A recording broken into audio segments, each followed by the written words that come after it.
Hello. All right. Welcome.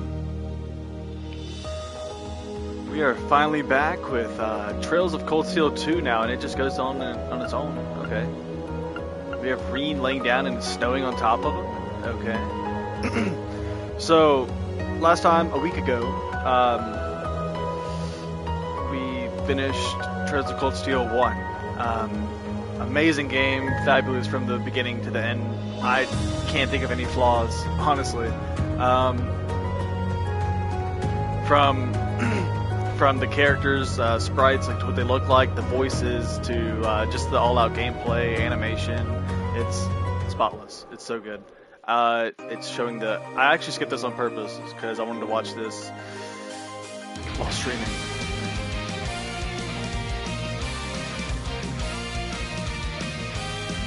Be quiet and watch this real quick.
Oh, I love Toa in that outfit. That's so dope.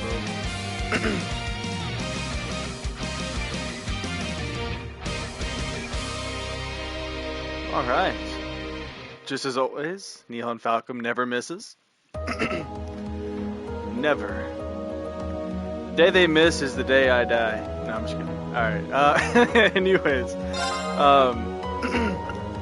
yeah. So last time, let's go over backstory then. Read about the events and characters from Legend of Heroes. Yeah, let's go ahead and do that. Yeah. Let's do that. That's better than anything I could give. Okay. So Trails of Cold Steel summary. Character profiles. Okay, that's so cool too. It shows the. Okay, this is cool. Alright. So prologue way to Thor. Is this like a animated scene? Prologue way to Thor's? The year was 1204 of the Septian calendar, and all across Erebonia spring was in bloom. At the esteemed Thor's military academy, situated on the outskirts of the imperial capital, a new class was founded. It would be known as Class 7. And was comprised of 9 promising young men and women who demonstrated considerable aptitude for Arcus, a sophisticated new type of battle ornament. Reen Schwarzer, son of a ruling lord from the remote region of Ymir. Elisa Reinford, daughter of the chairman of Erebonia's largest industrial corporation. Elliot Craig, son of a celebrated general and a kind-hearted boy who harbored dreams of becoming a musician. That's my girl right there! Laura S. Arcade, the daughter of a renowned military family tracing its lineage back to the Knights of old. That's my girl. Matthias Regnitz, the son of Heimdall's imperial governor. Emma Milstein, the class's president and the Academy's highest scorer on the entrance exam. Eustace Albarea, son of Duke Albarea, head of one of the Empire's 4 great houses. Fee Clausel, a former Jaeger with extraordinary strength and agility. And Gaius Warzel, an exchange student from the land of Nord, bordering the Empire to the north. And don't act like I'm not gonna act like I didn't see their outfits in the opening. Fee's outfit looks so cool. I just want to say that right now. Her outfit looked really cool.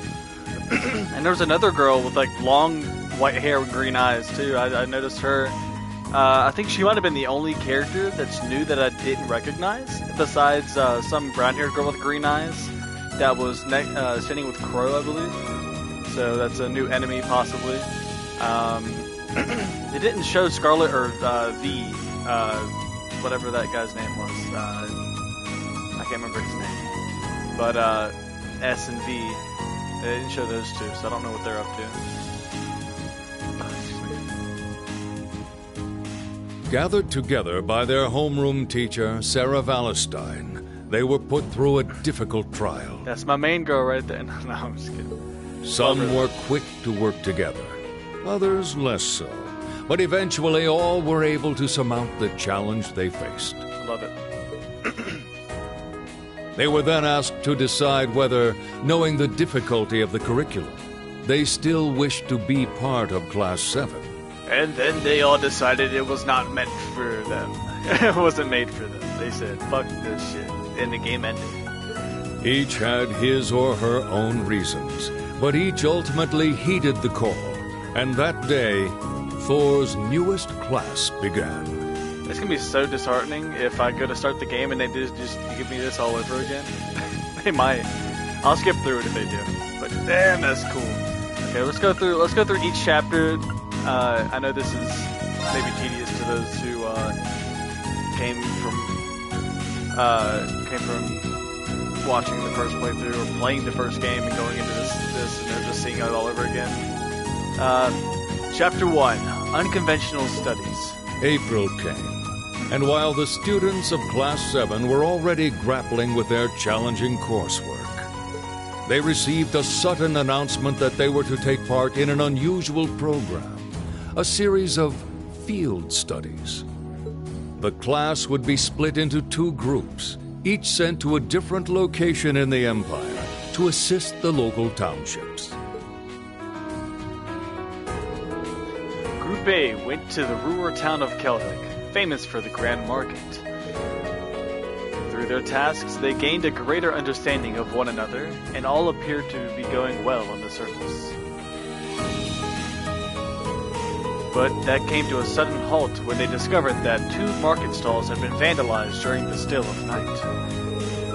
Determined to find the culprit, Group A made their way to the Lunaria Nature Park. They found and apprehended the group of bandits responsible, but were immediately surrounded by the Provincial Army, who turned out to be in league with the bandits all along. Just as the situation grew more dire by the second, the Railway Military Police, led by the notoriously brilliant Captain Clare, swiftly arrived at the scene.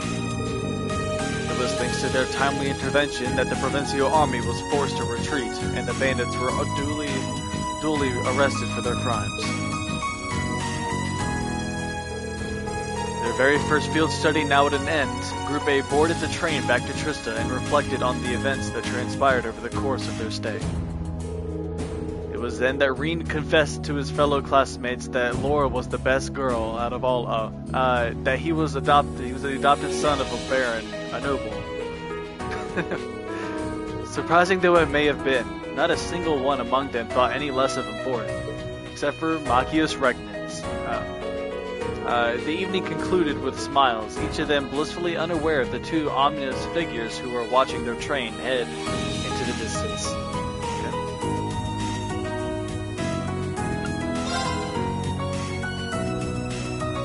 Chapter 2, The Verdant City. May came, filling the town of Trista with greenery. Meanwhile, Class 7's schedule was growing busier by the day. Reen found himself at odds with Machias for keeping his noble status a secret. But he also learned more about his fellow classmates, including the fact that Emma was caring for a black cat named Celine. As the days passed, the time for their second field study arrived, and the newly organized Group A was assigned to Eustace's hometown of Ferreahard. This would hardly make the trip easy, however, as the utterly incompatible Eustace and Machias were forced to be part of the same team yet again. To the surprise of no one, the boys were bickering in record time. The trivial squabbles, one after another, resulted in a number of setbacks, something they became keenly aware of when one particularly heated argument resulted in Reen sustaining injury during battle. Despite these moments of frustration, they at least felt they would be able to fully complete their assigned tasks. To add to the growing unpleasantness, however, they were given a stark reminder of how grave the tensions between the nobles and reformist factions were, when they discovered that the provincial army was greatly expanding its armaments. With neither of them able to get much sleep that night, Eustace revealed to Reen that his background was less perfect than anyone in Class 7 realized. His mother was a commoner, making him the mere bastard son of Duke Alberea. Machias, overhearing this, stepped forward the next morning to make peace, and their field study finally seemed as if it would go smoothly. No sooner had this reconciliation happen, was Eustace abruptly summoned to his home, leaving the rest of the group no choice but to proceed without it. They completed their morning tasks outside the city with little trouble, but immediately upon returning to Ferreahard, Machias was arrested without probable cause by the provincial army. Reen, Emma, and Fee agreed that rescuing him was to be their top priority. As the three were discussing on just how to go about that, they learned from a bracer passing through Toval of a waterway that led precisely to where Machias was being held. But we decided to get Globby Fat. I remember that. I remember we were getting Globby Fat, and that's all we cared about. We were gonna get Machias one, but we had to turn it into the lady at the church, because I think she needed it. Was it the lady at the church? Yeah, it was. Yeah, or somebody. No, it was. No, it wasn't. I think it was the cook, and he made that like stew or something, and we all ate it without Machias and Eustace, and it was apparently Eustace's favorite food as a kid, and we all just ate it. And we're like, yeah, this is good. We don't say anything about wishing they were here though. Like, we just ate it. And we're like, this is nice. Okay. We were gonna bring some Globby Fat back to Machias, but there wasn't enough. I'm just kidding. There was plenty, but we didn't give him any. Conveniently, the complex waterway led to quite a few places, including the Alberea mansion. They were soon reunited with Eustace this way, who had learned of what happened and escaped from his home to set things right. As they approached a massive heavy door, Fee, who revealed she was once a Jaeger, made the impassable easily passable, and they were able to successfully free Machias from his cell. She's like, stand back, I'm gonna blow this thing up. On their way out, they were cornered by two large dog-like beasts from the military. I remember those things. Those things sucked. However, thanks in no small part to Eustace and Machias forming successful combat link, they emerged victorious. You mean we emerged victorious. But their celebrations were short-lived as they were surrounded yet again, only this time it was by the provincial army. And even having Eustace at their side gained them no sympathy. It was only when Eustace's older brother Rufus and instructor Sarah appeared that they were saved from peril. Group A's second field study had come to an end, but on a much less positive note compared to the first. On the train, they gloomily discussed the factional conflict Erebonia faced. Instructor Sarah attempted to cheer them up, and succeeded, even if it was more because they were laughing at her than with her. That was funny, I remember that. She's like, come on guys, I'm trying to be serious. And they're like, really?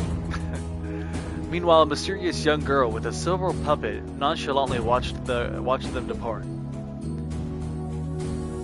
They didn't say anything about them seeing her, seeing some silver object flying around, but it's fine. Beyond the railways.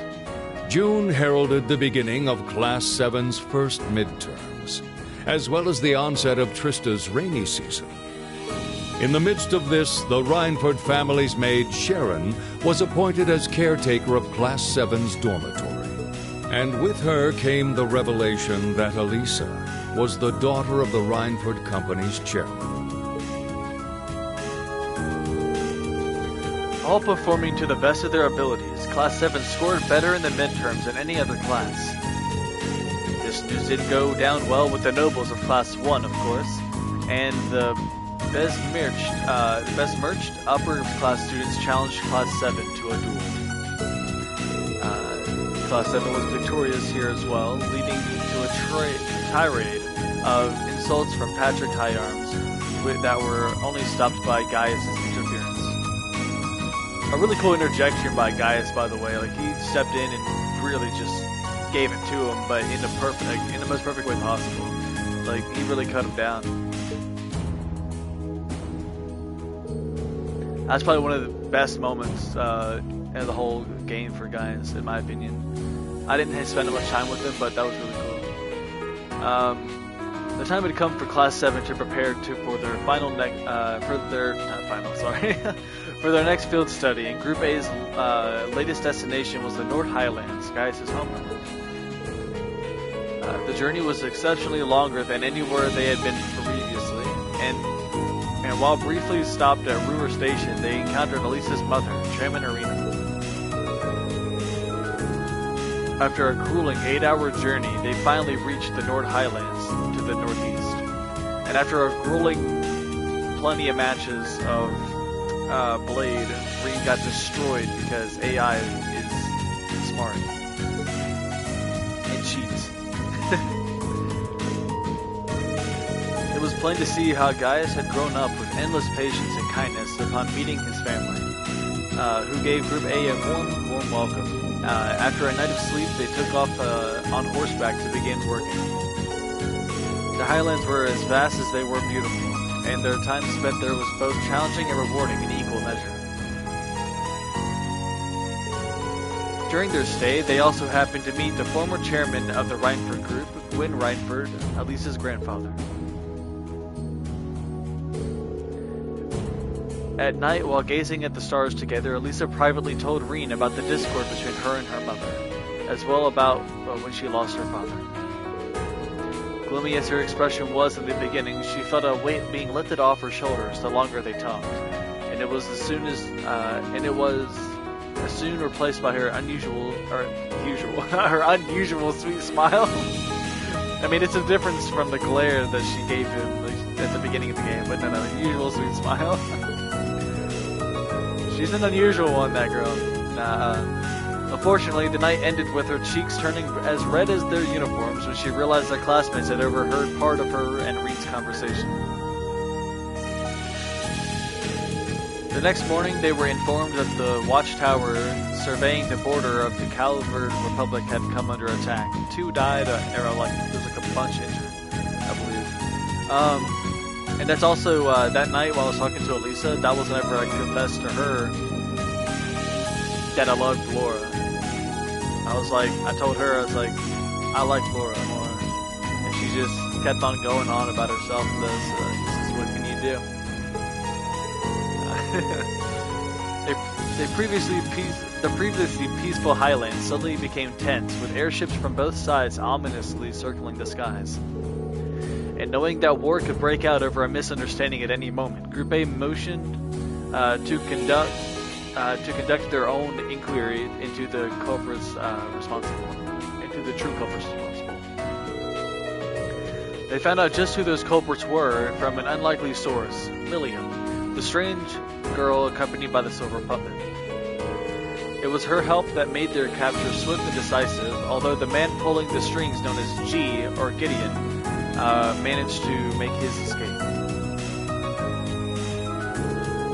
Thanks to both Group A and the efforts of the Intelligence Division's Captain Lecter,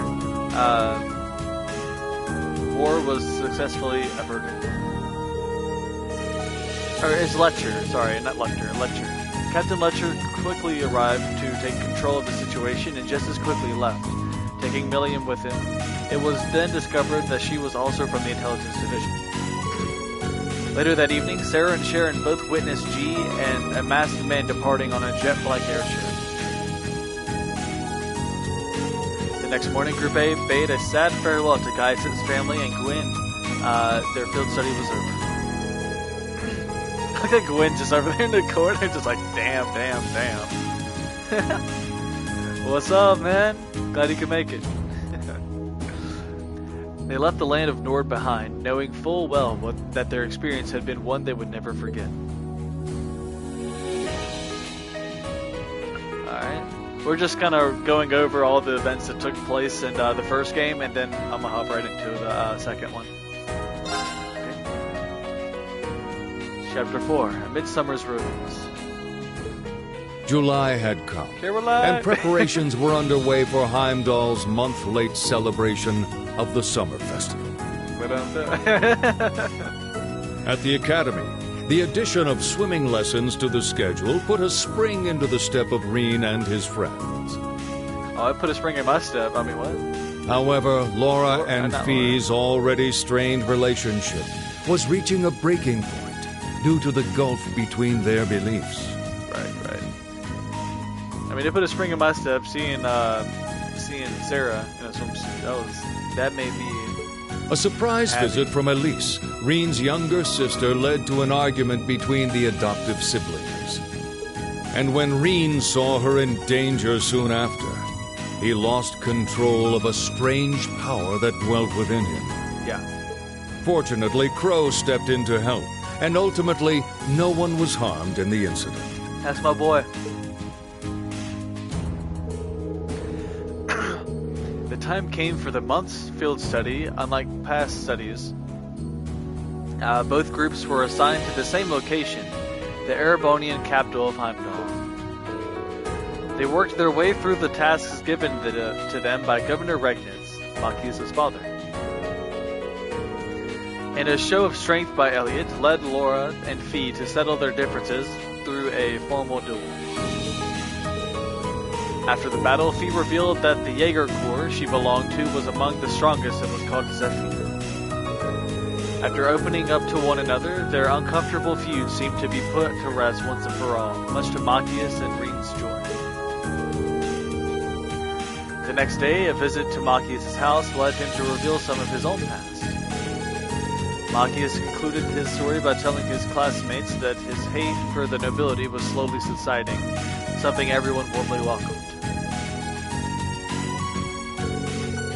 Now back to work, Class 7 received a series of frustrating and obtuse riddles from the famed Phantom Thief B, challenging them to find something he had delightfully stolen, their Crimson Tiara. Undaunted, they rose to the challenge, and once they had recovered the tiara, they received a call from Instructor Sarah. She asked them to gather at St. Estrella Girls' School at the St. Estrella. Right? Or is it Estrella? I think it's Estrella. Girls' School, the school that young Elise attended. They even met with Elise before the gates of St. Estrella, and she elegantly led them to a stunning indoor rose garden. More stunning than the Rose Garden, however, was the sight of the Princess of Erebonia, Alfin Race Arnor. Even Prince Oliver, the chairman of Thor's board of directors, came to meet them. That night, the prince informed them of the reasons that their class was put together. He explained his desire to cultivate the youth of tomorrow, those who would overcome the conflicts in the world. However, he warned that the other directors have their own ideas on what they want from Class 7. It was for that reason they were all left pondering harder than ever about what they could and should do as a class. Several other strange conversations followed, such as when they found out Sarah had once been a bracer, or how Reen was invited to be Alfin's dance partner. And finally, they were asked to help with an important mission by Captain Claire. Specifically, they were asked to help with security for the festival, which was believed to be the target of terrorists. The next morning, they began their patrols on the festival as requested. The parade came to an end without incident, but just as they thought they were in the clear, chaos erupted in Dreikel's Plaza. Reen and friends quickly realized this was a diversion, and leaving Towa in charge, they hurried to Prince Alfin's side. Upon arriving, they found the garden party where she was in attendance under attack by the terrorists. The attack was led once again by G, and Princess Alfin and Elise were both taken hostage. Reen's party pursued them beneath the city. G summoned a mighty bone dragon, and while quite the challenge, they were able to defeat it. First strike. Though the dragon may have fallen, 3 more members of the terrorist group made their appearance: V, S, and the leader C. C challenged Reen, Laura, and Fee to a duel, and his victory proved both swift and effortless. It wasn't long before the railway military police found their way into the catacombs as well, and the terrorists fled the scene, triggering an explosive in the process. As they made their escape, they finally announced their organization's name, the Imperial Liberation Front. The 3-day-long festival came to an end, and Class 7 readied themselves to return to Trista. They were seen off by Princess Alfin, Elise, Governor Regnus, and Crown Prince Cedric. But before they could leave, an unexpected man arrived to also bid them farewell. It was the Blood and Iron Chancellor, Goliath Osborne, the man behind driving the Bracer Guild from the northmost of Erebonia. Disregarding that, Sir was clearly not happy to see him. He gave his own encouragement to Class 7, telling them, "Nurture the bonds you share, and train up bodies and wills of steel." As he spoke, Reen felt an aching in the left side of his chest, causing Elise to look on with concern.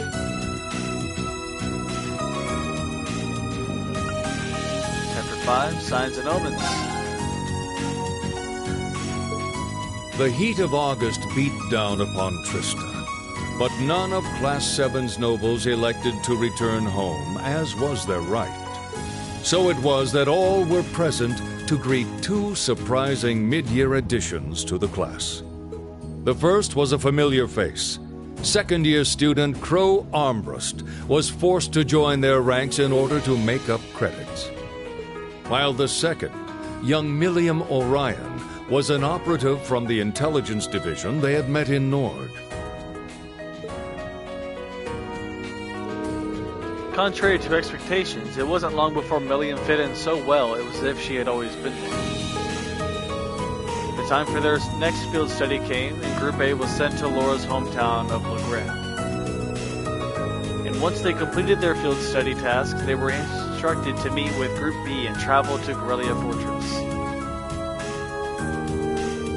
In Legrand, they were reunited with Toval and helped to train several Arcade school students.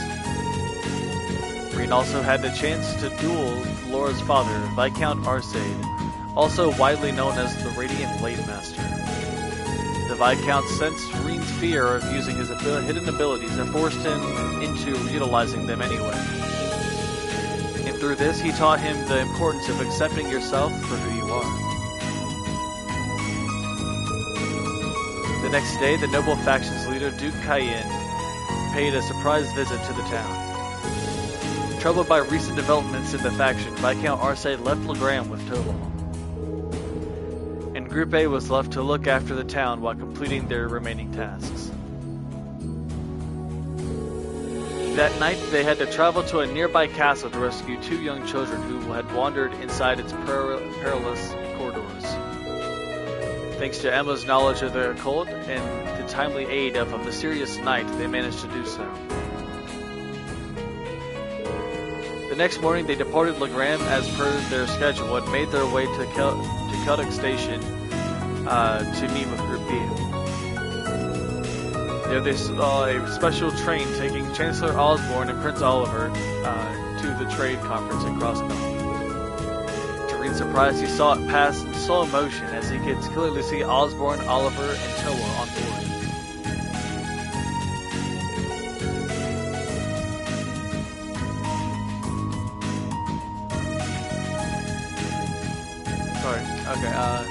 The two groups reunited soon thereafter, finally making their way towards Corellia Fortress.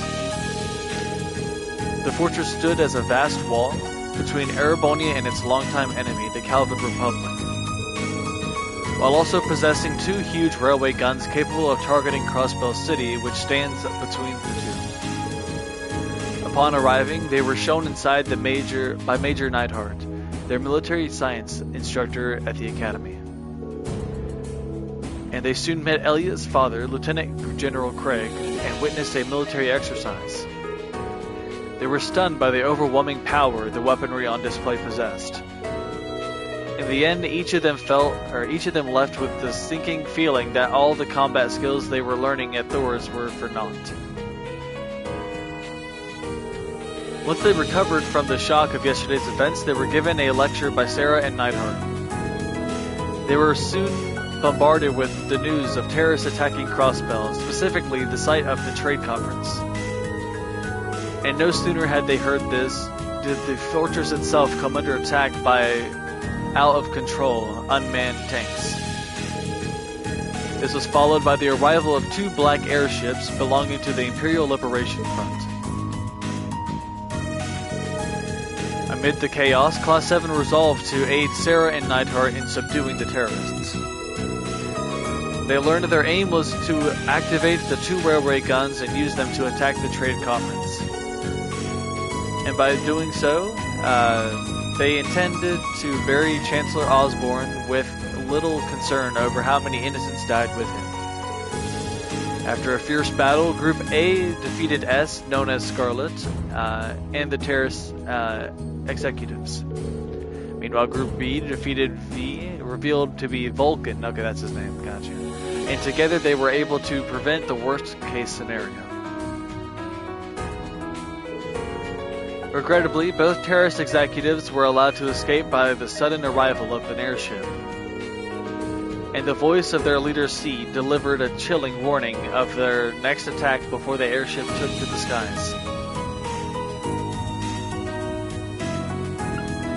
Chapter 6, Progressive Chaos.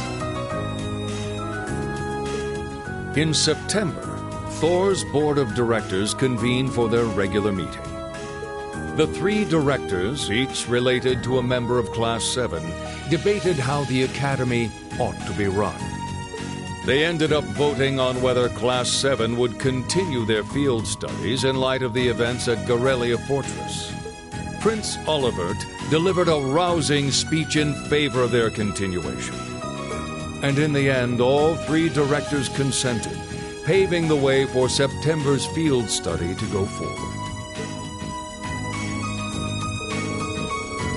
Meanwhile, all of Thor's was in the midst of preparing for the Academy Festival that was scheduled for the end of October. And Class 7 was struggling to think of something that they could do for it with their small numbers. Eventually, inspiration came to them in the form of a hint from Toa. Their contribution would be a live musical performance on stage. The day came for their next field study to begin, and they were summoned to the Academy field. Once there, they heard an unusual, surprising sound. A crimson airship hovered above them. Its name was the Courageous, and notably on board were Prince Olivert Toval and its captain, Viscount Arcade. It was decided that Class 7 was to be taken to their field study locations by airship, and everyone stepped on board. After the Courageous was shown off to the people of Heimdall, it flew out to Ruhr, where Group A alighted. Ruhr was a large industrial city, home to the Reinford Group's corporate HQ and Reinford's family residence. Once there, they set about working through the tasks Elisa's mother, Irina Reinford, gave them. But later that day, they came upon a dire conflict between the Provincial Army and Railway Military Police. Rufus and Captain Claire's appearance prevented things from escalating further, but it was clear that something was amiss. That night, Elisa's mother was forced to cancel dining with them, irritating Elisa to no end. Elisa later revealed to Reen more about her family and her concerns relating to Irina's destructive work ethic.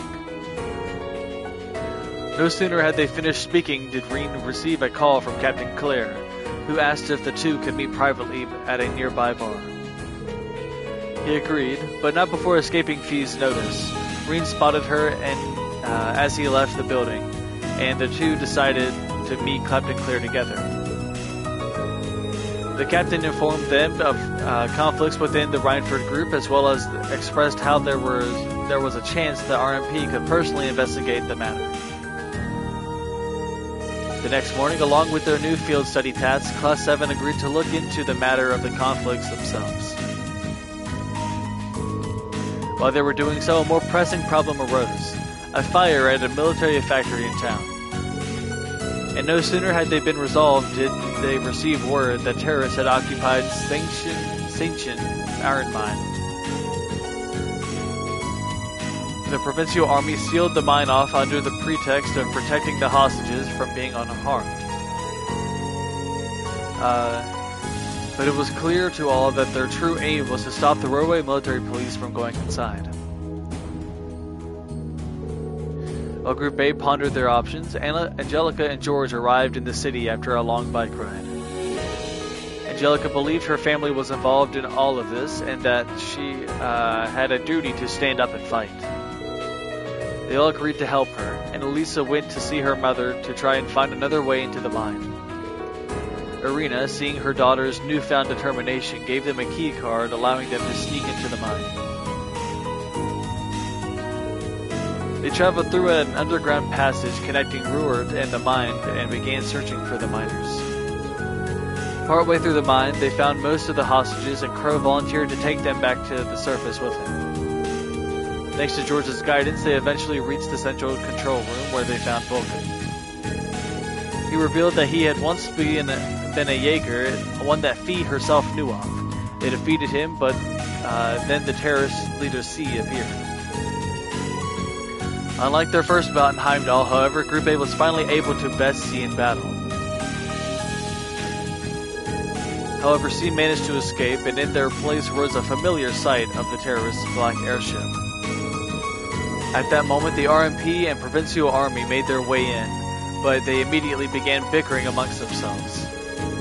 C's derisive words filled the area as the airship rose upward, and were all of a sudden replaced by the sound of a gunshot. Sorry. Its engine hit. The airship exploded into a violent mess mid-air before their eyes. The Provincial Army saw this as a vital chance to take control of the scene, but those hopes were quickly dashed when Prince Oliver intervened. He effortlessly took command and ordered a full investigation into what happened. Any and all disputes were effectively dissolved.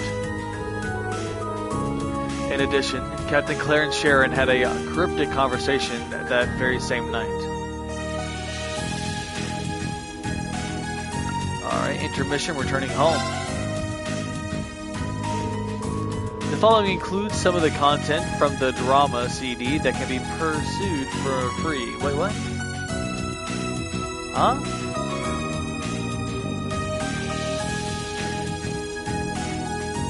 I don't know about an interlude. What is this? That can be pursued for free? Hold on. Wait a minute. www.trailsofbloodshed.com. Alright, I'm gonna go check this out real quick. Let's not leave that. Let's keep that tab. Okay.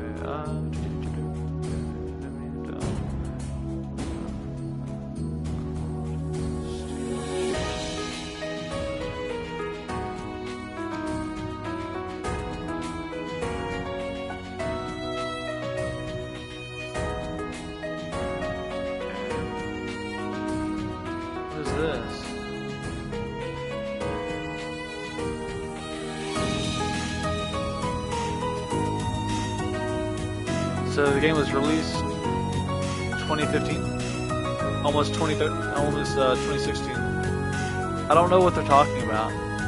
Some of the content from the drama CD. Oh, okay, I guess like the game.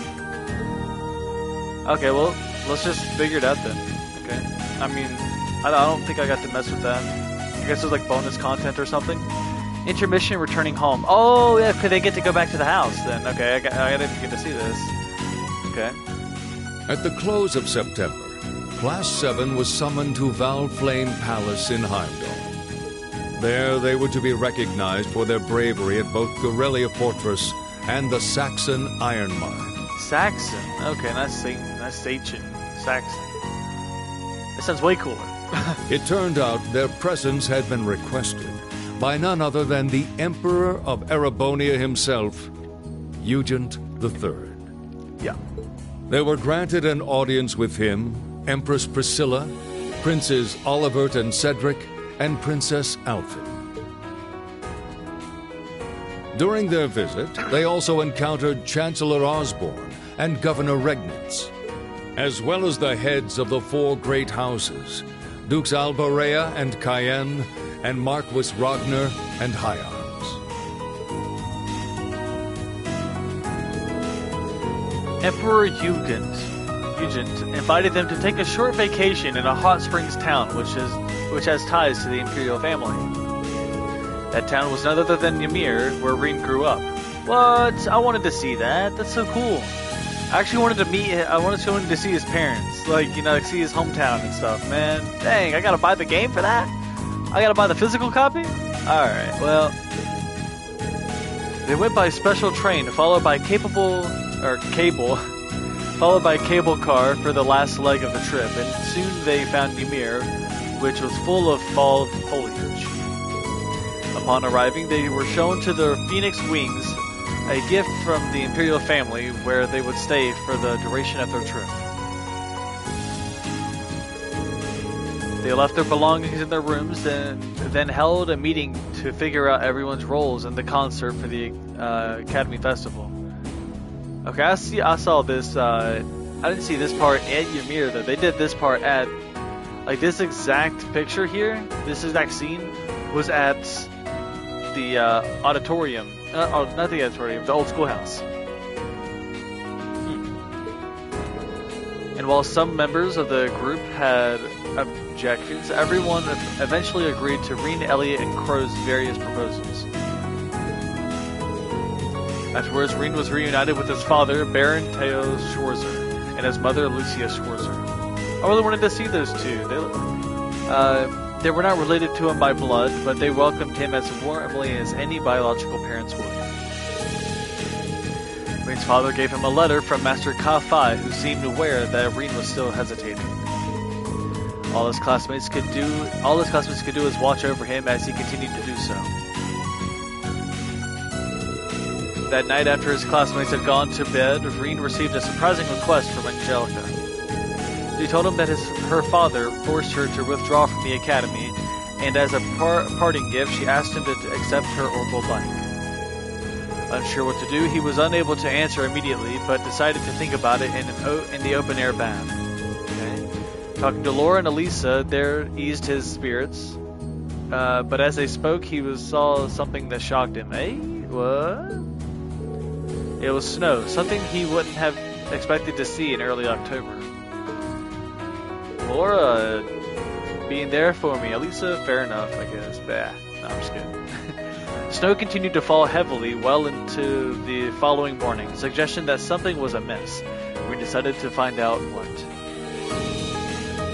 In some ways, Reen took this as a chance to overcome a similar traumatic experience that occurred 8 years prior. His classmates happily accompanied him without second thought. Soon enough, they encountered a giant monster made of ice. After a fierce battle, they defeated it and became face-to-face with Blue Blanc of Ouroboros.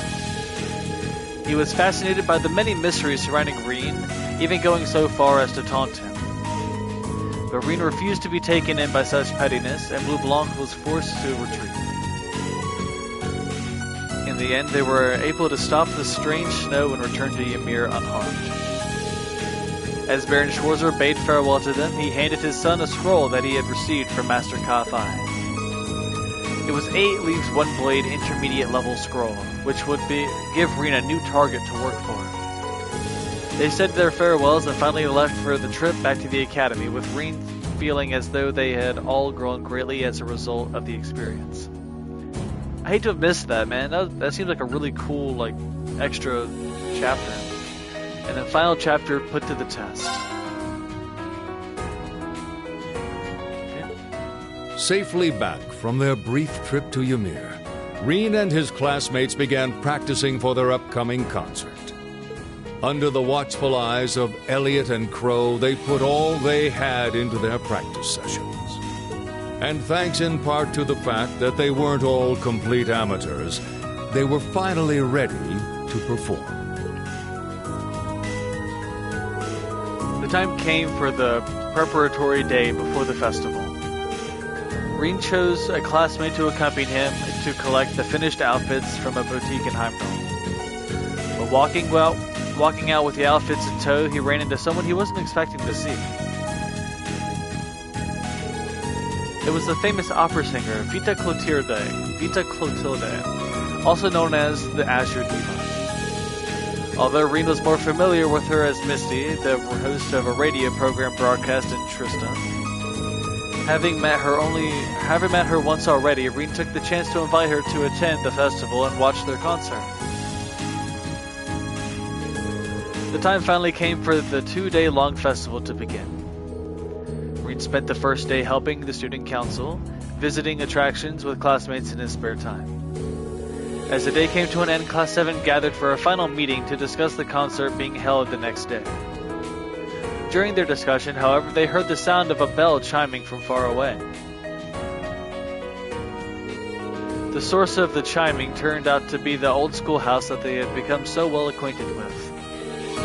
Given permission by Sarah, the Principal and Principal Van Dyke, they descended to the lowest floor. Each and every one of them were stunned by its new appearance. Guided by Emma and Celine, who seemed to know something, they resolved to soar the building back to normal. Eventually they found themselves in what could only be described as an otherworldly battlefield, face to face with a monstrous black shadow. After a challenging battle, they were able to defeat it, overcoming the trial that it represented. They were transported and knocked out in the aftermath, but once they'd opened their eyes, they discovered the building was back to normal. Suddenly, a door that was before them opened. On the other side stood a giant humanoid, a 7-arch tall, ash-colored knight. The next day, the second day of the festival began. I almost said field study. Rean managed to put the knight out of his mind enough to focus on showing Elise, who had come to visit around the academy campus. During that afternoon, the time finally came for their concert. Each of them gave their all to their performance, and they were both able to finish both songs. When the audience feverishly called for an encore, Class 7 was more than prepared to perform a third. During the third song, the audience was invited to sing along, and the concert proved to be an immense success, placing them first place after all. After the concert, the after-party began. Rean thanked Crow for all that he had done for him. Encouraged by Elise, Rean also decided to spend some one-on-one time with someone close to him. Laura. Laura! No, I'm just kidding. Sorry. Unfortunately, the party was brought to an abrupt end by a shocking proclamation from Principal Van Dyke. He appeared to tell them that Corellia Fortress to the east had vanished without a trace. A week passed since then, and the air in Erebonia was more tense than ever before. It was concluded that the fortress's disappearance was due to an attack by Crossbell State. And it was shortly announced that Chancellor Osborne would be making a speech to the nation at noon. Rean and his classmates chose to listen to the speech through a radio in their classroom. Only Crow was missing, having supposedly gone to Heimdall to hear the speech in person. Suspicious. The time came for the speech finally came. Yeah, it did. And then it went. Osborn's words were forceful and provocative, making it clear that it would end in a declaration of war. And not just against Crossbell, but against the Calvin Republic as well, who was believed to be backing the state. However, just as he was about to make that decisive declaration, the sound of a gunshot resounded throughout the skies of the capital. The left side of Osborn's chest was pierced, and he collapsed to the ground in a pool of his own blood. The spectators let out terrified screams as they watched in horror. The sniper who shot him was none other than C, the Imperial Liberation Front leader, who was believed to have met his end in rule.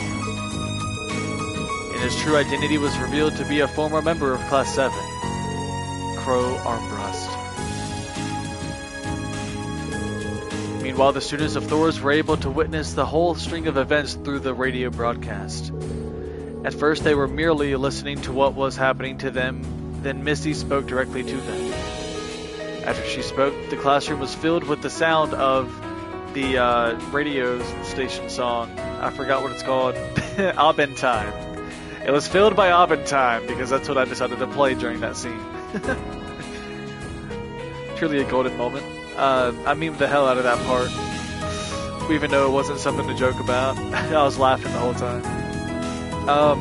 After she spoke, the classroom was filled with the echo of an eerie chant, and a window into what was happening appeared before them. Emma shared details about Vito, the Witch of the Abyss, whom she described as something a sister to her. However, they were all too shocked by what was happening to pay any real attention to her words. As they watched the glimmering visions of the capital before them, a giant silver airship appeared from above the clouds. From it began to fall countless humanoids, which immediately set about taking over the city.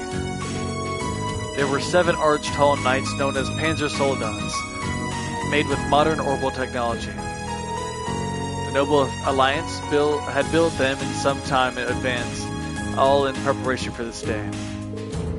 The Soldats used their incredible mobility to overwhelm the main battle tanks guarding in Heimdall. And in no time at all, they reached Valflame Palace, making their occupation to the city complete. In command of that operation were members of Zephyr, the Jaeger Corps that Fee once belonged to. Nearby, Vita Clotilde stood on top of Heimdall's opera house, blissfully watching the silver arc descend upon the palace. She was met by Blue Blanc, who praised her work, addressing her as Ouroboros' second Angus. With an elegant smile, she accepted his words, then confidently issued a proclamation. The bells are tolling for Crossbell, and preparations here are complete. Still, even this grand undertaking is but a jewel in a greater crown. The second stage of the Orpheus' final plan. The symphony awaits us. Let the second movement commence. Meanwhile, Rean and his classmates weren't allowed much time to process what they had just seen. Not long after their window on Heimdall closed, they realized that Soldats were fast approaching Trista, too. Sarah, Neidhart, the principal, and several other instructors defended the west exit valiantly. Eventually, they also received the aid of Sharon, who revealed herself to be an enforcer of Ouroboros. But while they still had their hands full, another group of Soldats began approaching from east of town. As such, Class 7 resolved to protect the east exit themselves. The battle for Trista began. First, Class 7 fought against Draken Soldat, and by aiming for its joints, they emerged victorious. But in a sad twist of fate, they were powerless to defeat the much stronger Spiegel unit the terrorist Scarlet was piloting. Rean resolved to use the power deep within him as a last resort. Dost thou desire the power? Before But before he could, he heard a voice resound in his mind. He was standing in a strange empty space. Before him stood Selene, who urged him to call the voice's name. Loudly and clearly he did just that. Heed my call, Valamir, the Ashen Knight! With a bang, the humanoid that they found in the old schoolhouse came flying through the air towards them. It landed and re-entered its core along with Selene. Although he had never seen the inside of such a thing before, he instinctively knew how to pilot it, and with that knowledge he was able to easily best Scarlet Spiegel. The air was filled with the cheers of his classmates, but they were soon silenced by a familiar voice. Whoa, whoa, whoa. Hold up just a sec. Aren't you forgetting something? It came from above. The source of the voice was a large blue humanoid, once similar to the Divine Knight Reen was piloting. It was the Azure Knight, Ordine, piloted by none other than Crow. Reen despaired at the thought of having to fight him after all the time they had spent together. He tried whatever he could to reason with him desperately, attempting to avoid any further conflict. Yet Crow refused to listen, and with a wry smile, he declared that the Crow Reen thought he knew was never real. Nonetheless, Reen made one last-ditch attempt at trying to change his mind. So that's the plan you went. So what? Well, I'm sorry, I can't read. So that's the plan if you win, huh? But what about if I win? Reen trusted that Crow would come back to him and the rest of Class 7 if he proved victorious, and the battle between the two Divine Knights began. The power of Crow's Azure Knight was immense, but Reen fought back as hard as he could, and he found himself able to fight on equal terms.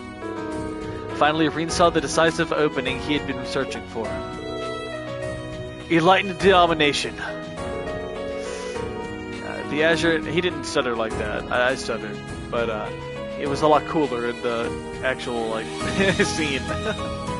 The Azure Knight fell to his knees from the impact of Valamir and Reen's attack. His classmates cried out with relief, but that relief was not to last. The next moment, the Azure Knight transformed, surging with mana. It drew closer to the Ashen Knight. Reen was stunned. All it took was a single hit from Ordine to send him flying backwards, defeated. His consciousness began to fade, and all he could do was wince in fear as the Azure Knight approached. No, you don't! Without hesitation, his classmates stood between him and Ordine in a protective stance. They didn't have a chance of defeating it, but they were determined not to let it draw any closer to Reen. Together, they resolved to buy him the time to escape, believing that he could one day bring the war to an end. Reen tried to protest, but Selene ordered Valamir to retreat from the area. Reen cried out in objection, his consciousness growing ever fainter. From outside, one of his close friends bade him a private farewell. That was Laura. She said she would be his sword, and it was very awesome. It was clear from their voice how much they cared for him, how prepared they were to face anything, even death. Fighting back tears, Reen cried out to them as the Ashen Knight took off to the sky. All he could do was watch from above as the hopeless battle began. No! They need me! Let me stay! His cries resounded endlessly throughout the crimson sky. Trails of Cold Steel. End. Damn, baby, we're getting into it now! After we look at the character profiles, of course. Reen Sworzer, the protagonist of Trails of Cold Steel 1 and 2, and as well as a member of Class 7. Reen is the adopted son of Baron Sworzer, the ruling Lord of Ymir in northern Erebonia. Although now an intermediate level practitioner of the Eastern 8 Leaves One Blade School, there was a point in his life where he feared a strange power within him, resulting in him intentionally fighting at less than his full potential. His time spent with Class 7 helped him to overcome that fear. Trails of Cold Steel comes to a close when Reen is okay, we already know that, we know that. Okay. I'm gonna try my best not to reread things. So if this is in the game and they're going over all of this backstory, I'm skipping through all of it unless I see something different. But I don't want to have to read through all that because I've been doing that for an hour now. The daughter of the chairman to the Reinford Group, Elisa Reinford. Okay, the daughter of the chairman of the Reinford Group, Erebonia's largest heavy industry manufacturer. Like Reen, she belonged to Class 7. She can be somewhat critical towards others, but she's considerate at heart, and her natural naivete leaves her unable to abandon those in need. A hard worker, she is determined to find her own path in life without being reliant on her mother, as the two have trouble getting along with one another. At the end of Trails of Cold Steel, she chose to stay behind with the rest of Class 7 to buy Reen time to escape. Her whereabouts are currently unknown. The son of Elliot Craig, the son of Craig the Red, a famous military general, a brilliant musician. Elliot initially wanted to study at a music academy, but he was forced to abandon that dream in favor of enrolling at Thor's military academy after fierce objections from his father. He was something of a coward at the beginning, but overcoming countless trials as a member of Class 7 allowed him to become much more dependable, and he began to see his enrollment into Thor's in a much more positive light. At the end of Trails of Cold Steel, he chose to stay, and risk his life to allow Reen a chance to escape. Yep. Okay, Laura S. Arcade, baby girl. Okay, the daughter of Viscount Arcade, the head of a famous military family in Erebonia. Like Reen, she fights using a sword, and the similarities in that regard have led them to become good friends. While generally proud of possessing an open mind, she had a difficult time accepting things that strayed too far from her personal sense of justice. This was changed by meeting the former Jaeger Fee. Once she accepted their vastly different lifestyles, she was able to mature greatly as a person. Yep, and she also stayed behind. Okay. Machias Regnitz, the son of influential reformist figure, Imperial Governor Regnitz. Bright and hardworking, he is as strict towards himself as he is towards others. He acts as Class 7's vice president. A traumatic experience in his past resulted in him becoming prejudiced towards the nobility, leading it to constant conflicts with Eustace. However, belonging to Class 7 gave him the opportunity to spend time with nobles, very much unlike the image of the nobility he has in his mind, and his prejudices slowly faded away. At the end of Trails of Cold Steel, the conflict between the noble and reformist factions escalated into full-blown civil war, leading all to wonder how Machias, whose father is a staunch member of the reformist faction, would react. Emma Milstein, Class 7's class president, and a girl who came from a remote region of Erebonia to attend Thor's on a scholarship. Her grades are the highest in her year group, and due to her considerate nature, she is loved by all.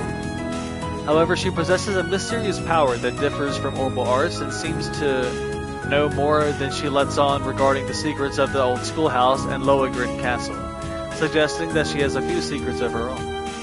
At the end of the first game, she is revealed that she joined Thor's military academy in order to act as a guide to Reen. She also revealed that she was related to a member of Ouroboros. Just what other secret could she have? Oh, I took that by accident. Okay, we are at Eustace Alberea. The second son of Duke Alberea, head of one of Erebonia's 4 great houses. He may sound arrogant and condescending thanks to his noble upbringing, but Eustace himself means no harm by this, as he is more than anyone aware of his own flaws and shortcomings.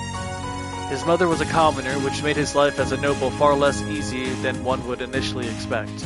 He once opened up about his past to Reen, whose background was remarkably similar to his own, resulting in the two of them becoming closer.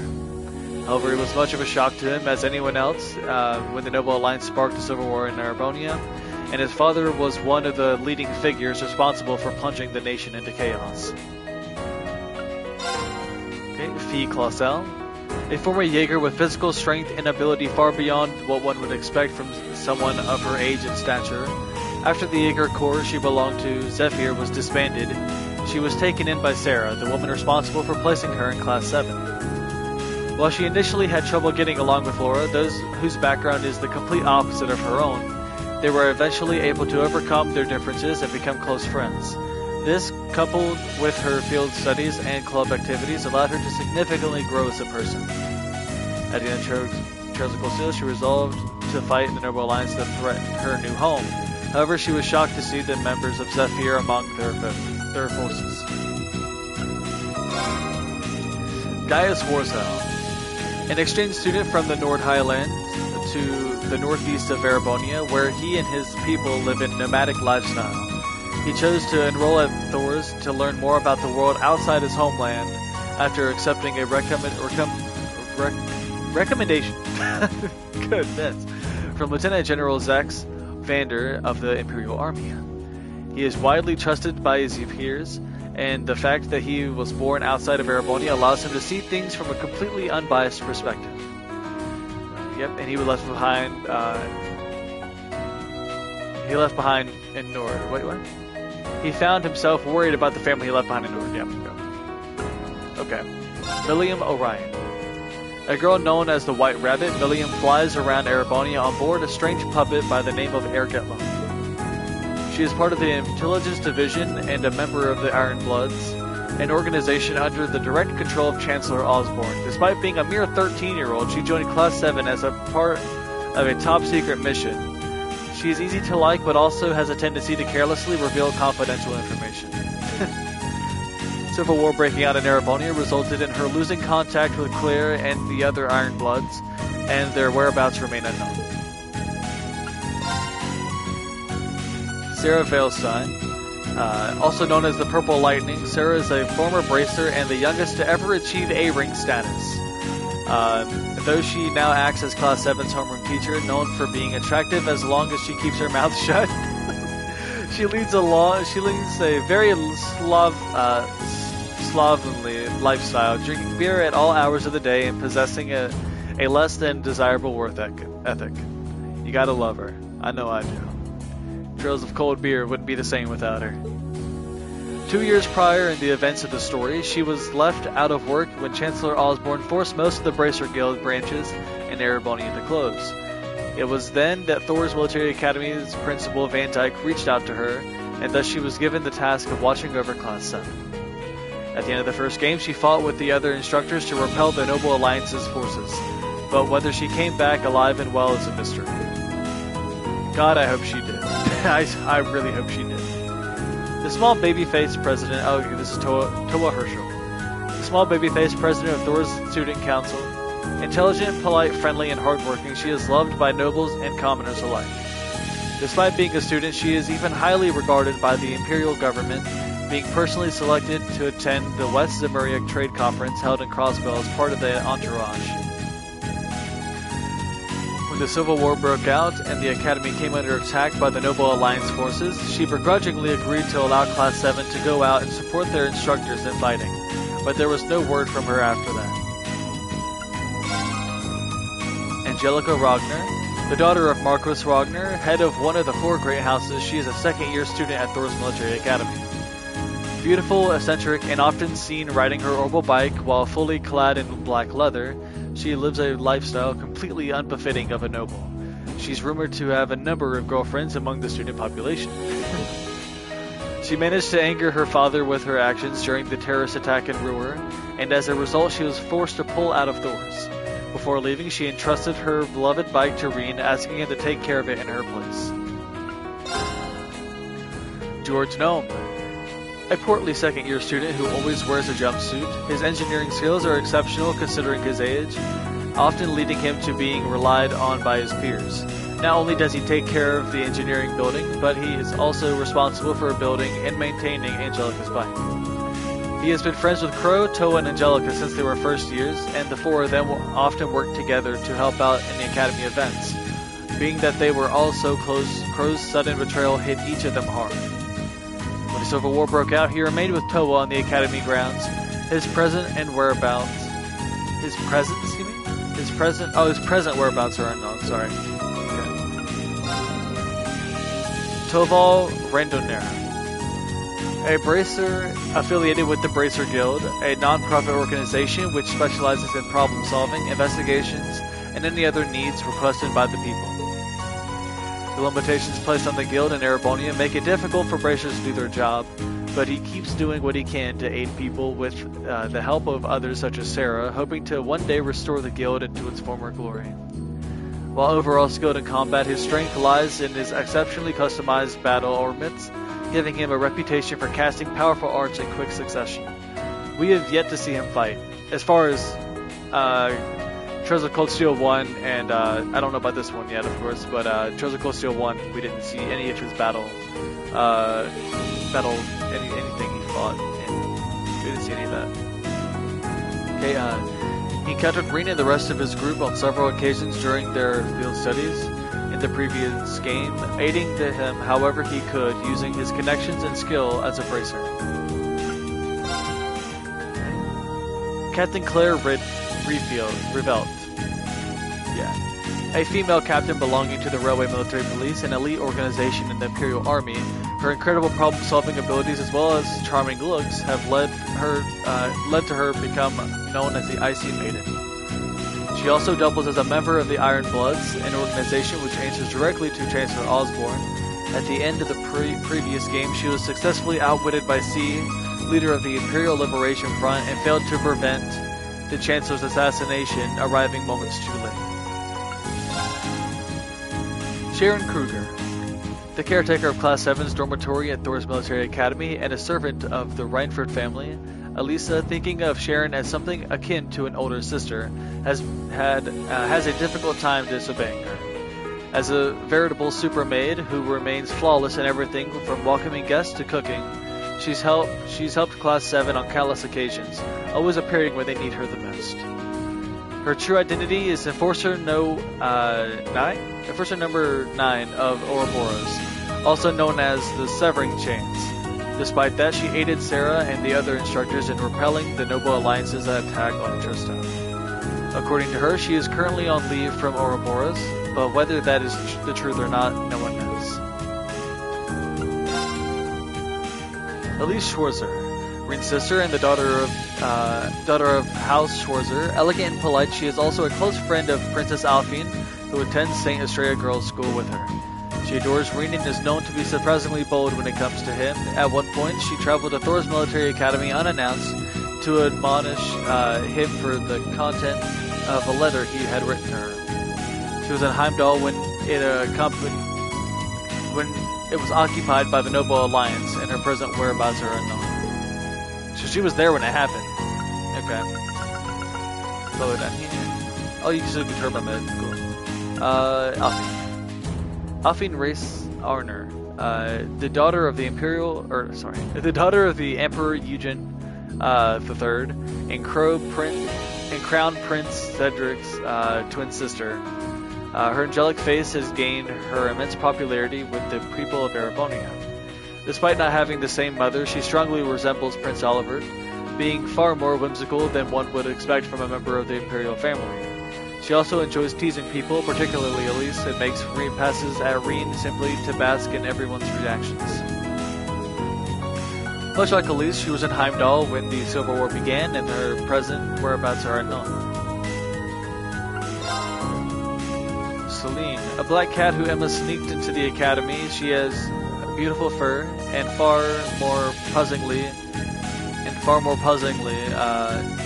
the ability to use human language.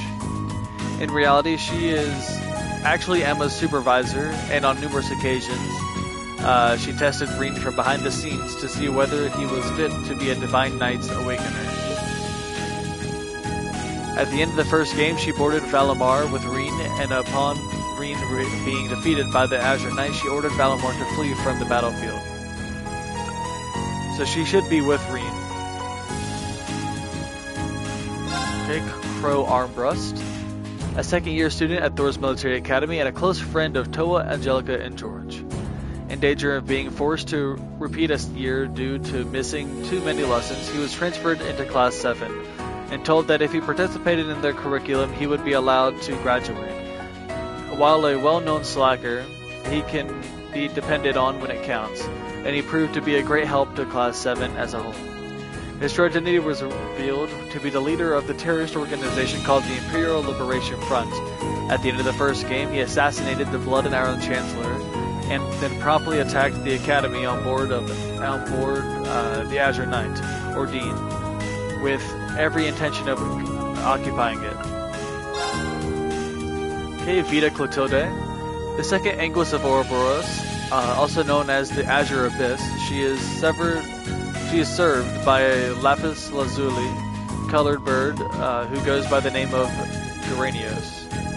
During the previous game, she lived 2 lives. One as Misty, the host of a popular radio show, Ovid Time, and the other as a famous opera singer known as the Azure Diva. In reality, her primary aim was advancing Ouroboros' phantasmal blaze plan.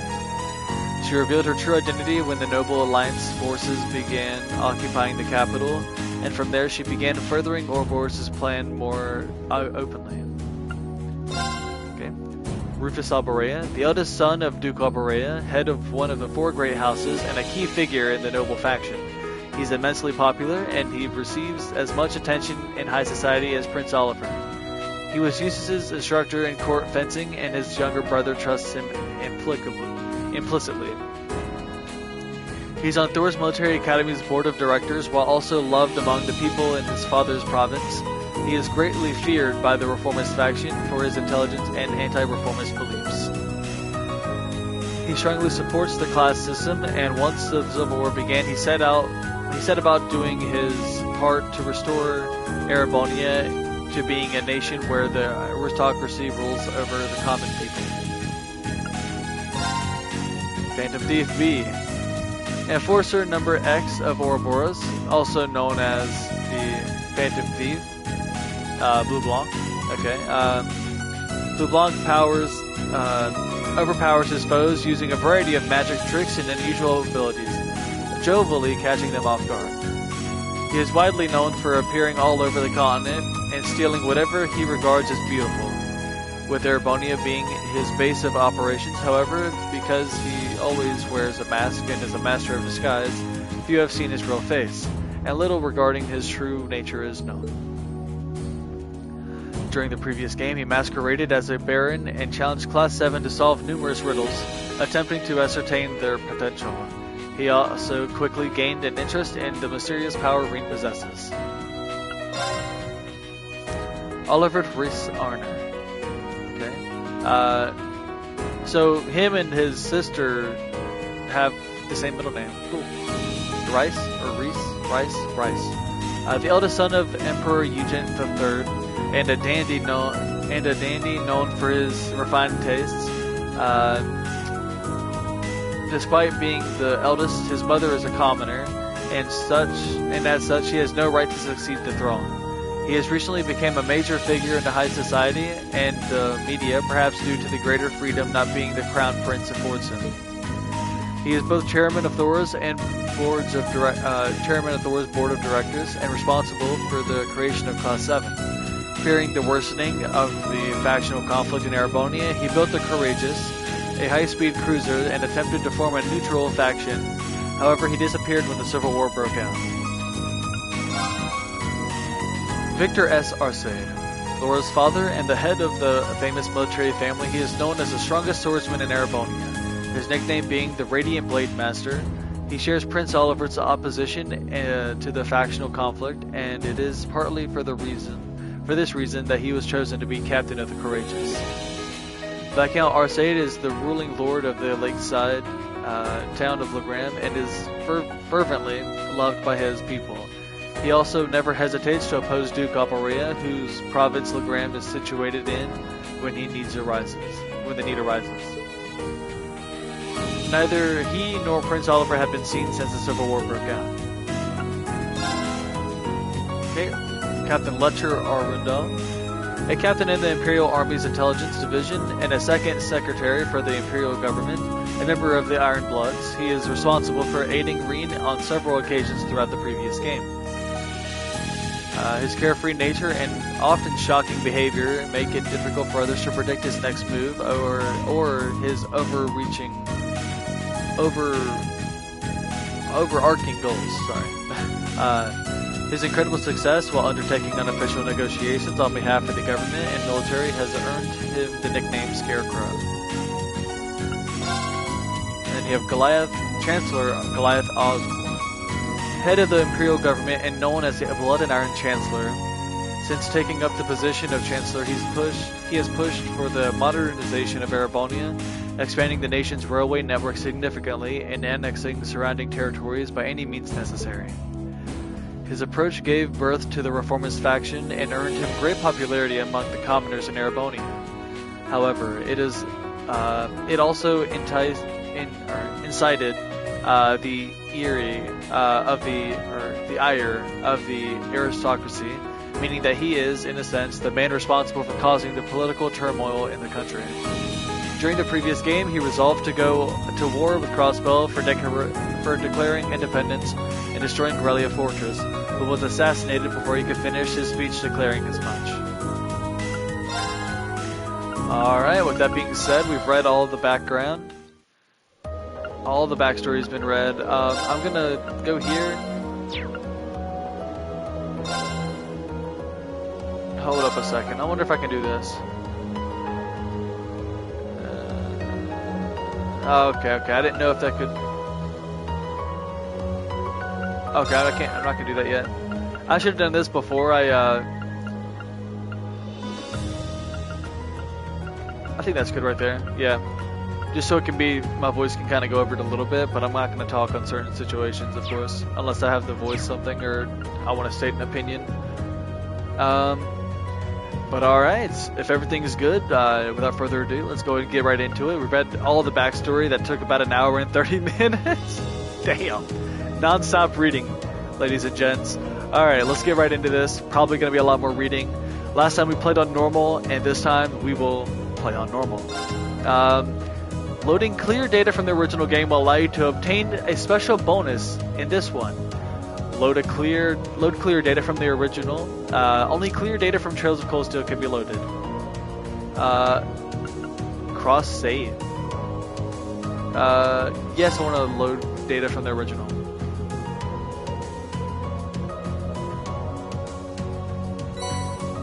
Alright, so based on Reen's level, all the following bonuses were received. All SEP 100, Attack 1, and Zoran Powder. Okay, cool. I was bewildered. I was impatient. I felt overwhelming disappointment with myself and anger at my own weaknesses. Thanks for worrying about me. And thanks for reminding me to look up, not down. On my first day with Class 7, I was sitting in a room full of strangers. Now I know I'm standing among friends. But even with that, I've got no regrets about coming to Thor's. None at all. Well, you sound like a good guy to have around when the going gets tough. But getting to know you two showed me that there are nobles who live up to that name. You just keep reminding me how unlike a noble you truly are. Before I came to the academy, I was a Jaeger. But I'm confident Class 7 is the finest Erebonia has to offer. I can't believe it! My very first class trip! We're gonna have the best time! You deserve the chance to earn that legacy you were talking about. To leave a light for those who'll come after. So brilliant was my time at the academy that those feelings consumed my every thought, my every waking moment. The time I spent with my classmates was something that, in so many ways, changed me. From the strict yet kind instructors who diligently taught us, to the people we met as we traveled across the country. The time spent with them, my memories of them, were like a truly radiant light. And somewhere, a part of me thought that radiance would continue shining for ages to come. But all it took was a single bullet to bring everything crashing down. Go finish your speech in hell. That bullet sparked a fire which grew and grew before our eyes, evolving into a great flame that smothered our light in an instant.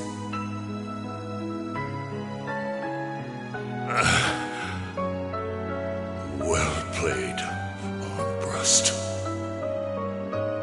There were no exceptions, be it those seemingly never-ending days or anything else I'd come to treasure.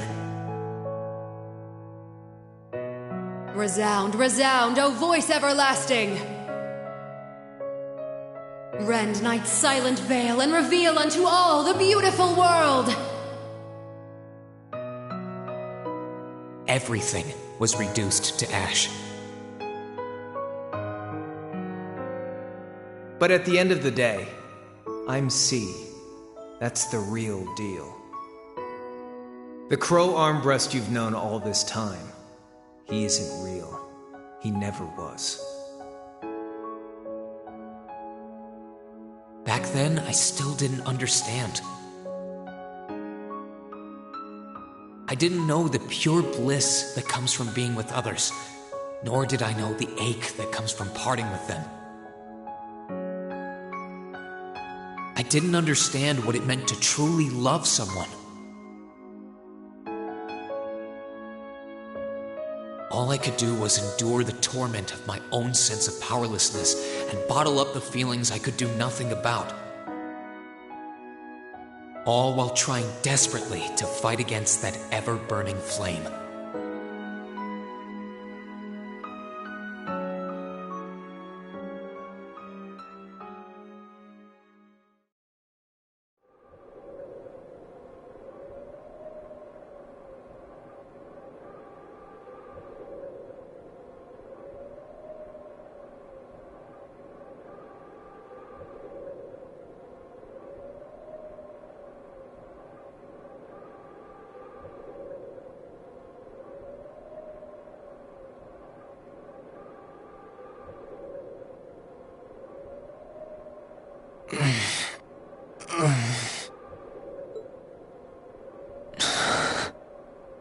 Where am I?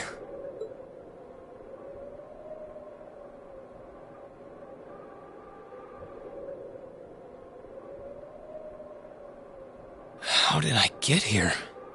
I feel like I was fighting, and then... Am I dreaming?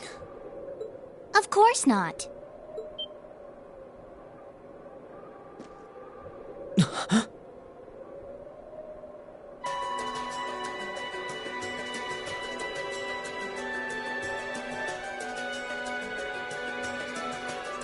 So you've finally woken up. You're... And I wish it were, but this is no dream. This is reality. Cold, cruel reality. And you're going to need to hurry up and accept that because you haven't got time to waste. His core's been damaged, which means he's not going anywhere anytime soon. So you're going to need to protect yourself, Ashen Awakener.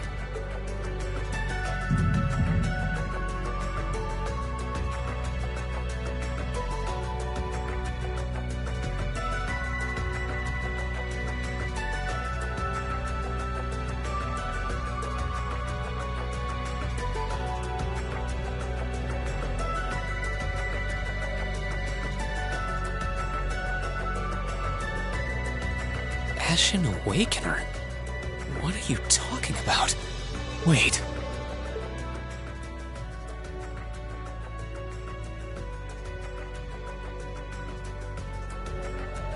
What's going on here anyway? What is that thing?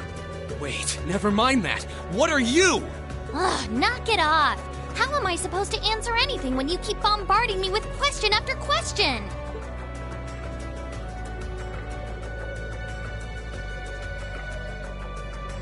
You're a chosen one.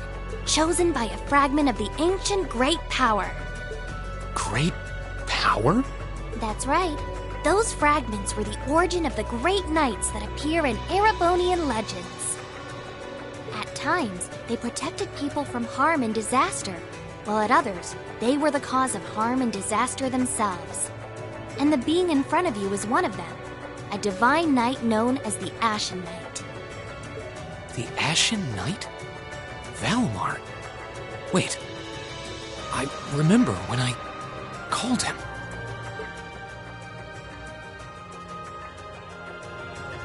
You got it. You've known that name for a while by now. But he's not the only Divine Knight that's active. The Noble faction has one under their control, too. That one is known as the Azure Knight, or Dean. Remember? That's the one you fought and lost against.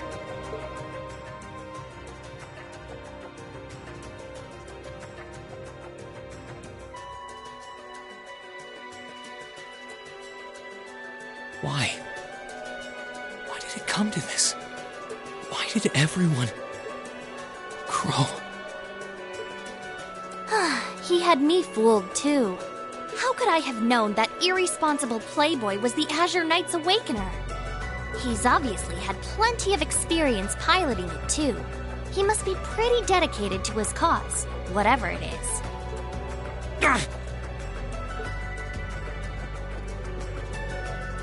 Hey, get up! You can hear me, right? Take me back to Trista! Take me back to my classmates!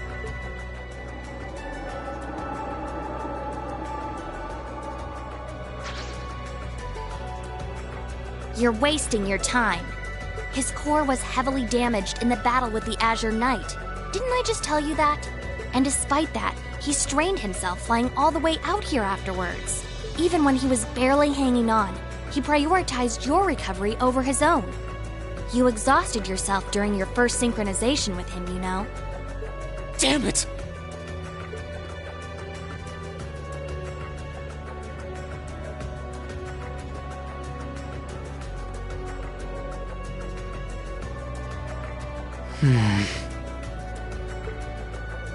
This must be somewhere in the Isengard range, on the northern side of the Nortia province.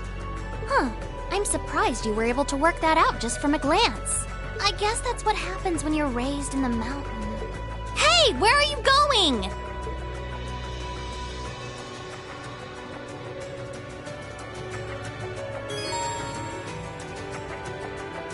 Alright. Well, we know where we are.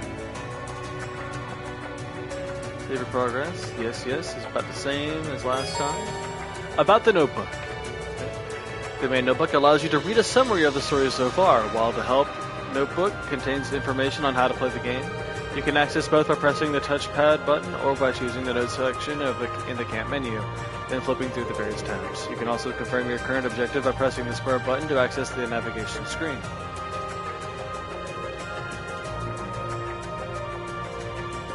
Alright, this feels exactly like the second game, too. Or first game. It's gotta be around here somewhere. Oh shit, it feels like the second game. It is the second game, Jay. Get it together. I can sense monsters nearby, too. I'm gonna need to be careful.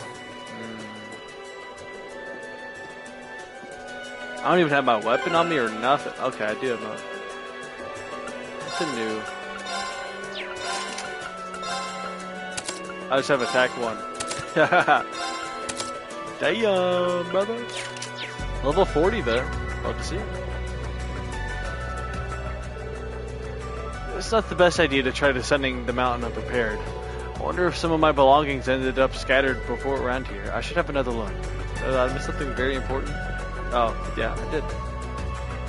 A sword. Okay, we found this equipment. Looks like this is all my gear. I think I managed to find everything. I'd better set the master quartz in my orbit too. Set the master quartz in the Arene's Arcus. Quartz can be set into the orbit section of the camp menu. Orbit general return. Okay, we know what all this is. They're making it seem like I didn't play the first game. There's several varieties of quartz that can be used. Aqua Bleed, Firebolt, HP1, HPL, yes.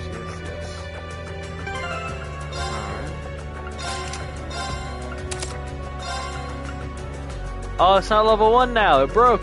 Now it's back down to level 1. Okay, we got different rarities now.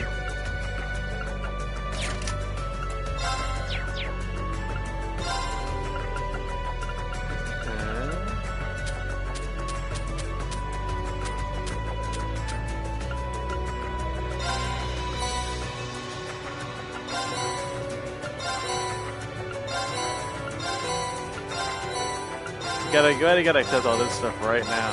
We have to. We have no choice. What else? Space plate. We gotta accept all this too.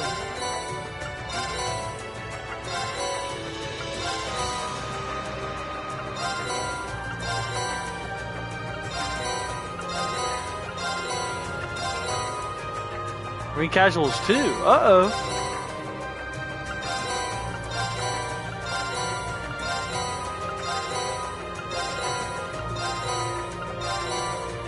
There's casuals. Toa's casuals.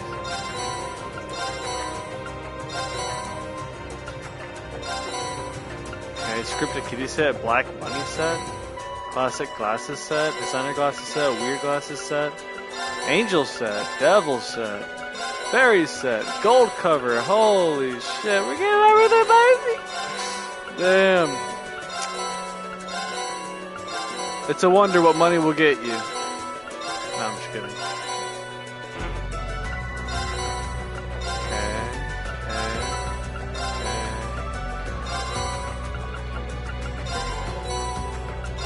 Evil Mishi. This is all free stuff, but I'm probably not going to mess with this. I don't want to get anything extra, even though I know I paid for it. Unspeakable. What's this? I think a costume. Okay. We gotta see what that is.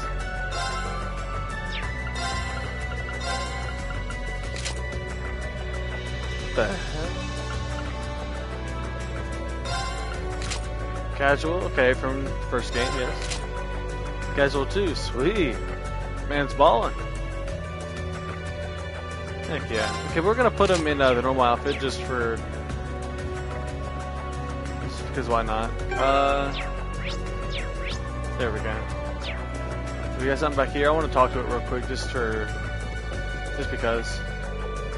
Ashinetti's is resting peacefully. It looks like it's going to be a while longer before his mana finishes replenishing. I don't have time to worry about him now. I need to find the others. Okay. That's fine by me. Can we talk to the cat? Oh! The cat follows me around too. That's cool. I wonder if she fights with me.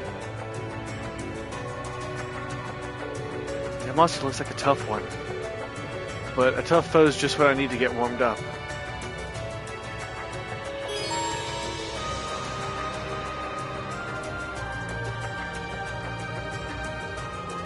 There we go. Okay. We know about all that.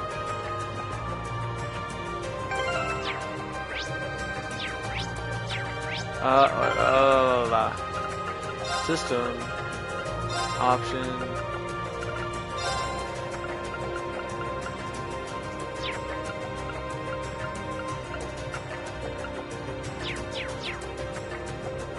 There we go. That's more like it. I knew something was off.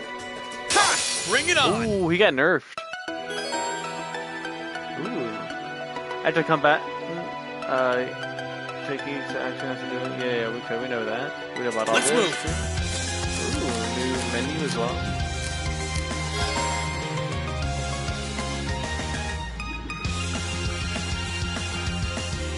Damn, this sounds good.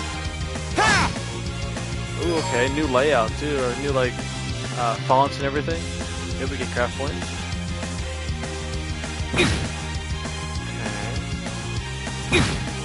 Here I go.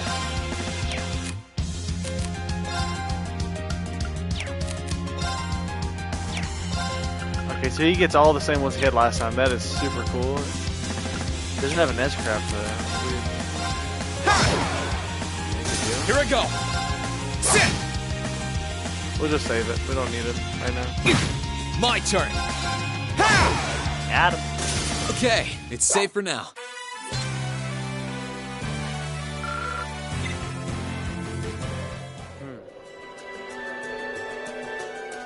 Not bad. The monsters around here shouldn't be a problem if you can keep that up. No, I can do better. I need to hurry up and get back to the fighting form. Hey!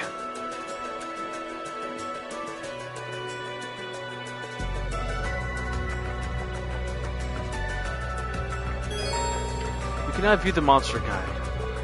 The monster guide automatically records information on monsters you fought, serving as valuable reference.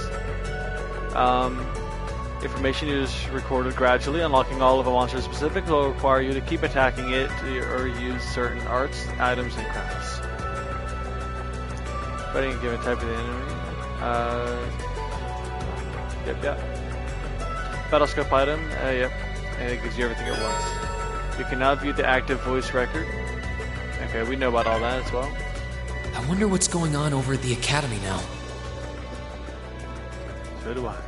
Hey! Slow down a minute! You're a cat. Come on, man. You're faster. Well, only one way to find out.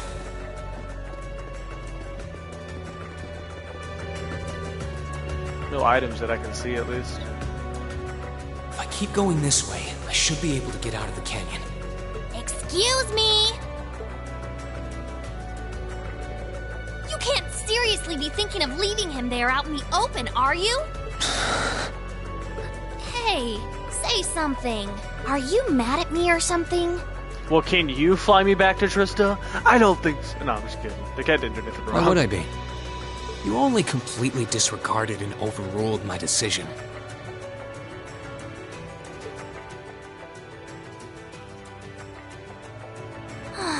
What else was I supposed to do? If we hadn't flown away when we did, you'd be dead by now. That means that's her saying basically that everyone else is dead We now. probably would have lost Valimar too. If anything, you should be thanking me. Forget it. Right now, I want to focus on finding the others. If I keep going this way, I should end up on the highway at some point.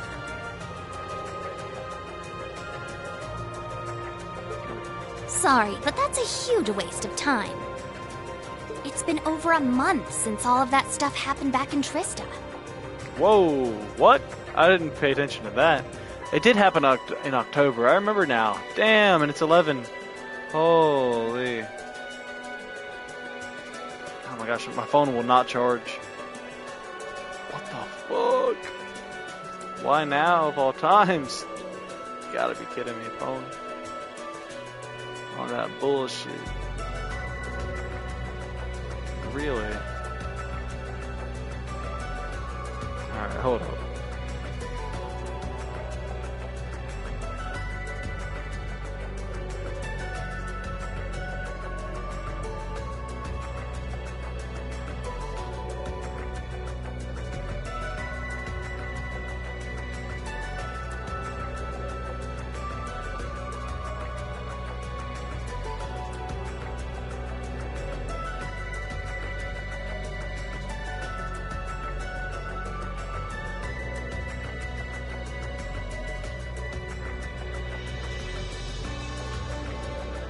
Alright, sorry about that. I believe that's as good as it's gonna get right there.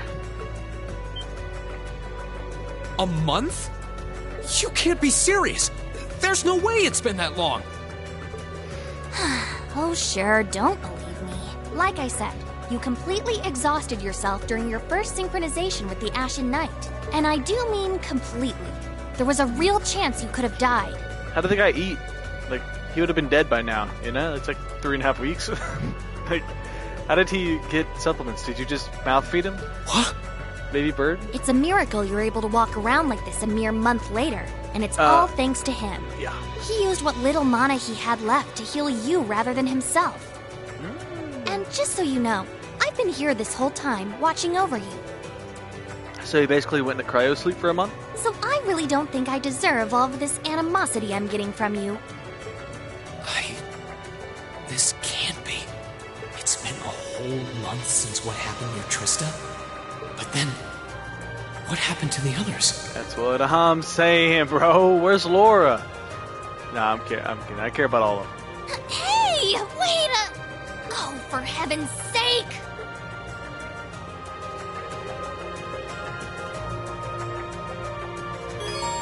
Hey, you can expand the minimap? Yeah, I know. I know.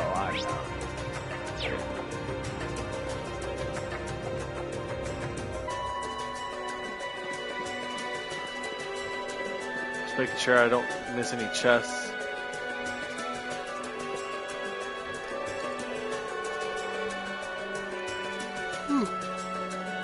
I don't don't think that one will be easy to cut down with my sword.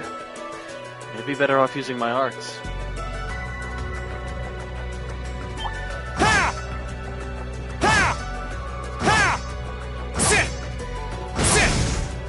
Now's our chance. Let's get him.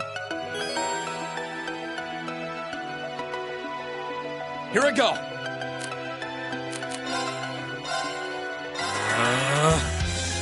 Yeah. Let's move. Marcus, activate. Huh. Let's move. Ha!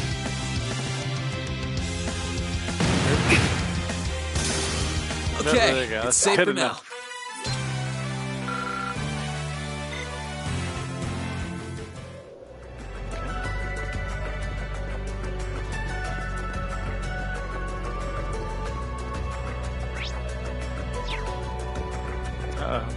Mini boss?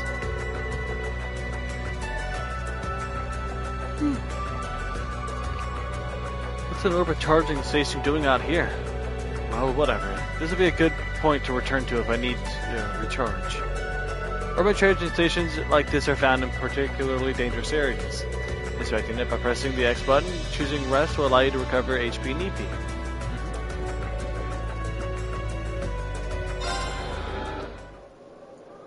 Might as well, might as well.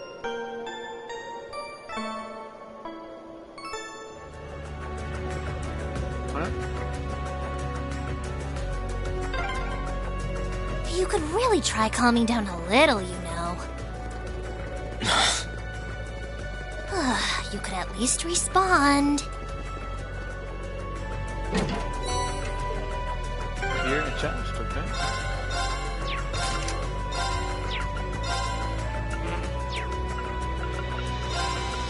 Oh, they're not blue. My bad. I'm blind.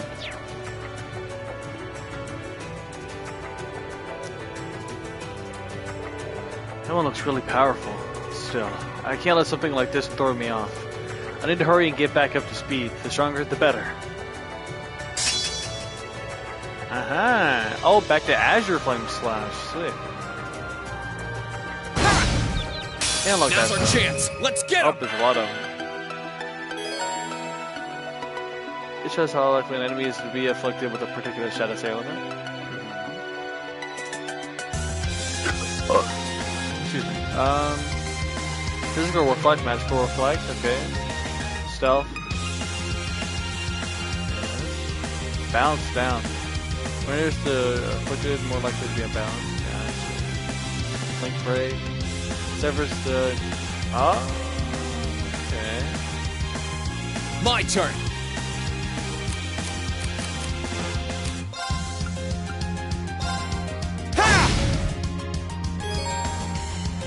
S-Crafts are powerful. Yep. Use the 300. My turn. I'm gonna know want me to use it. Okay. Gather on my blade.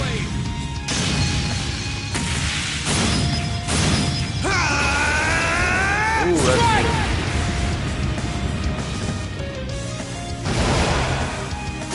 good. Okay, it's safe for now. I like the beginning of his S-Craft in the first game more. He's like, he says it more like, I don't know, he says it more viciously? I don't think that's the right word for that though. It wasn't as vicious, but it's just like more loud and more like in depth with trying to get the flames together around his blade. I don't know. This one, I'd have to hear it again. I don't know. But the rest of it was improvement, big time. I mean, the art was different, like the actual animation of him, which I still liked it. I don't know if I liked it more than the other one though, but this one's cool. It's cool having it look different. Yeah, it's not always the same thing. I like that. That about wraps that up. I feel like I've gotten out of the hang of fighting again. Now I just need to focus on getting down this mountain as fast as I can. Wait!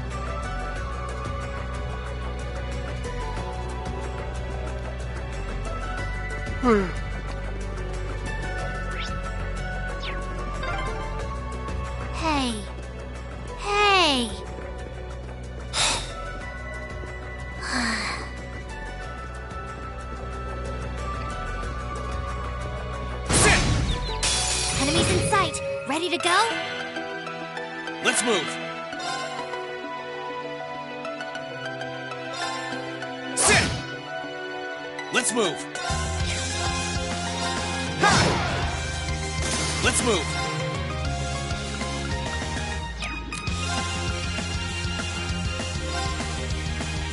There! Ha!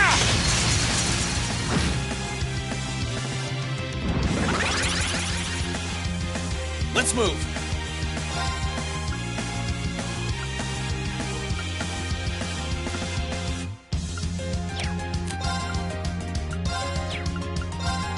There! Ha! I need to hurry and find the others. This is stressful.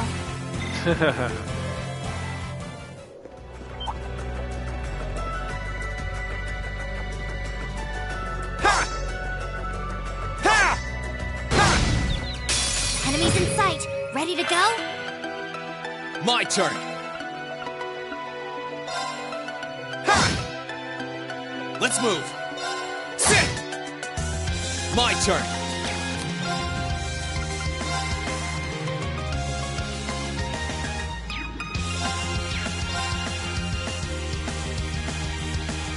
There! Ha!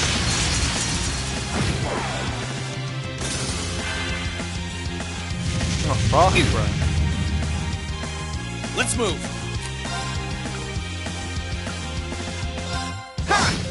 I didn't kill. Here I go.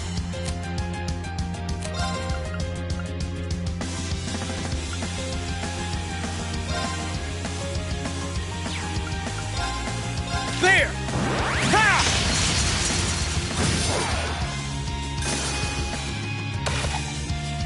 Too slow. Nice counter. Yep. My turn. Ha! I need to make up for lost time.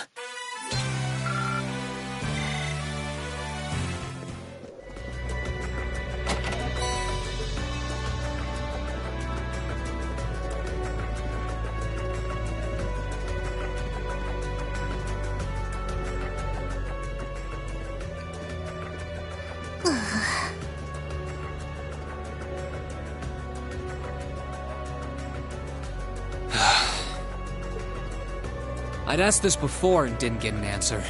Probably because I was bombarding you with question after question, but better late than never, I guess. Just what are you, anyway?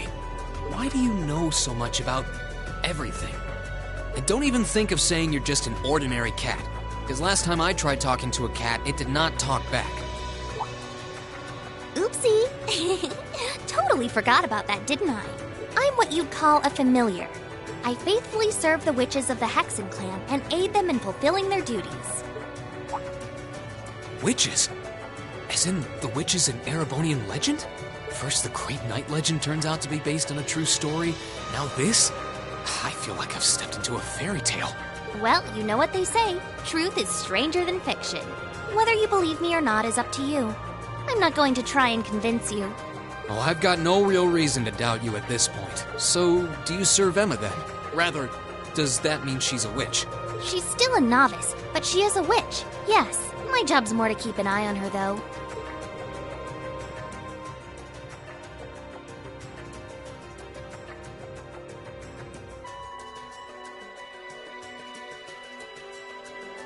We did always get the sense that there was more to Emma than meets the eye.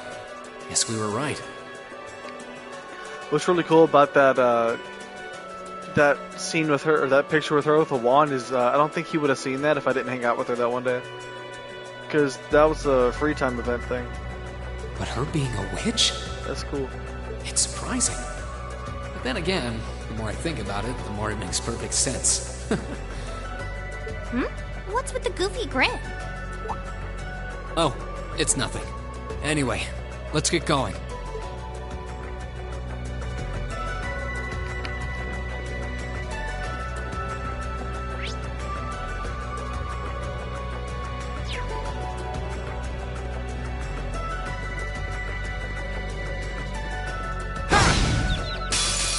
Get out of my way! Let's move. Ha! Here I go. Ha! Here I go. Ha! My turn. Ha!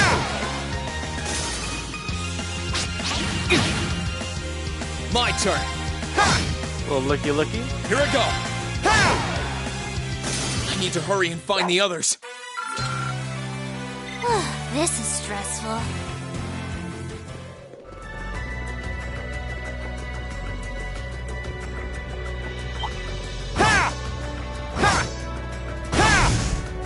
Enemies in sight. Ready to go? My turn. Arcus, activate. Huh. My turn. Arcus, activate. Yeah.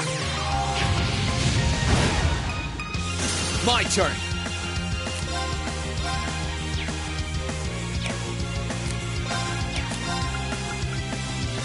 Burn to ash. Fall! I need to hurry and find the others. I need to get my strength back. Oh, wrong way. There we go. Ha! Proxy puppet again. Nice. That's a good item. Never did use it though. Yeah. It's not as good as it was in the first one, I don't think. Unless it's better. I don't remember. I wonder what this is. This is Viscount Arcade's outfit, isn't it? No, it's not his outfit. I'm losing my mind here. Unspeakable costume. Weird. What is this? Okay. Angel set. Oh my gosh. That's funny.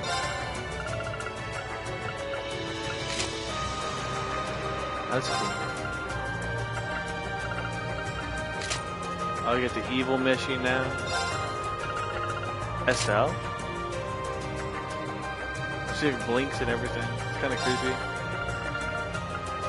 Joshua?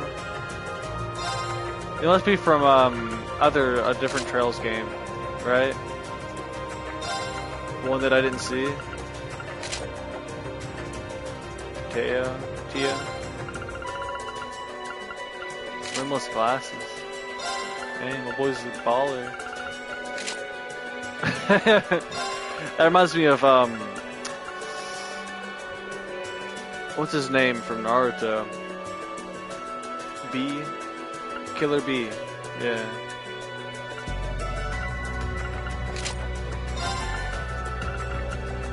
Got square glasses. T-shade, nice. Nose, yeah. Butterfly glasses, wow. Monocle, cool. World Rejector. Just headphones. Okay. Midnight Heaven. Interesting. That's everything? That's funny. All those probably come with the, oh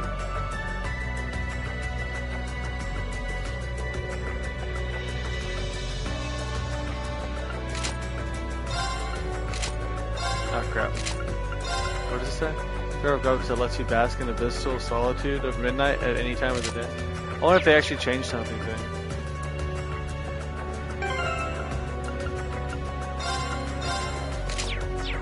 Nah, okay. Alright. We gotta get back.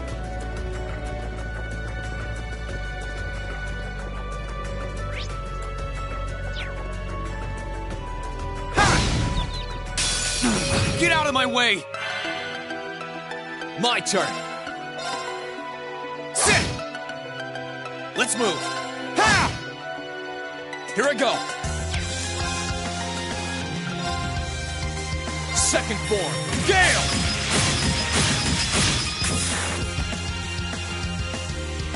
And the only one it was gonna kill, it missed. Let's move. And of course he had the crit and everything. There! Ha! need to hurry and find the others.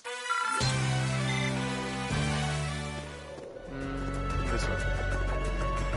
Not that way.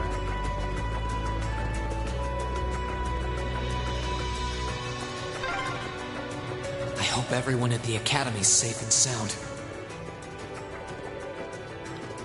Not to mention Elise, Princess Alphen, and Prince Oliver, too.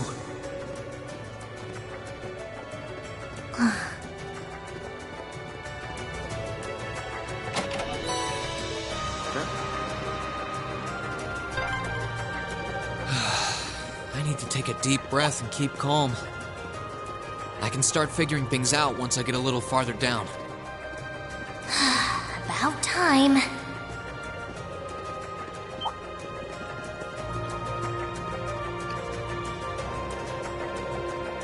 Sit! Get out of my way! Here I go! Ha! Let's move! Sit! Let's move! Sit! Oh no.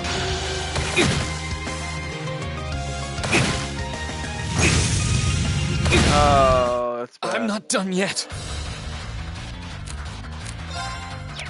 Oh, well then. We have to retreat. No, we don't.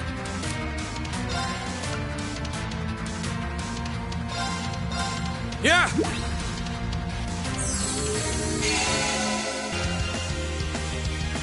Too slow! You didn't kill? Let's move. What is this? There! Ha!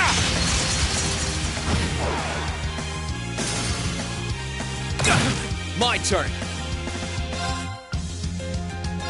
Ha! Here I go.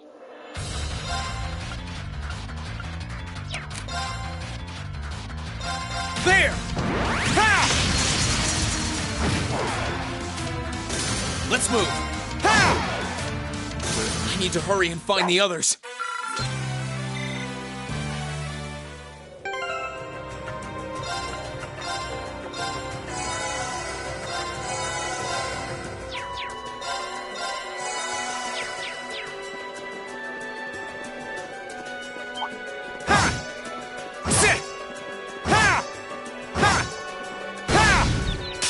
Enemies in sight. Ready to go? Let's move. Sit! Here I go. Sit! My turn. Ha! Too slow. Here I go. Ha! Too slow. Nice. Here I go. Sit! Oh my god. Here I go. Ha! My turn. Yeah! I need to hurry and find the others.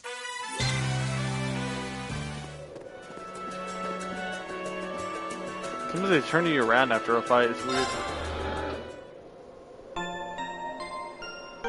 Makes it easy to get lost.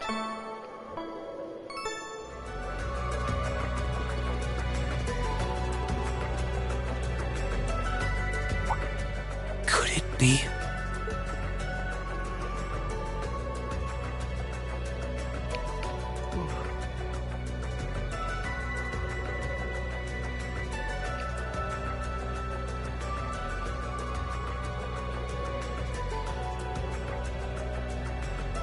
I knew it! I've been here before! Master Ka-Fi brought me here as part of my training. That's the name of your former instructor, right? Yeah. He was the founder of the 8 Leaves, 1 Blade School of Swordsmanship that I follow. His full name's Master Yun Ka-Fi, though most just know him as the Sword Hermit. Man, when was the last time I came here? Must have been, I don't know, 5 years ago. In fact, if I remember right, my hometown of Ymir is only a few hours away. Oh, really? Well, that's convenient. Wanna head there? We might be able to get there by sundown. If we hurry, yeah? As soon as we get to Ymir, I want to try and gather information on what's been going on. Oh, hell. What was that? It feels like it's coming closer. It couldn't be. Oh, but it could be.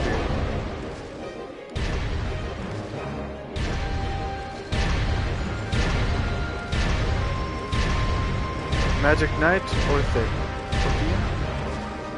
It's a magic knight! You know what that thing is? They're magic golems made during the Dark Ages, and they're incredibly strong. Damn it, what's one doing here?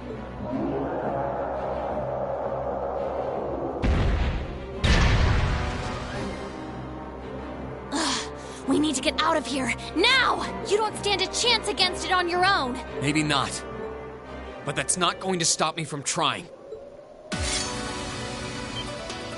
You idiot! You're still recovering! You don't stand a chance! We'll see about that. All I know is that it's standing between me and everyone I care about. So if getting to them means taking this thing on, so be it! Unbelievable. Bring it on! My turn! Alright. I mean, might as well, right? Gather on my blade!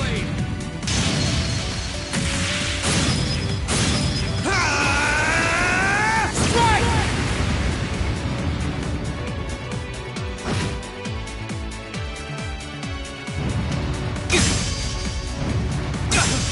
Here I go!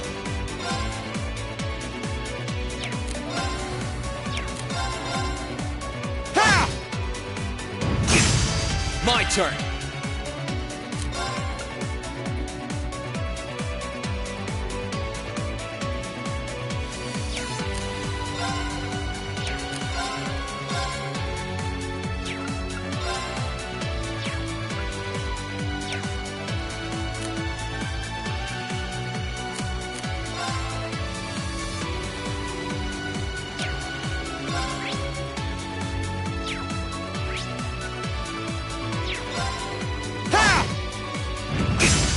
Let's move. Ha! My turn. Ha! Here I go. Yeah.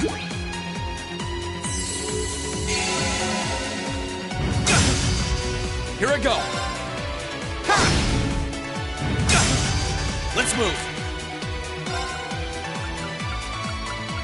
All right, let's do this. My turn. Huh. Here I go. Ha! Let's move. All right, let's do this. Let's move. Ha! Let's move. Ha! Let's move.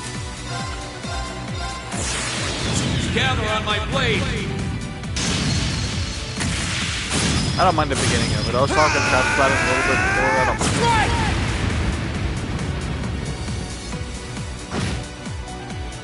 mind. Did he heal? Let's move. He did. What the? Am I supposed to lose this fight?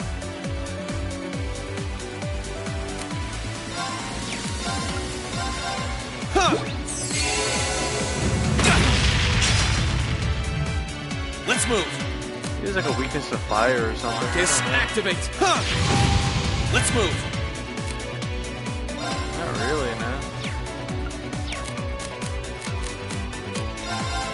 Ha! My turn. Ha! Here I go. Ha! Too slow. Let's move. Sit.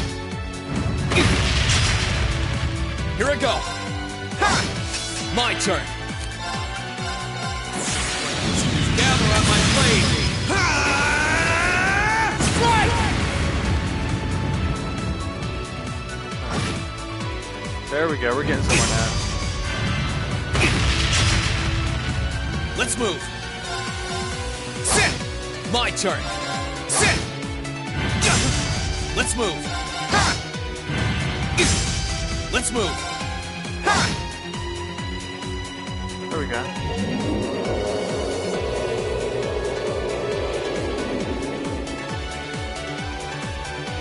I feel like you got like HP plus 50% or Attacks something are like barely putting a dent into it. We're so close to Ymir too. I told you this would happen! Get back!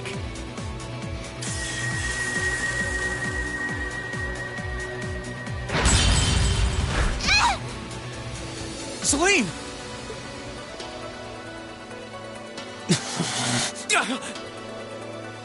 I can't lose. Not here. Not without seeing everyone again.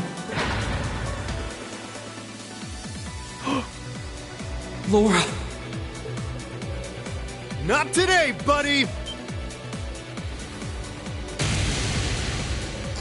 Ground press.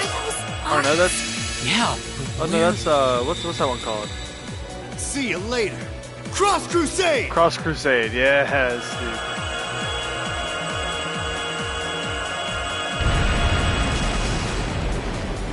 Laura! Oh, dang. Bye-bye. This is the guy that saved my life.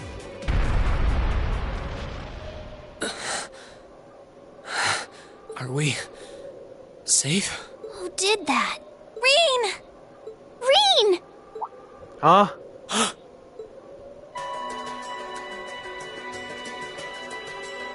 Oh shit!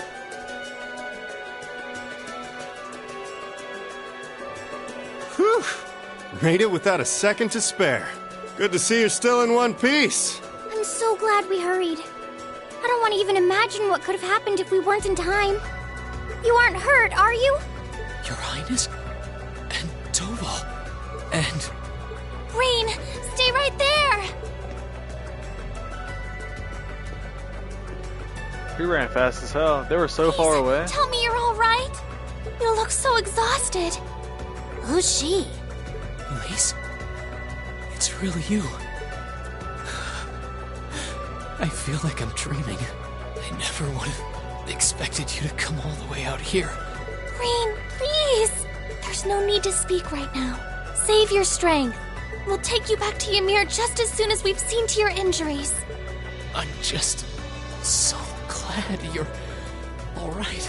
But how did you know I was here? Ooh, his sword just, that'd be crazy if his sword just takes him on out. As my consciousness began to fade, I heard a distinct voice resound at the back of my mind. Like, that was dangerous, dude. That sword went up towards his face and everything. A voice with all the gravity of steel, and yet a strange sense of familiarity, of warmth. Laura. It wasn't Laura. And as I listened, I could feel myself being beckoned towards the Wheel of Fortune. Huh? Wheel of Fortune. Dost thou desire the power? That's not what I thought it was gonna be. Oh shit! A new opening? Different from the one we saw at the beginning.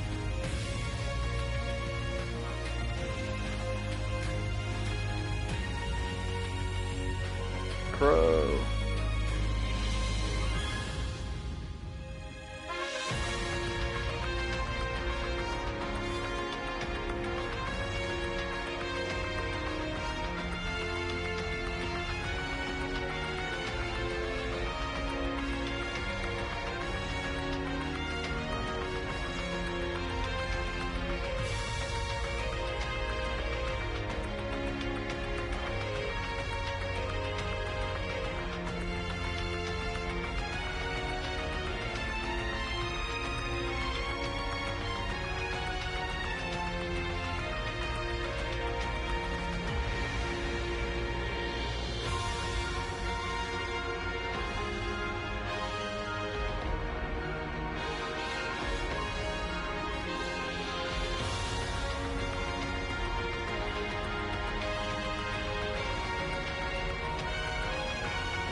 That was one hell of an introduction. Damn.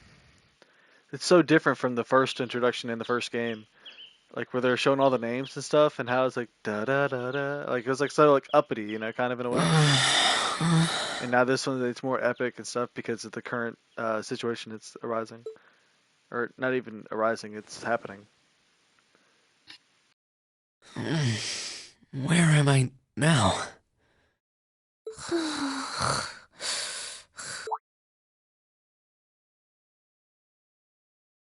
Celine, this looks just like my room.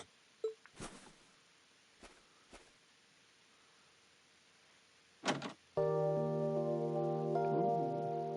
knew it. I'm back in Ymir. I'm finally back home. My memories are kind of hazy now, but I think that means everything that happened in the mountains. Why'd it get so cold all of a sudden? Oh, you finally woke up? Yeah, just a second ago. How about you? Feeling better after a cat nap? She's like, yeah, I'm feeling fine, but you were asleep for another month. That'd be funny. Even though it showed the day passed by. I guess. I slept more than I meant to, actually. You're awake.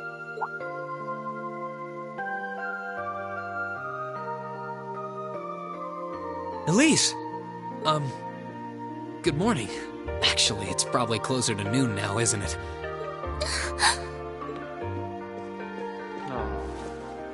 Elise? Oh, I'm so happy that you're awake. You don't know how scared I was. There was all that chaos in the capital, and then we lost all contact with you. We had no idea where you were. I'm just so relieved. I'm sorry. I'm sorry for worrying you so much, Elise. No, you don't need to apologize. I knew that somewhere out there you were all right, and that you'd come back safe. Welcome home, Rean. It's good to be back, and thanks. I see our two little lovebirds are as Twitter-pated as ever. Pardon? Good morning, Rean. And to you as well, Elise. Hey there. Just swinging by to see how you're holding up. You're here too, Your Highness? I'm really not dreaming then.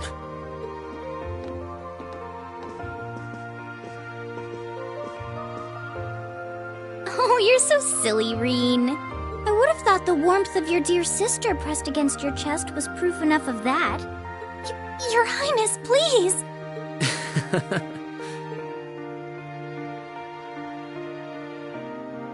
Well, I'm just glad you're up. How are you feeling? Still sore? You've been fast asleep since we brought you back here yesterday. I don't have any serious injuries, at least, but I doubt I'd be able to say that if you hadn't come when you did. Thanks, Toval. I suppose I owe you my thanks, too. That art of yours didn't come a moment too soon. You're both very welcome. I just didn't want to give these two young ladies anything to cry about. Aww. I see you're finally up. Daddy! Dad! Mom! Hello, Rean. It's wonderful to see you back home. I imagine you have plenty of questions running through your mind, but first and foremost is getting you something to eat.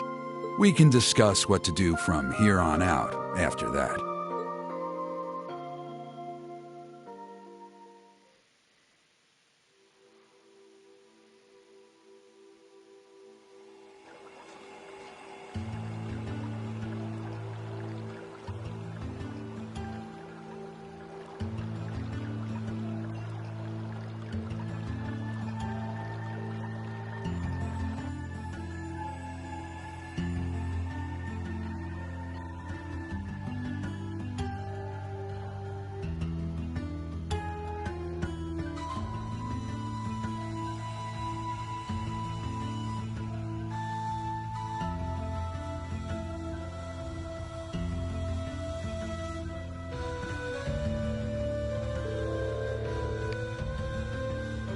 Alright. It's been a month now since that so-called Noble Alliance occupied in Heimdall. At present, man, we're back at it. Alright, at present, they have effectively... In fact, no, it is effectively, damn it. all of the nation's major cities under their control. Yeah. The Imperial Army tried what they could to stop their advances, but the majority of their forces have already been defeated. I had a feeling that would be the case. If nothing else, at least you two are safe. We were at St. Estrella when the capital was occupied, so we were caught up in the chaos too. It was only thanks to Toval appearing and rescuing us that we're sitting here now. What were you doing there, Toval? I got an urgent request to escort Her Highness and Miss Elise to safety. As soon as I got that, I booked it there as fast as I could. I'd never turned down a personal request from Prince Oliver, you know? Prince Oliver asked you? Well, that explains it. He kindly escorted us out of the capital, successfully evading the Noble Alliance's attempts to pursue us. And roughly 10 days later, we were able to reach Ymir. I'm just so glad you made it here safely. Unfortunately, it appears His Majesty the Emperor and Crown Prince Cedric fell into the Alliance's hands. The official story is that both of them had been taken into protective custody, so they're both rumored to be safe. However, Prince Oliver's whereabouts currently remain unknown. There's not even confirmation that he's safe somewhere? That's more than a little worrying. You needn't be so concerned. I'm sure he's perfectly well. He made it through the chaos in Liberal last year unharmed, as you know. He's always been a resilient one. As for Cedric's father and mother, I'd like to believe they're alright too. I'm sure they are, Your Highness. I'm worried about the Imperial family as much as anyone, but if you don't mind me interjecting. Reen, I imagine you're probably just concerned about what happened to Trista and Thors. Luckily for you, we've managed to get some info on that front. Please, tell me everything you know. What happened over at the Academy? Is everyone alright? I don't think this will come as much of a shock to you, but both Trista and Thor's military academy are completely under the Noble Alliance forces' control now. They were both taken over not long after the war began. No. Reen, no matter how much I thought about it, I didn't want to believe it was true. What about the students and our instructors? Honestly, I wish I had more I could tell you. There's rumors that they resisted being occupied as long as they could, but not much more than that. Try not to let concern get the best of you. It's too early to presume the worst has happened. Yeah, I'm with Lord Schwarzer here. On the contrary, same rumors could even suggest the opposite. What rumors? Word has it that a number of students and staff are unaccounted for, and the Noble Alliance is still trying to find them. Then that means, have some of them managed to escape? Well, rumors are rumors. Still, your classmates and Sarah have more than gotten their feet wet at this point. I can't see them being taken down easily. The odds sound pretty good if you ask me. What say you? What else can I say? I would have to agree. Celine? I couldn't tell you where she is right now, but Emma's still alive, that's guaranteed. You can tell? I'm her familiar, so we've got a link of some kind between us. If anything were to happen to her, trust me, I'd know about it. All I know is that she's alive, though nothing else. How peculiar. Anyway, there's no point assuming the worst when there's every chance that it hasn't happened. So try keeping the faith, alright? Think of it this way. They're probably just as worried about you as you are for them, and yet here you are, safe and sound. You've got a point, actually. Safe and sound, you may very well be, but you're hardly in peak condition. Take this chance to stay home for a time and recover your strength. And while you're here, why not go pay everyone a visit? The whole village has been eagerly awaiting your recovery. That's true. I think they'd all be delighted to see you. And if you'd like, I'd be happy to accompany you. Thanks for the concern, Elise, but I'll be fine on my own. Honest. That sounds like a good idea, Mom. I'll do just that. Okay. The depths of despair. Looks like Elise and Princess Alphen have already gone out. Like Mom said, it might not be a bad idea to follow suit. This could be a good chance to walk around the village and collect myself a bit. Event markers. Occasionally you will see event markers displayed on characters and places. These show that an event will be taking place. There. Okay, key event, yep, and quest event. Yeah, buddy. Ymir's town map can be accessed by pressing the square button. The town map allows you to confirm and press the present location of both important characters and objectives. Okay. So it's just all things mandatory. We are currently at the Shores of Mansion, which there are things somewhere here. Let's go inside. Let's just check out the house a little bit, though. We're not going to speedrun anything, you know. Take it all in, you know. Enjoy the atmosphere. I mean, they put all this stuff into the game. Let's just take it in. I figured out if I could see what that picture was. I mean, seeing someone's house is the best way to figure out how someone is, you know? And obviously, his parents are nobles. But it's really nice, like, the aesthetic. And that's their family crest, or whatever it's called. I'd say crest, emblem. It's a deer with like a mane, like a neck. Is it like tails of like a fox or something, maybe? I don't know. What's at the top? Okay, it's just mostly design and feathers, maybe? Okay. There's Elise. There's Rean and Elise as kids.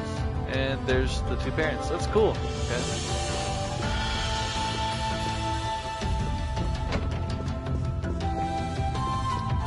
And there was somewhere to go upstairs as well.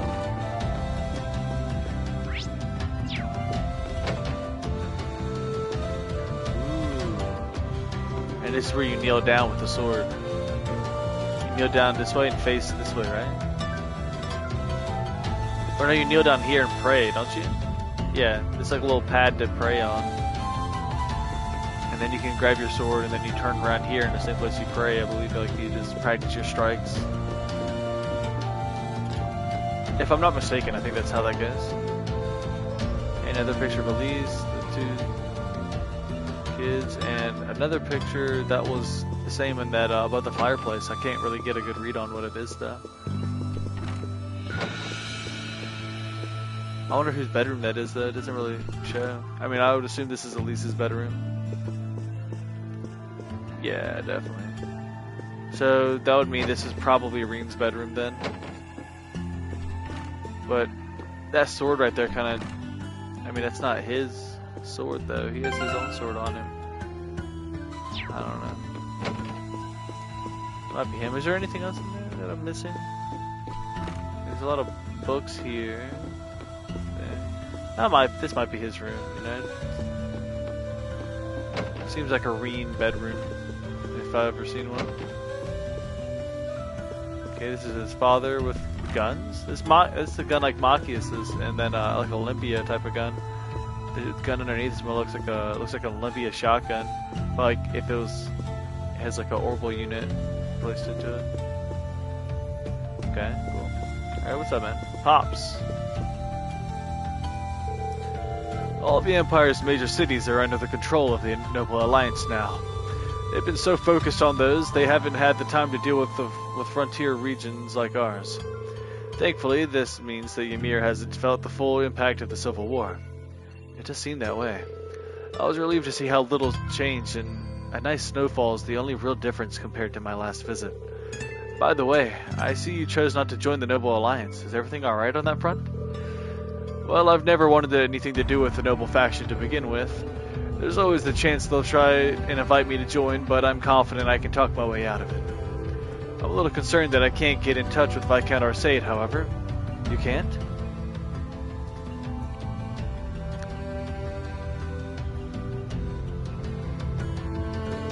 Did something happen over in Legram? Or maybe even the Courageous? I'm afraid I couldn't tell you, but it's Viscount Arcade we're talking about. We'll be fine. Regardless, I'm just trying to make sure that we'll we're well prepared for anything. Especially since our duties have expanded to sheltering Her Highness. That's true. The Alliance already has His Majesty and the Crown Prince, so it's safe to assume that they want Prince Alphine as well. Dad, let me know if there's anything I can do to make your job easier. I'm more than happy to help. Of course, I'm sure I'll be counting on you in the days to come. Still, start with trying not to rush things. You shouldn't have to jump to thinking you need to shoulder more than your fair share of responsibility. There's only so much burden that one person can bear. Do you think I'm shouldering too much? Admittedly, those are Master Ka-Fai's words, not mine. But they get across what I want to say well enough. And whether I think it or not, this is a good chance for you to get some well-earned rest. I want you to make the most of it, alright? Sure, thanks, Dad. I haven't been able to contact Master Ka-Fai either, but he's never been one to concern himself with worldly affairs. I doubt he's in any trouble. Just focus on yourself for the time being.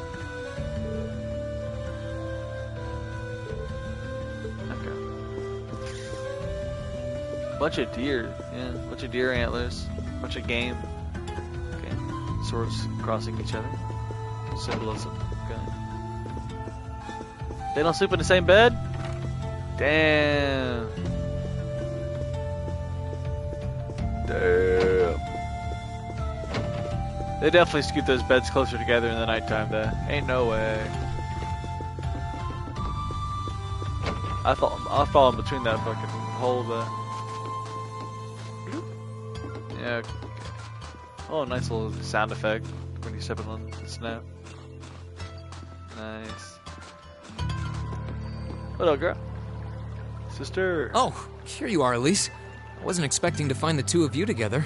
Well, it's quite cold outside, so I thought I'd come and give Celine some warm milk. I thought I'd set it outside so it'd get cold real quick. No, I'm just kidding. She sat next to like a furnace. I keep telling her that she doesn't need to go out of her way for me, but she won't listen. The steam here is plenty to keep me warm. Right. Oh no, that wouldn't do at all. You saved my brother's life. At least allow me to try and make your stay here in Ymir a comfortable one. Celine saved my life? And when exactly did this happen? I told her nothing of the sort. I keep trying to tell her it's not true, but she won't believe a word I say. Well, I mean, it definitely looks like it. Is something the matter? Nope, not a thing. At all. I'd really rather you didn't act like I saved his life, though. Besides, if anything, I should be the one who owes you. What do you mean? Nothing. Forget I said anything. The milk's cooled down a little now, so I'm going to have some. Thank you. Thinking back on it, didn't Elise later say she spotted a cat when she went into the old schoolhouse?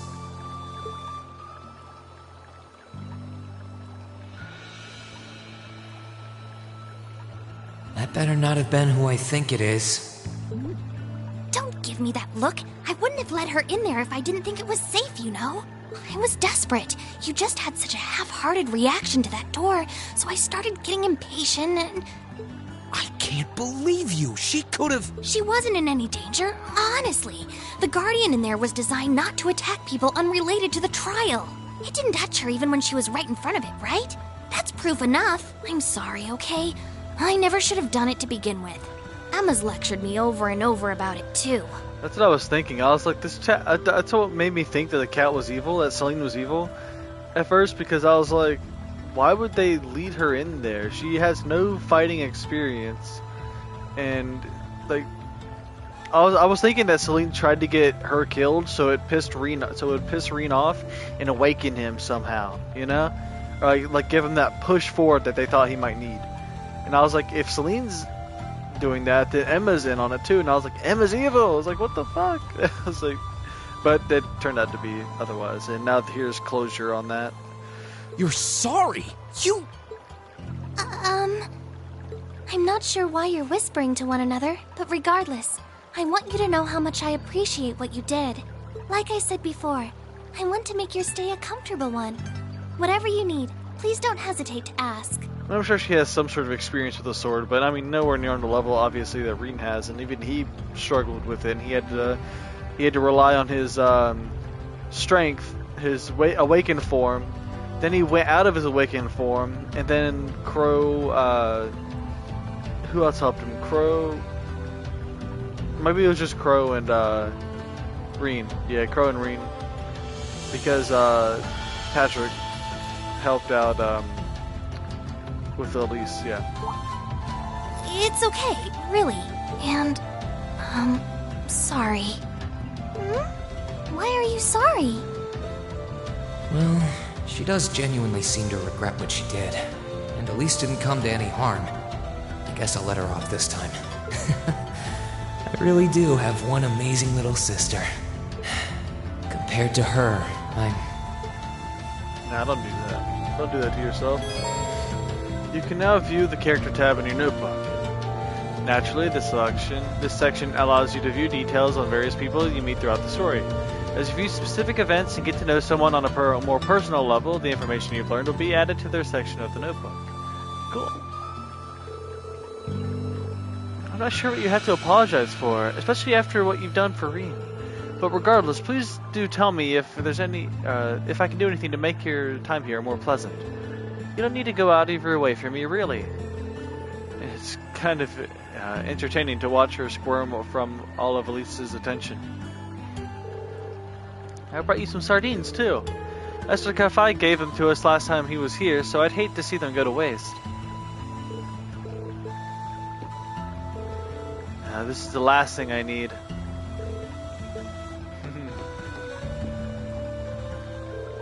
This footbath sure brings back memories. And as tempting as taking a dip sounds, I should probably save it for some other time. Oh, really?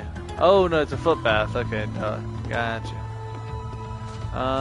It'd be funny if I click on it again. He's like, okay, a little bit wouldn't hurt. It'd be funny if he was like, 30 minutes wouldn't hurt. Come on. Okay, so we got...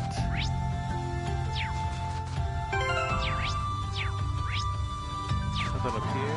Is this where the tavern is? I don't want to go into the tavern right yet. Phoenix Wings. Let's go here. This is where they stayed in that extra chapter, apparently. Like some sort of motel. What are you looking for here? Upstairs?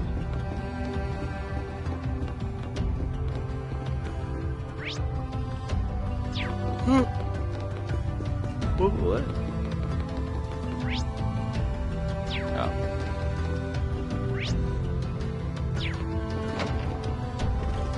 A chef. Oh, it's you, Rean. Your color's not looking half bad. If you were looking any worse, I was gonna have you drink some of the new vegetable juice I've been concocting. I'm perfectly fine without, thank you. How many new recipes have you made since I've been away? My creativity is infinite, Rean. I'm always striving to make the finest dishes in the land. You were brushing up on your own cooking skills at the academy, weren't you? Yeah, my classmates and I were cooking for ourselves at one point. Wait a sec, where'd my recipe book go? Oh, did you lose it? I guess so. I had all kinds of different recipes written down, too.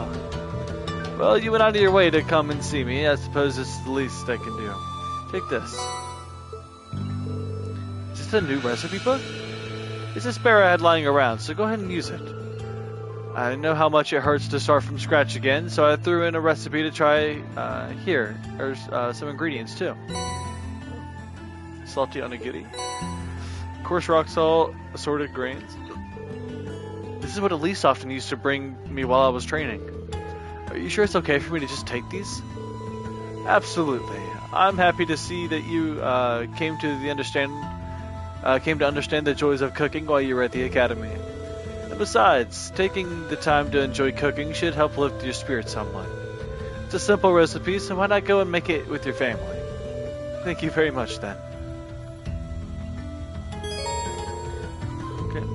In this tab, you can use recipes and ingredients you have to make food items. Some recipes are received directly from people, while others are obtained by using certain items. Okay, we didn't do this last time, and there was a quest that we couldn't do because of it. You can use recipes and ingredients to make food by selecting...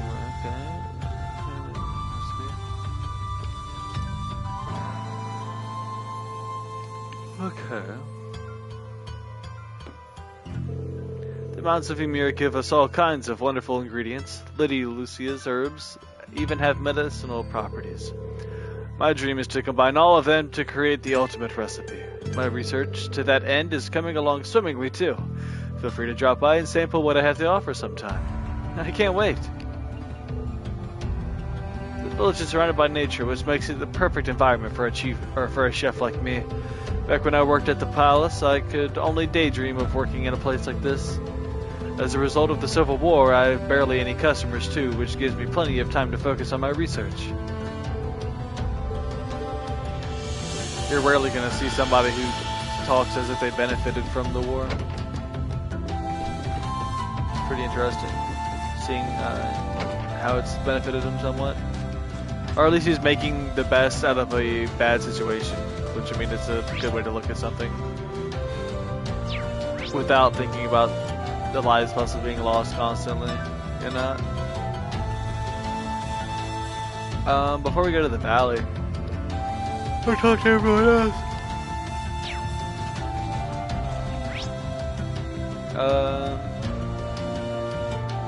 So we'll turn around, come back this way, go here. That's where the tavern is. If you've come to thank me for saving your butt again, save it. I'm just glad I made it in time. Princess Alphen and that sister of yours are the ones you should be talking to. You were on their minds this whole time. Yeah, I can tell. I really do appreciate you coming for me, though. I was pretty far out from town, so I didn't think anyone would find me. Just goes to show what bracers can do, I guess. About that. I wasn't actually the one who found you. You weren't? 2 days ago, I got a call out of nowhere on my Arcus. They gave me this crazy amount of detail on exactly where to find you, then they just hung up. Didn't even say who they were. I figured it couldn't hurt to go take a look. And sure enough, there you were. That's strange. I wonder who it was. Wish I could tell you. I couldn't even recognize their voice. Nah, that's not really true. It was kind of familiar. Maybe. Whatever. No use dwelling on it. Right now we've got bigger problems to tackle than mystery callers. There's the war for starters.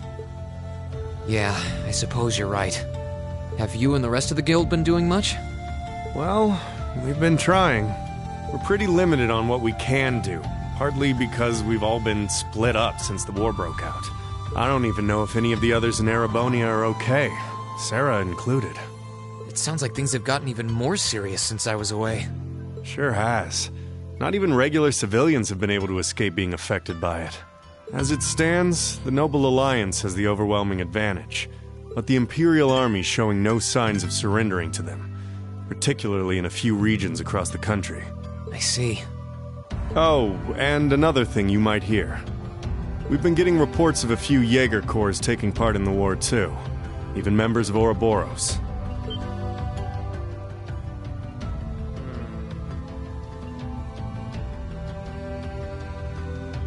Ouroboros? That secret society? That's the one. Jaegers being employed here in Erebonia is nothing new, but there's way more of them here these days. As for Ouroboros, they're probably just trying to stir up trouble of their own. It's what they do best. Then there's the fact that Erebonia isn't the only place with problems right now. Crossbell's full of them too. There's so much to freak out about these days, it could drive you insane. Sorry, you've got enough on your plate without me dumping all this on you, huh? Try saving all those bad thoughts you got piling up for another day, okay? You need to focus on relaxing. You can decide what you want to do after that. Sure. Thanks, Toval. You're probably right. You're just a fountain of good advice, huh? I've just got a few years' worth of life experience on you, that's all. Oh, and while I'm giving you good advice, why not take a dip in the hot springs? Could be a nice way to clear your head. It probably would. Hasn't let me down before. Maybe I should pay a visit to the Phoenix Wings later.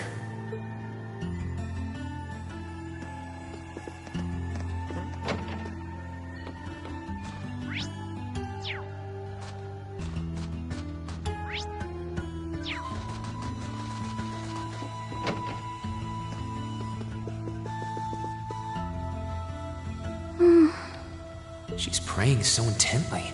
Thinking about it, she must be even more distressed right now than I am. Why, hello, Reen! You're looking rather well today.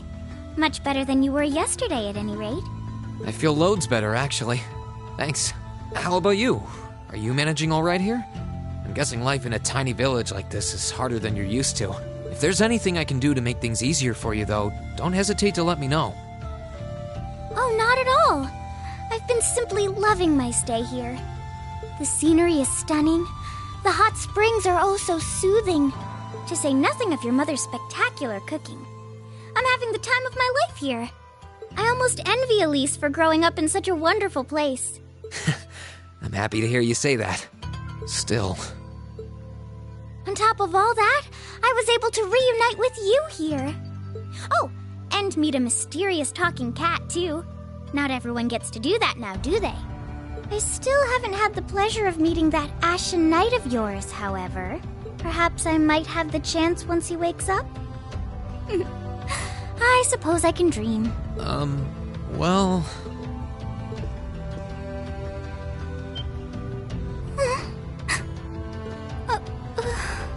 I realize I'm the last person who has any right to say this, but there's no need to force yourself to bottle everything up and put on a brave face. I know how worried I am about my classmates, so I can only imagine how you must feel.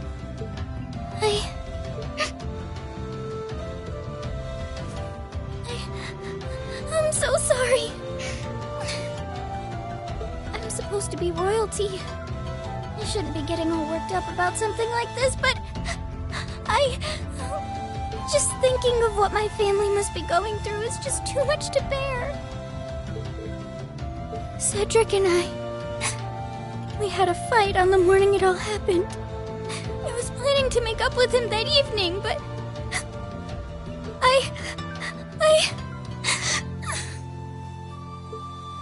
I'm sure he won't hold that against you. You'll be able to make up with him next time you see him. I'm sure that'll be sooner than you think, too.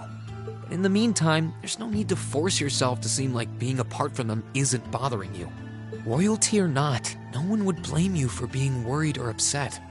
And every single one of us here wants to do what we can to help you.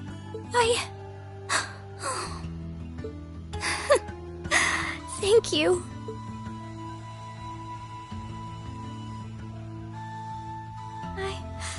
I'm fine now.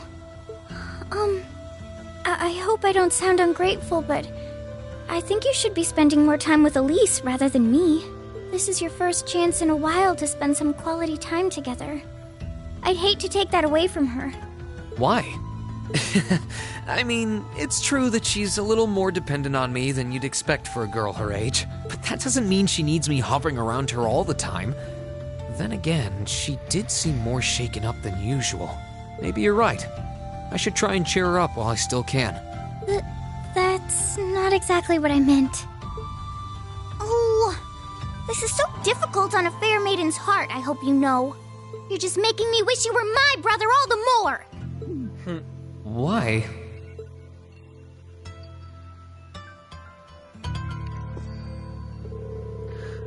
I have to say, though, I'm really glad that I have the opportunity to visit Ymir. Oliver came here himself some time ago, and ever since then I've wanted to see it for myself. Not to mention the fact that it's given us the chance to really get to know one another without any pretensions. Oh, that's the first I've heard of Prince Oliver coming here. Though I guess it makes sense knowing that the Phoenix Wing was built as a gift from the Imperial family. From what I remember, it was just before he left for Liberl 2 years ago. He couldn't stop talking about how much he was looking forward to the hot springs. Back then, he wasn't quite as popular as he is now, so he was apparently able to do it without anyone recognizing him. No wonder I don't remember it. Back then, I wasn't in Ymir much thanks to my 8 Leaves training. Such a shame. I can only imagine how close we might be today if you'd been able to make his acquaintance back then. Glad to see she's back to her usual self. I'm glad I was given the opportunity to visit Ymir. After all, when we're here, we have the golden opportunity to shorten the distance between us. For now, though, all I can do is hope and believe that everyone is safe and sound. Alright. Wrong way.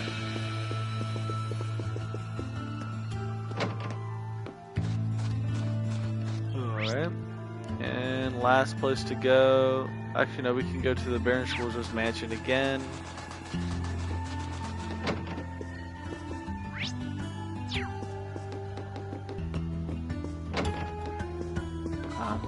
Oh, back in here, his father has something else to say? No? His mom? Is someone else down here now? It wasn't before? Oh, Mama? Wow, that smells delicious. Wait a sec, is that pheasant stew? Your very favorite. Your father said that he wanted you to have a nourishing dinner, so he went and caught himself one. Really? I'll be sure to thank him later. Speaking of food, you've got a lot going on here. It smells amazing. Well, the circumstances may not be ideal, but it's been too long since we last dined together as a family. Ever since Her Highness arrived, it's been so lively that I feel like I've gained a second daughter. Times like these are when a mother has to put her best foot forward, don't you think? You really are the perfect mother. Times like these, you're right here when ready to warmly welcome us home with open arms. I can't see that ever changing. If only I were half as good as a son as you are a mom. Mom, is something wrong? That's not true at all. When I had no idea what was going on with you and your sister, I worried myself sick. At times, it felt as though my chest was going to burst from it all. But believing that you two would come back to me safely was the key to keeping myself together. With that in mind, I could focus instead of getting this house ready to welcome you both home. Mom? Whatever doubts you may have about your place in this family, as long as you're here in this house, you're our son. If you're ever feeling down or afraid, you can always find comfort in my arms. And then once you've found the strength to keep going, you can pick things back up where you left them. Thanks, Mom. I actually feel a lot better now. Well, look forward to dinner tonight. And make sure you work up a good appetite for it, alright? No worries there. When all is said and done, I'm just happy that you've come back home to me, and I'm certainly not alone. Many of the villagers came to check on you and brought gifts too. Now I have plenty of new ingredients to work with. I hope you're ready for a hearty meal, Reen. When all said and done, I'm just happy. Many of the villagers came to check and you brought gifts. Now I have... Yeah, okay. Alright.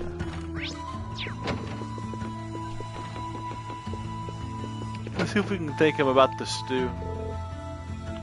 Okay. Probably thank him later, I guess.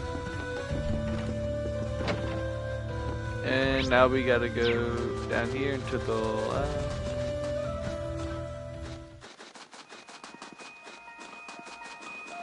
Yeah, what is she doing here? Annabelle? Alright, let's see how many little dastardly fishes I can catch today. I wasn't expecting to find someone fishing here. Not like there's a whole lot of monsters here, though, so she should be safe if she doesn't stray too far. And just my who you be. I seem to recall meeting her during one of our field studies. Oh, I recognize you. You're one of the Thor students who helped me a number of months ago, yes? It's lovely to see you again. Nice to see you again, too. Looks like I was right. Sorry for disturbing you. Oh, there's no need to apologize. Actually, since you are a student of Thor's, you wouldn't happen to know a young man named Kenneth, would you? Kenneth? I do, actually. He's in the Imperial Fishing Club. That's the guy. That's wonderful news. Perhaps you might know where I could find him as well? I'm sorry. I'm afraid I've got no idea. Really? That's not so wonderful. So you know him too? Indeed. When the war first broke out, we fled Trista together. But on the way, he told me that he had something he needed to take care of and asked me to go on alone. He promised to meet me here in Ymir, but there's been no sign of him since. That's unfortunate. Not that I believe anything untoward that could possibly have happened to him, of course. After all, there is nothing in this world that can crush the spirit of us anglers. When it comes to survival, even soldiers can't hold a candle to us. Right. That said, you're looking a little glum. Times like these, there's nothing like a spot of fishing to cheer you up. If you know Kenneth, it's only fair for me to assume you're a fan of fishing too. I am. In fact, Kenneth even gave me a title, Black Angler, I think. I don't have my fishing gear with me anymore, though. Did he now? You must be quite the skilled fisherman. In that case, please take these. Feather rod, okay. Ground bait, nice. Are you sure? Sure, I'm sure. Kenneth left me in charge of some of his fishing gear. He instructed me to give them away if I were to cross paths with any promising fellow fishing enthusiasts. So go on. They're rightfully yours. That sounds like Kenneth, all right. Thank you very much. And since we've got your new notebook open, I've taken the liberty of writing down your current title to help you keep track. You'll begin as a bronze angler, judged by the same standards as any professional. Aim for the top and become a fishing god. I have plenty of prizes you can exchange your angler points for, so beyond being pure bloody fun, fishing should prove worth your while. I'll try to do some when I've got the chance then.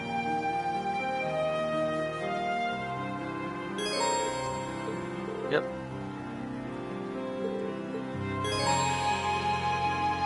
I remember how to fish. I'm talking to Annabelle. Oh, I could probably fish here. Let's talk to her something. Oh, Ymir, I never did expect to stumble upon such a lovely place. Not only is the food delicious, but the hot springs sublime, but this perfect fishing spot is mere 5 minutes from the tavern. And this is truly a fisherman's paradise. Never thought of it that way, but good to see she's enjoying herself, I guess. Now then, it's time to fish up a storm. Perhaps I'll catch a delicious salmon for this evening's dinner. Okay.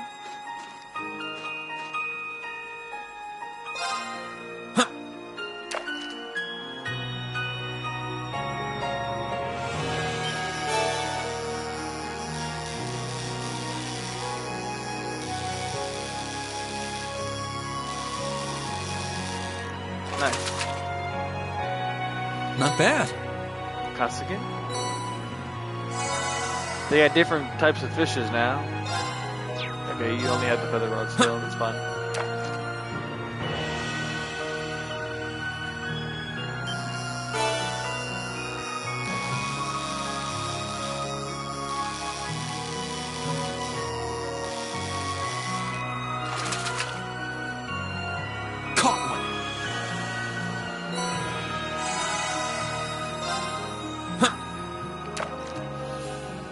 Anything different this time?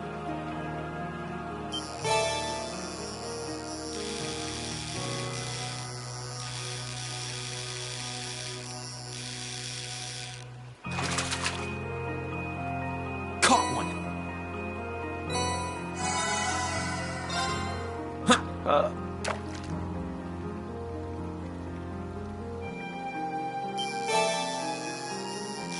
There's only Kasuke? But she said there was going to be a salmon here. I want the salmon. Caught one. Maybe is somewhere up here. Another fishing spot. I can sense monsters up ahead. I probably shouldn't stray too far from the village. Alright. This spot looks perfect for fishing.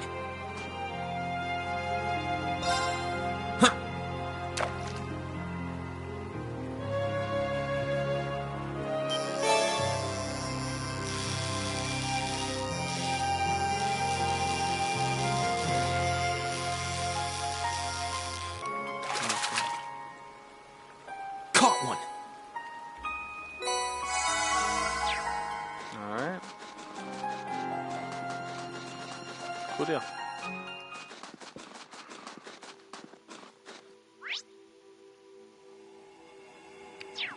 Okay, back to the Phoenix's wing.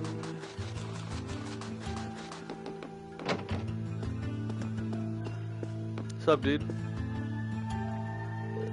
Master Rean, you've finally awoken. I'm so very relieved to see it. I was terribly worried about you. Thanks for your concern, Mr. Baggins. Although I'd prefer it if you didn't call me Master Rean all the time. Perhaps so, but you will always be a Master Rean, but you will always be Master Rean to me. May I help you with anything? Actually, I'd like to use the springs. Are they open by any chance? Why, yes, of course. As it so happens, cleaning was only finished not too long ago. You can have any, or even all of them, to yourself if you wish. That sounds wonderful. I might just take you up on your offer. It feels like it's been ages since I've had a chance to enjoy them. The entrance is to the right. Enjoy, Master Rean. Okay, so... Ooh, and a pool table too? Is that hinting that we get a pool minigame later on? Please tell me that's true. I love pool. Should I go into the baths now? Maybe I should go around and let everyone know I'm okay first. They've all been so worried. Entering the baths would cause the main story to advance. Well, we already talked to everybody. I think that's what he's talking about here. Very well. Well, they were just cleaned. Yeah, fair enough. A nice warm soak while enjoying the scenery sounds like the right thing to do, or whatever he just said, because I can't read.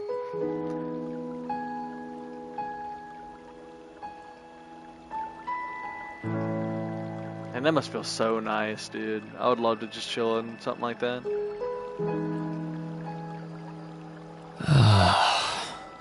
You really can't beat an outdoor hot spring. Feels like all the fatigue that's been building up inside me is melting away. I don't think I realized just how exhausted I was until I came in here. Still, what am I supposed to do now? Chancellor Osborn's been shot, the capital's been occupied, and now even Trista and the Academy are under the Noble Alliance's control.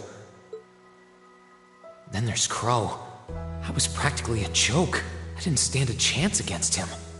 Even borrowing the power of something like a divine knight wasn't enough to fight him on equal terms. Far from it. It was hopeless from the start. I didn't realize before, but he was holding back against me the whole time. Even without that trump card of his, he could have defeated me effortlessly. And yet there was me, all happy, thinking that I'd won, right before he knocked me back with a single blow. If only I wasn't so weak. If only I'd been able to hold my ground. Maybe things would have been different. Instead, I ended up running away and leaving everyone else behind. There's no point in blaming how things ended on Celine or Valimar. None of this is their fault. This is all on me. Because of that, I've lost everything. I'd finally found a place where I felt I belonged, and people to share it with, and I lost it all. I thought my life was finally gaining some direction, but now I feel totally lost again. Rean? Sorry if I'm bothering you. Elise, did you want to use the springs too?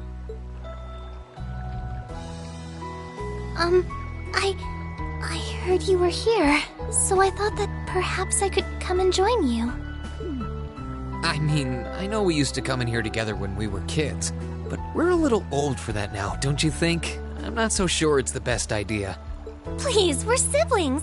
There's no need to feel so self-conscious. And you must be exhausted after all that's happened. So I thought the least I could do was come and wash your back for you.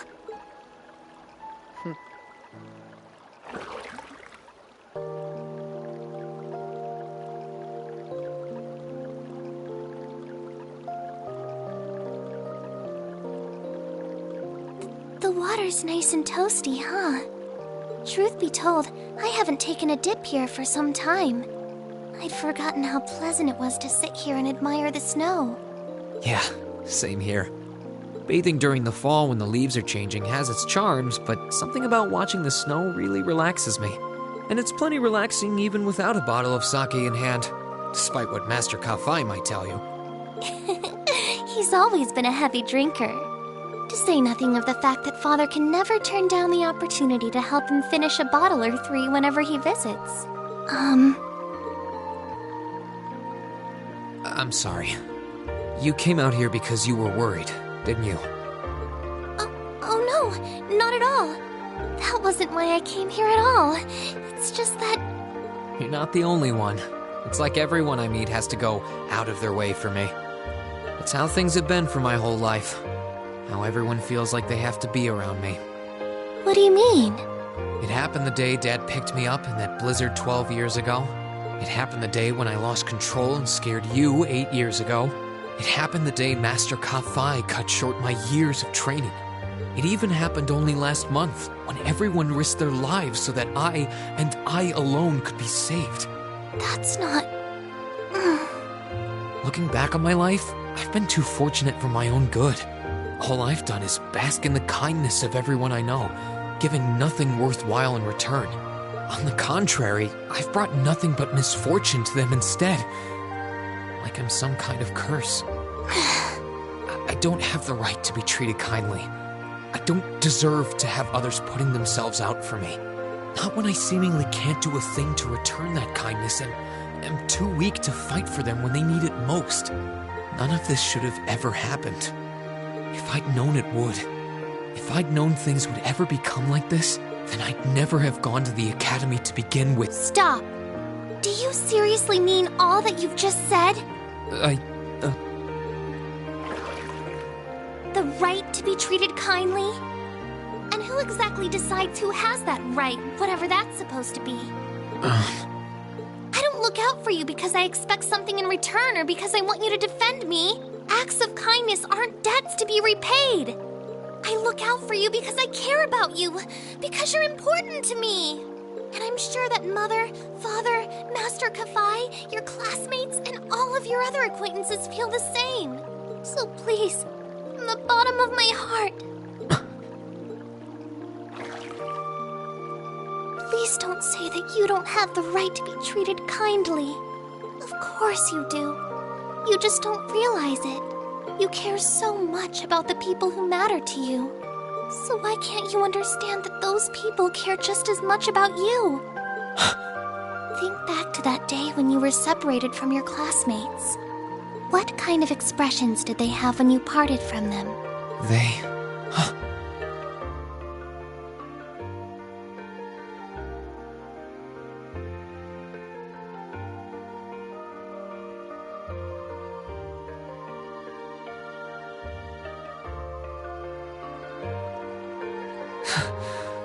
They were smiling. They all believed that we'd see each other again. That no matter what happened along the way, we'd all be reunited. And that one day, we'd move forward together as a class again, just like we did before.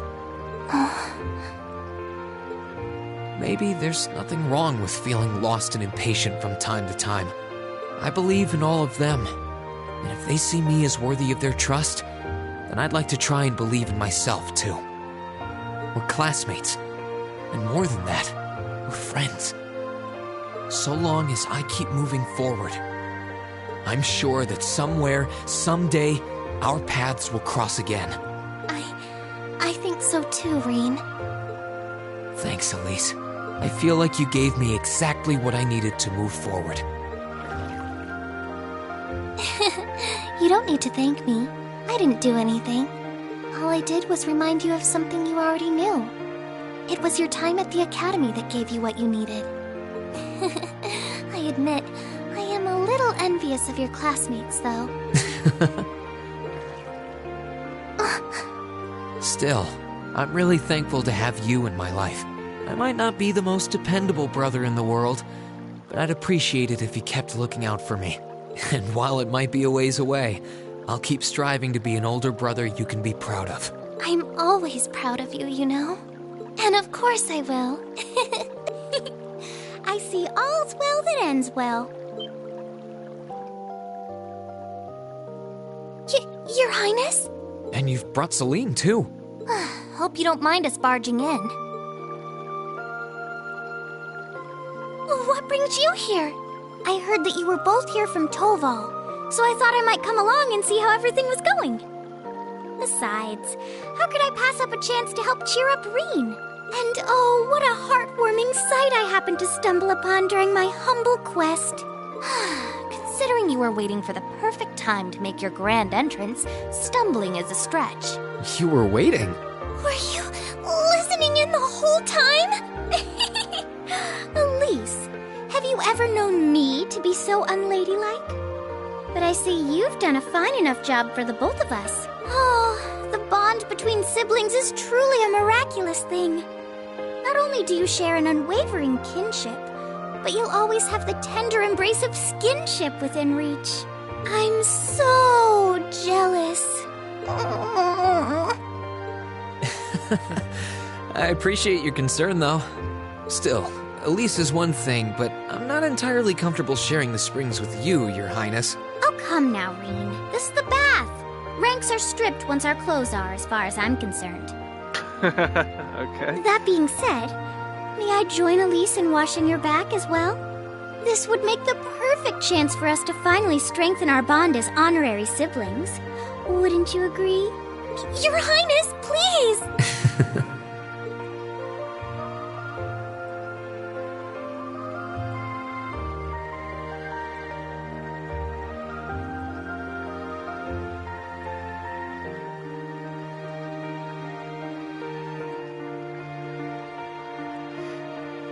I'm sorry, okay? Huh? About, things. I'm not exactly all that cognizant of human feelings and the like. Emma often points out as much. But thinking back, I have done some things that were probably quite insensitive in your eyes. Look at you. Huh? If anything, I should be the one apologizing. I shouldn't have taken my frustrations out on you like that. Can you forgive me? Forgive you? Why would I need to? I really don't get you sometimes. What was that? That sounded like... I know exactly what that was. It's that magic knight we ran into on the way down the mountain. I had a feeling Toval's art wasn't enough to finish it off. But the fact it's still active isn't the only problem. It sounds like it's coming this way.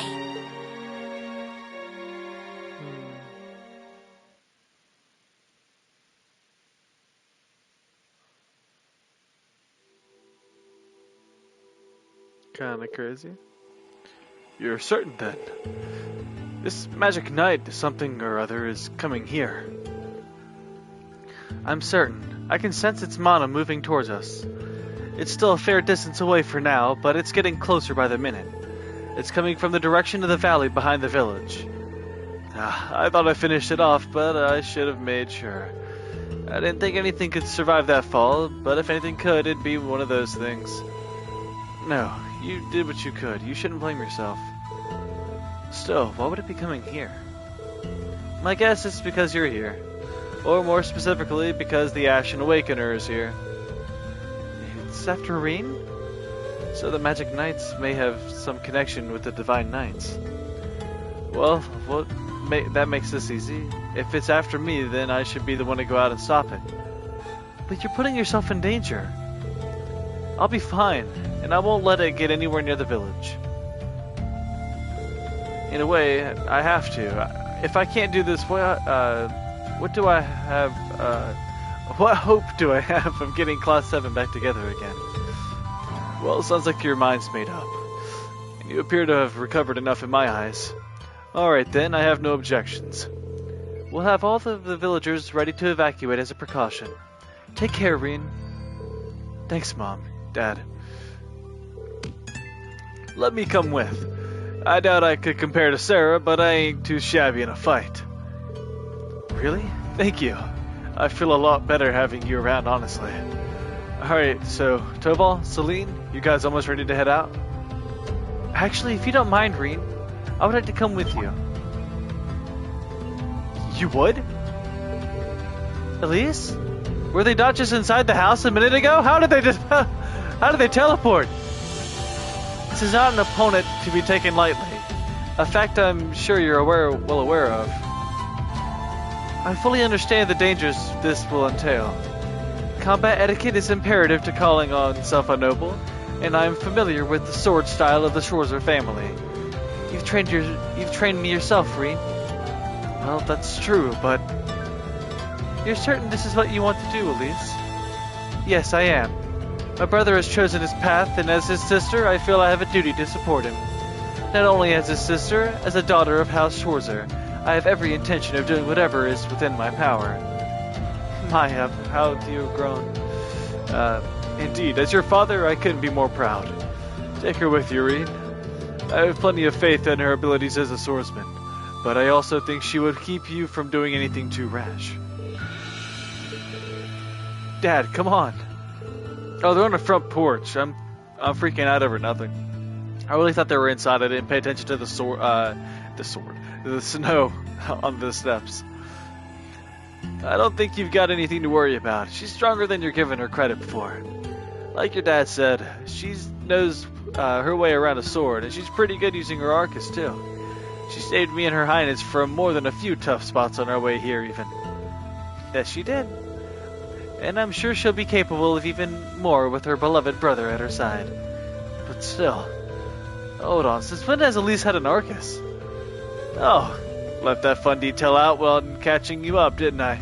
Prince Oliver gave me a couple of spares, actually. And I had a hunch these two would have the knack for them when, with a bit of practice, so I showed them the ropes on the way here. Gape. I know you're against her coming with us, but you really don't have much time here.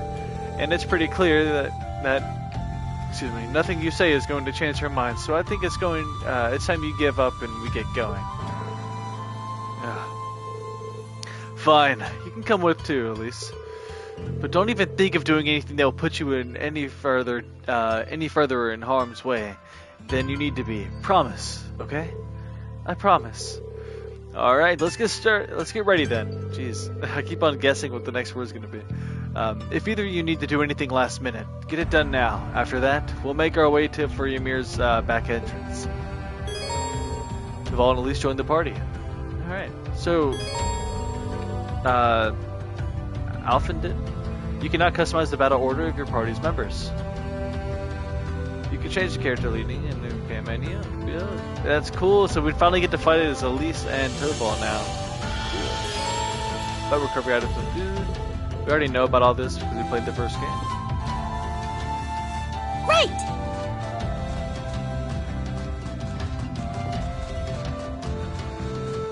The way she runs is kind of funny. Like, I don't know if you guys play, Alright, I don't know if any of you ever played, King of Fighters, but have you ever seen, Geese Howard run? It's kind of like this. Especially in Tekken, like, if you played Geese Howard in Tekken 7, or have seen him play and he runs at you like this, you're like, oh shit, it's so menacing. I don't know, it's so funny. All she needs is just kind of hunch her back a little bit more and she's got it down pat. Just, whoa. Ready to go. What about our boy here? Okay, he has like the perfect running form. Let's move. And then Reen. Yeah. Okay. So they're ready to evacuate. Is there anything I needed to do? Let's talk to our parents first. That's Old Man Gizmo. We don't know who that is. We might actually know who that is. I don't know for sure. Please, leave everything to us. We'll look after everyone here. Take care, my children. And Tofal, please watch over them for me.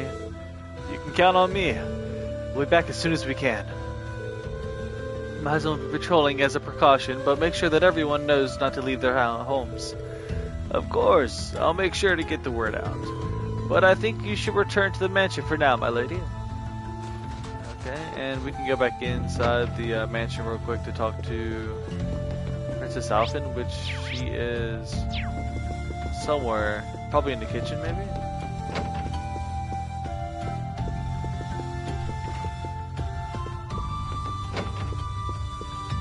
No. in maybe Elise's room. Is she either in Elise's room or she's in the kitchen? Where else would she be?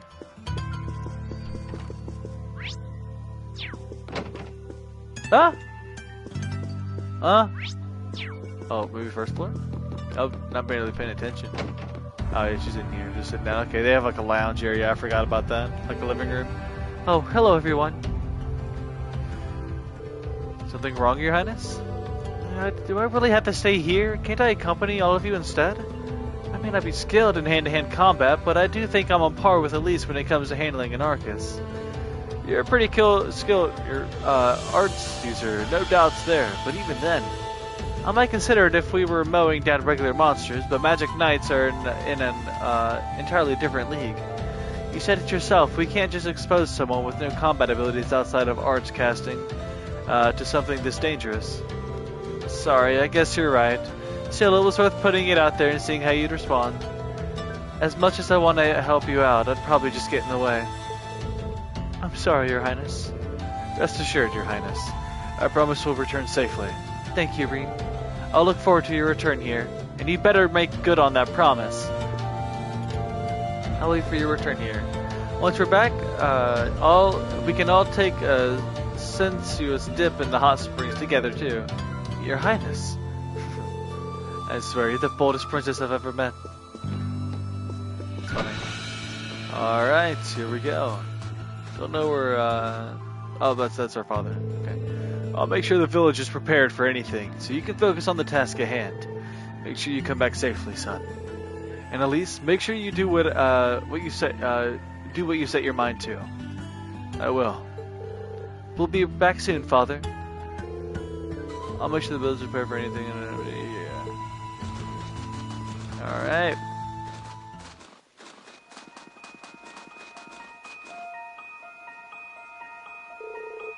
Alright, the search is on. The Magic Knight's somewhere in this direction, right? That's right. It's very slowly coming this way.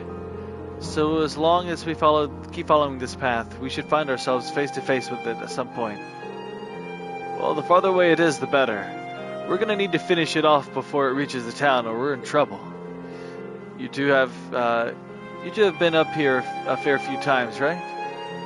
Yeah, I went up this way with the rest of Class 7 a couple months ago, even. I wasn't really planning to, but we didn't have much choice thanks to Blue Blanc and his antics. Blue Blanc, huh? Sounds like his thing. Once he's latched onto you, it's a one-way trip to Crazy Town.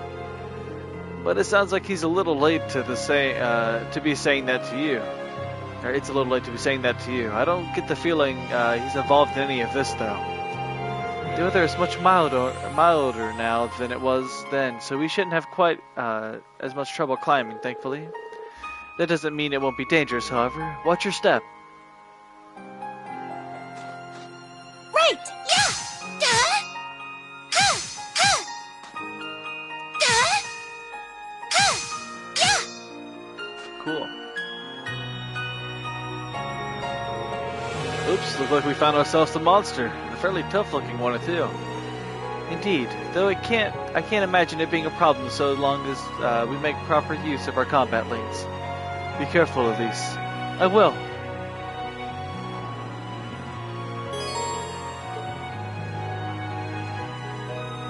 Yep, we know about link abilities.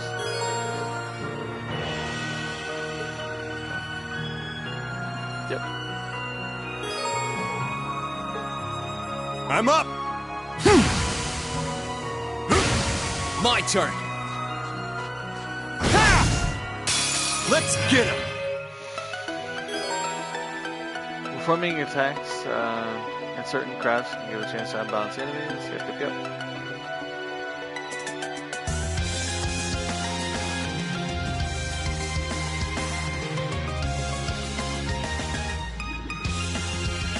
Let's move! Now! Gotcha! You're done! Nice. Sure thing! Now! Got you! Down you go! Right! Duh! I'm up!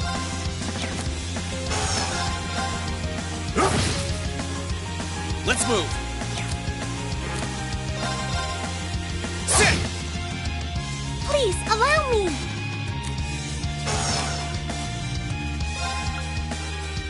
Oh, fragrant garden. Let's check it out. Assume your stance.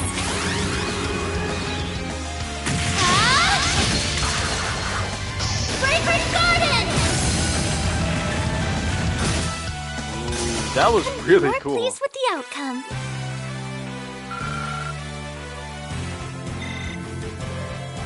Damn, that was cool. Pull a ton of these. Thank you for... Cool. Now that we've covered the basics, let's get back to searching. About combat links. Combat links are an integral part of the battle system. By strengthening party members' bonds with one another, they can use powerful link abilities such as cover and finishing blow. In addition, later in the story, the ability to use stronger link attacks will become available. Forming combat links between party members has no disadvantages, so there's no reason not to keep party members linked at all times. Link attack can only occur when the enemy is unbalanced. The success rate of which depends on the weapon type. Yep. And mollusk monsters. Yeah, we know about this. Okay. Yeah, we know about all that too. Oh, Toval. Something about Toval. Toval takes advantage of something. Making good use of this will allow him to deal immense damage to enemies. Something Toval can do. I thought they were gonna give me stuff I already knew. Are you alright, Elise? Oh, don't worry. I'm fine. Just warms your heart, doesn't it? If you say so. That's fine. Oh, chest. I wonder what's inside. Ha! Let's get him! Ready to go! Rebellion Storm, Global. Time to stop holding back!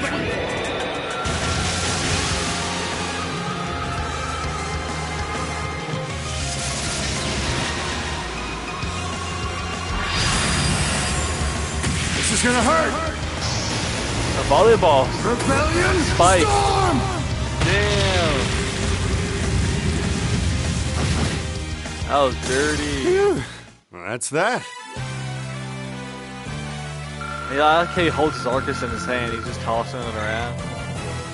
That's funny. Stimulant and new material. Lighter. What does a lighter do? Don't remember what a lighter does.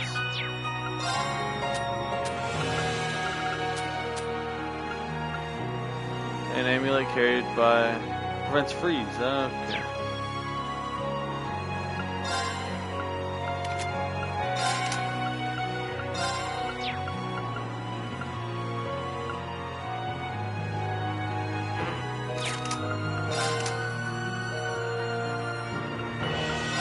Oh shit. Okay, we need to get Perch here then. She can do healing like Ares.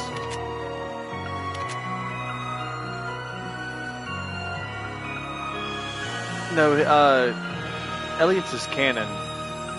Ares was something else. Okay.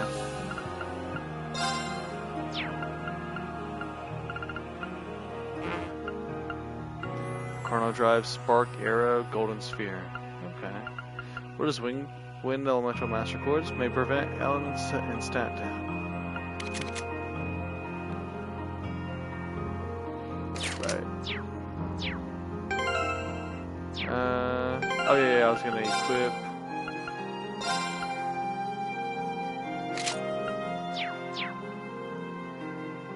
Oh yeah, hold on.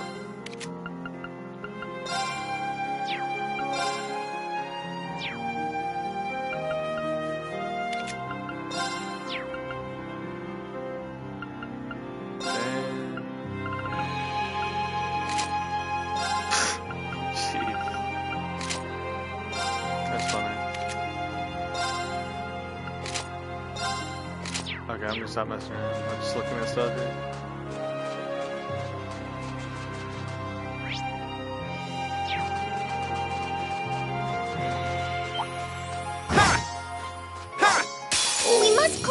Sure thing.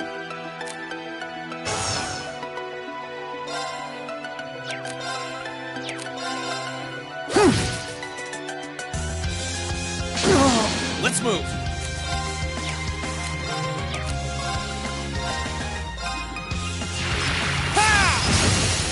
Now! Gotcha! I can do this!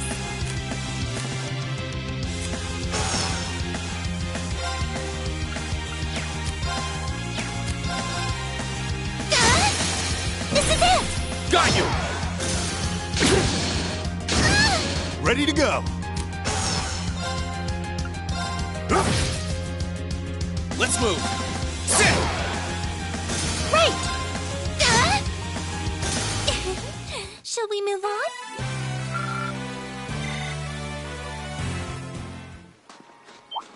Sit! Ha! Ha! Ha! Sit! Let's get him! Sure thing.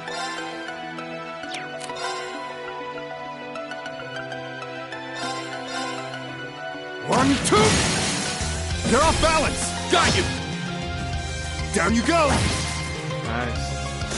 I can do this! Heals 60% HP. Cures elements sat down. Prays to ADS and summons a healing rain down upon allies. Slashes spirit forcefully, launching a shockwave. Delay. 20. Wow. I think that's one of the highest delays we've seen. There! Let's move. Right? That's 10 delay. 20 delay. Okay, that's.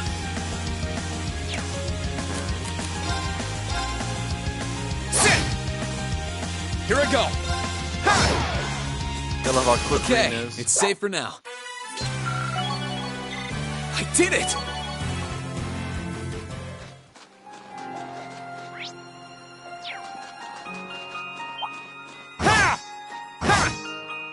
We must cleave through! Got a little too close. My turn. Now! Gotcha! Ready to go.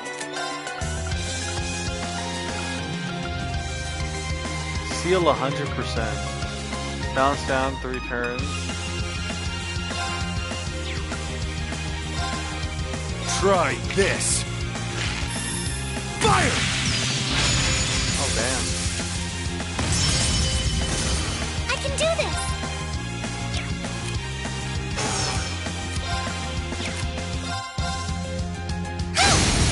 This is it! Got you! Too slow! My turn. Sit! Okay, it's safe for now.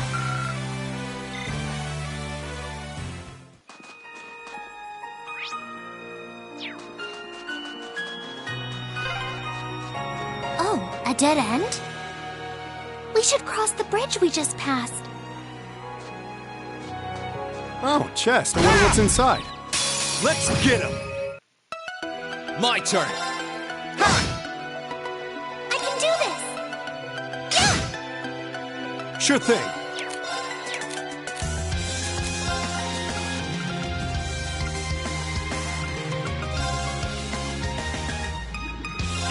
Here you go. I'm up.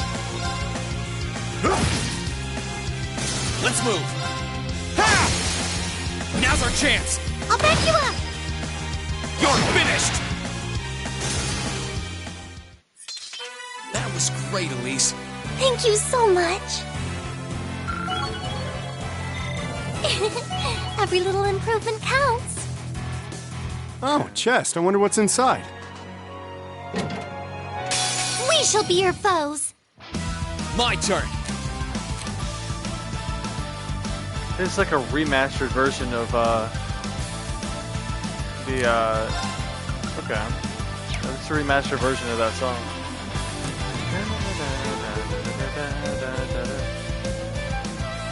Oh wow, it is, yeah. I like the OG better, but this one's super cool. I'm glad to have it in this game.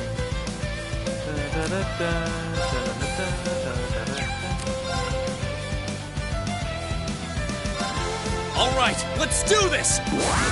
Understood! I can do this!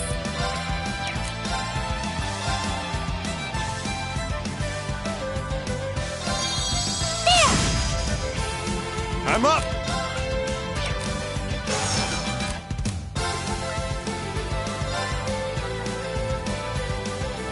Try this! Fire!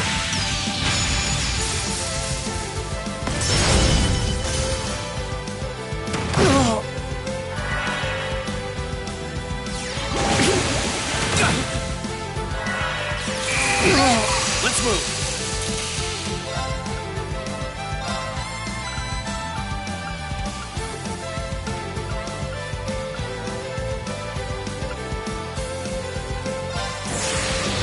Gather on my blade!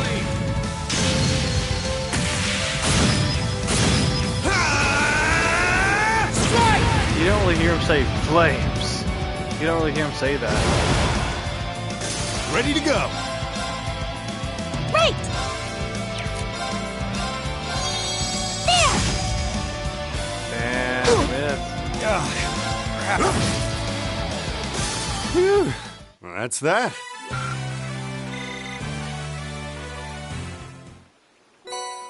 This round powder. And tablet, whatever that does. What that is? That's weird. That oddly sticks out.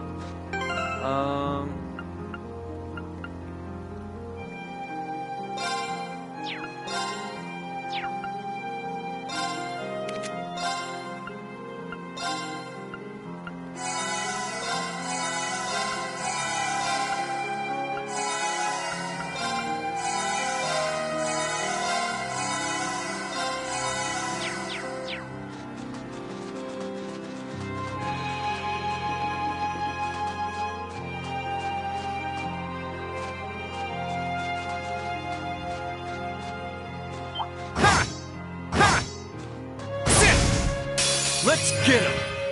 Weird. Sure thing. Let's move! Right! I can do this! Ready to go! Sorry, that's it for you.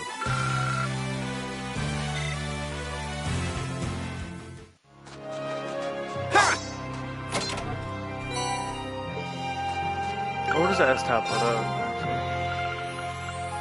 A pill that returns lowered attributes to their normal levels. Interesting. Oh, I remember that in the first game. Softening ointment. Petrified parts of the body. Okay. So it cures petrify.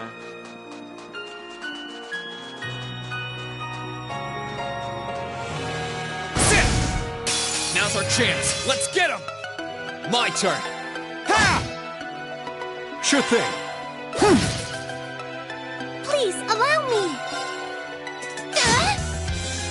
I couldn't be more pleased with the outcome.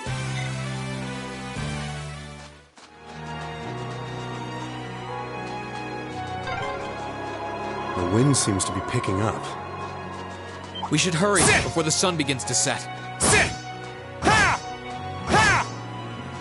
Bring it on! Dang. Here I go! Sit!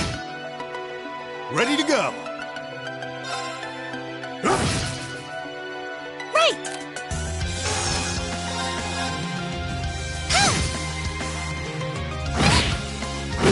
Let's move! Sit! I'm up! I can do this! There! My turn! Now! I'll back you up! That was great, Elise. Thank you so much! Right. Have a- Oh, didn't mean to cut her off there. So we're going this way. After we get this, of course. Alright.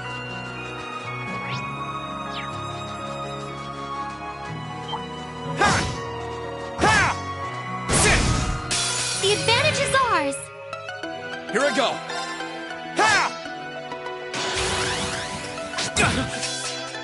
Please, allow me! There! I'm up! I'm up! My turn! Sit! I can do this! Sure thing. Let's move! Please, allow me! Yeah! Shall we move on? Heck yeah.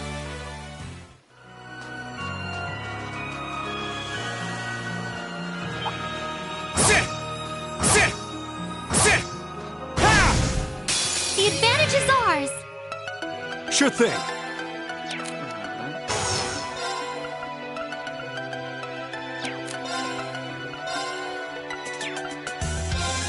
Try this. Fire! Here I go! Sit! I can do this! I can do this! Here I go! Sure thing. Phew. Well, that's that. I did it!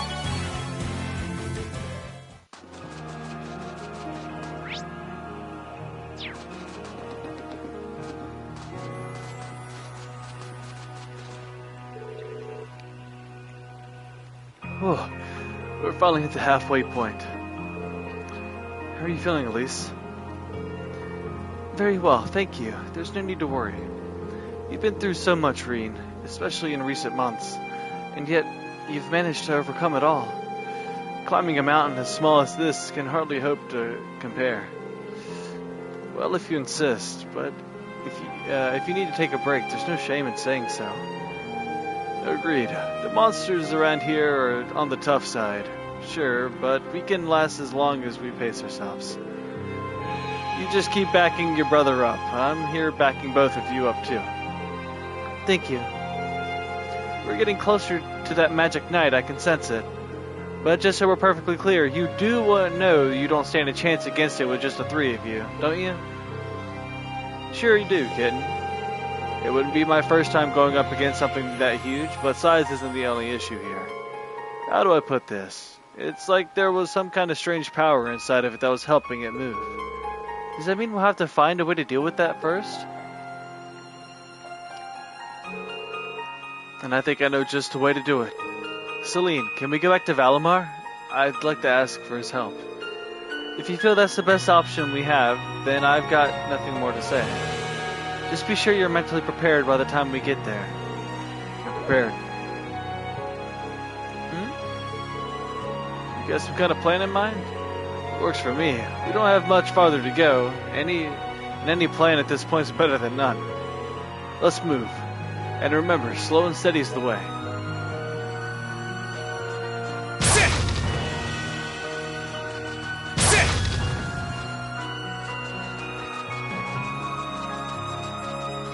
Oh, chest. I wonder what's inside. Sit! Sit! We shall be your foes! My turn! We get that then. Ready to go. I can do this! Here I go! Sure thing. Phew. Well, that's that. Oh, what a splendid chest! Poison. Nice.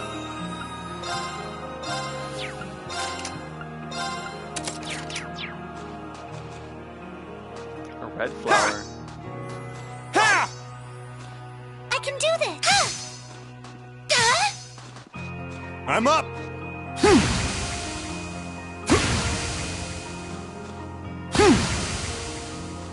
My turn!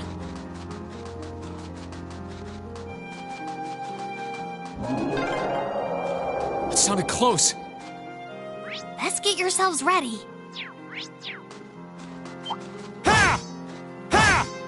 Sit! Sit!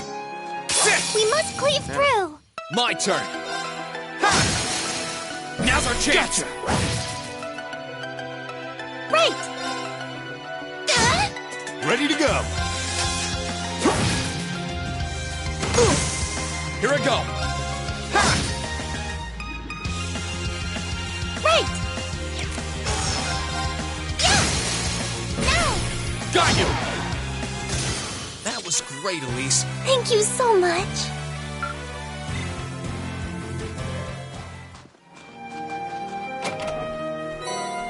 Nice.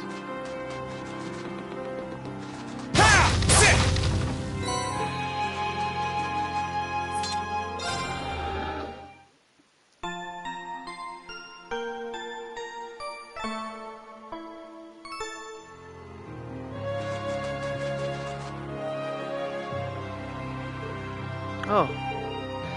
Well, this is it.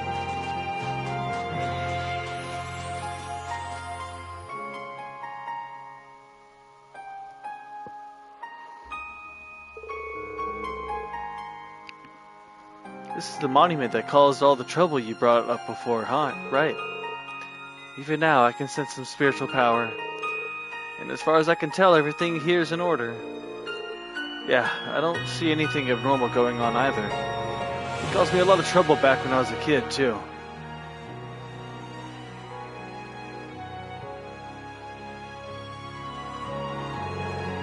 I guess I'm cursed by this spot, aren't I? I mean, don't be silly. It came from close by. Here it comes.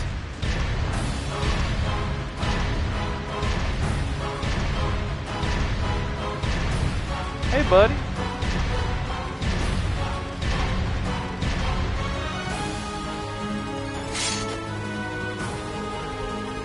How could it be this perfectly fine after falling off a damn cliff? Ancient legend mentions that they had the power to regenerate, but I didn't think it'd be that much merit. We have to stop it from reaching Ymir. Don't do anything that'll put yourself in unnecessary danger, Elise. I won't. Right, let's give it our best shot. This could prove difficult. Be careful.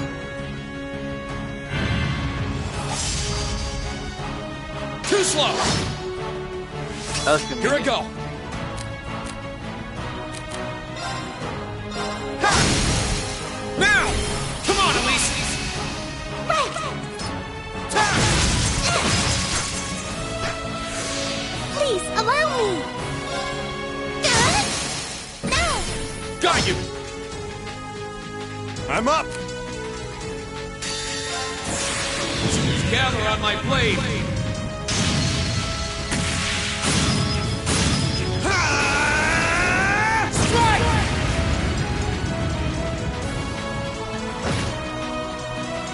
I'm up!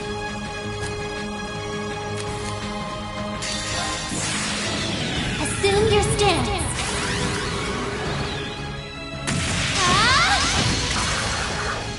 Fragrant Garden! I'm up! Time to stop holding back!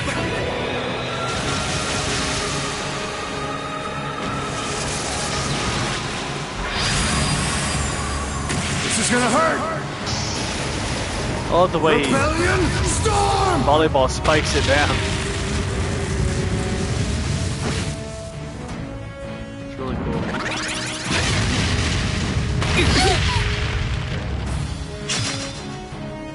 Ready to go!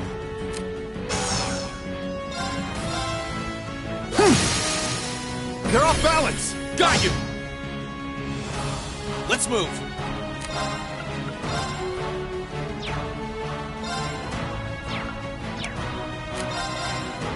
Sit!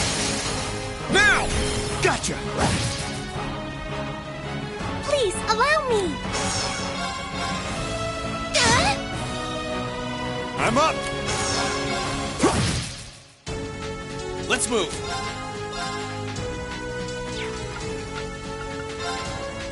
There! Ha!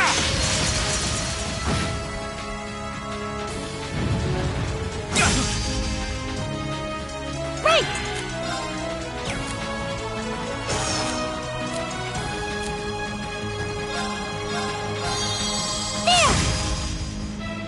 Sure thing.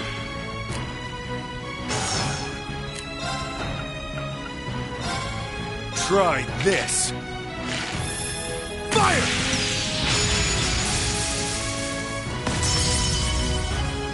Let's move.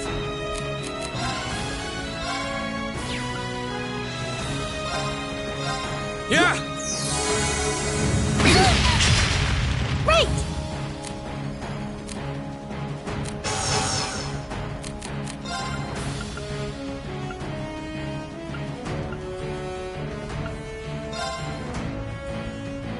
Arcus, activate!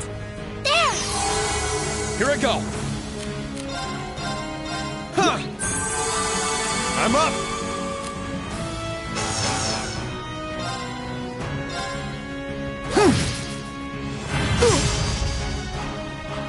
Right!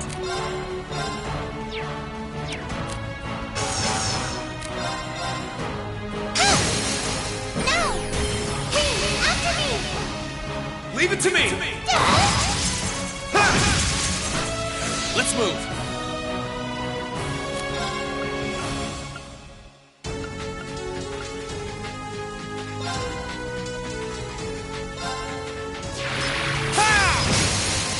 Now's our chance! I'll back you up! I'm up!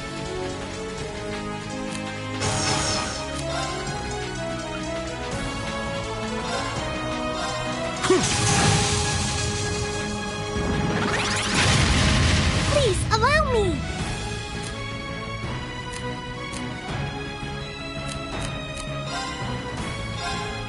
I'm up!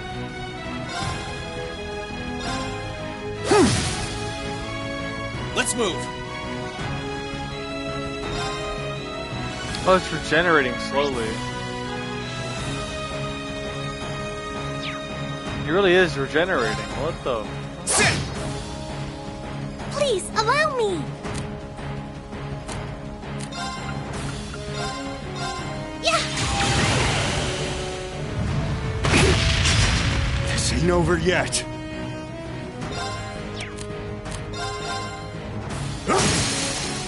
Now! Got you! Here I go.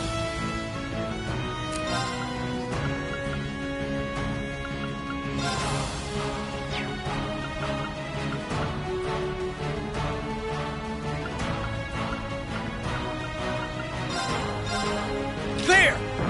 Ha! Please, allow me!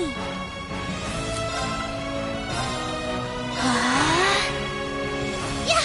Cheers! I'm up! You're off balance! Got you! Here I go.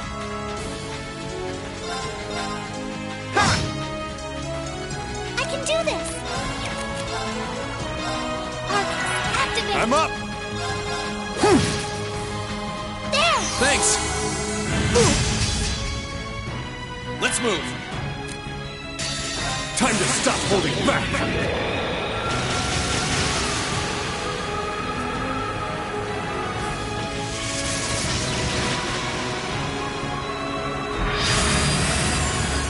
This is gonna hurt! Rebellion Storm!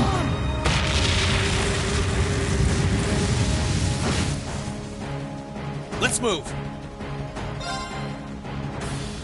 Sit! Oh no. Wow. All because of the miss. All because of the miss.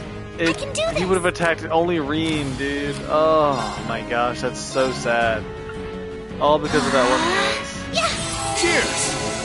Let's move. That's fine because he's back now, but damn, that sucks. Ha! Now! Now's He's your got his chance! ult. Leave it to me!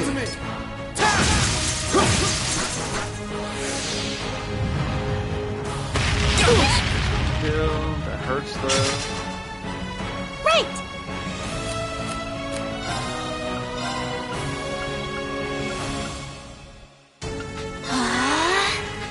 I'm up!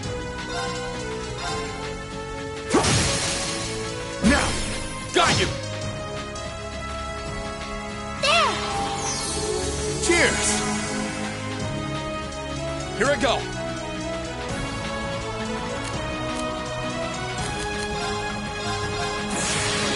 Gather on my blade!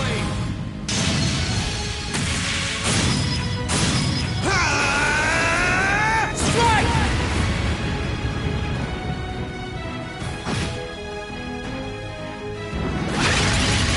Ready to go! Every time he does a power gain, he gets health back. That's so lame. Please, allow me! Yeah! Thanks! Sure thing. They're off balance! Got you! I can do this!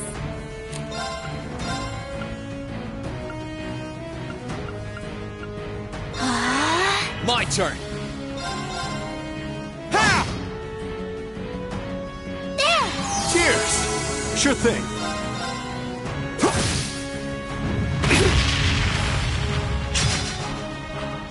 Here I go! Ha! We don't miss any attacks. Please, Should allow be me. fine.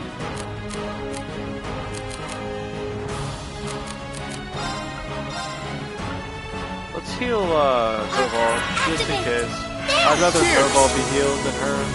I'm up. I mean, just because Got you! Green's close. Wow. Sorry, Sure thing. Alright.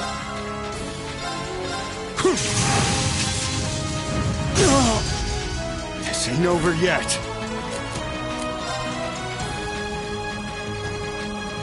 That doesn't do 6k, does it? That's close enough, but we're gonna have to do a couple heal ups though. Dang. We lose this, don't we? Hold up. We shouldn't. I do not want to use the Zoram powder this early on in the game. We really have to attend to our own needs here, don't we? Let's play the heal game. You gotta play the heal game. This ain't over yet. Slowly but surely. Hold up. 6, 7, 4, 9. Okay. Oh, they just do ground crack. Ugh, crap. Slowly but surely, guys. Slowly but surely. No! Actually, that does less. Ready to go. That's huge.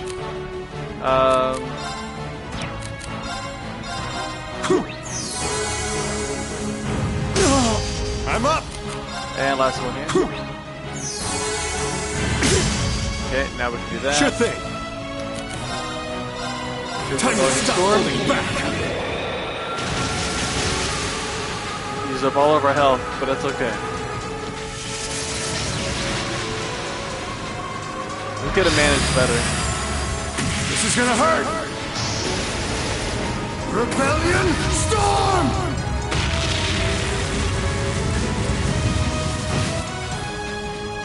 Okay, almost dead.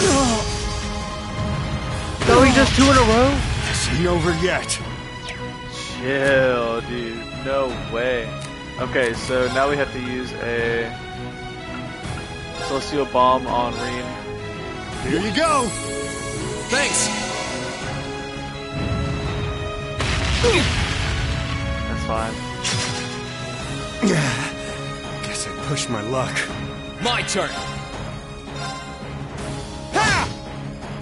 Okay, you got 2 Let's more move. hits. Nice. He's twice. Okay, cool. Wow. That's that. Let's keep moving. I actually didn't see what his healing moves were. I could have probably done something way better than using items on himself. Think that did it? Not yet. Huh? No, wait, what? Ah, man, we can't do this. I used up all my health. How can I grow more arms? You can't be serious. Well, think he's ready? Ready enough, but he won't be able to fight for very long. Still, he's the best chance we've got. At least, Toval, stay back. Why? What for? Heed my call.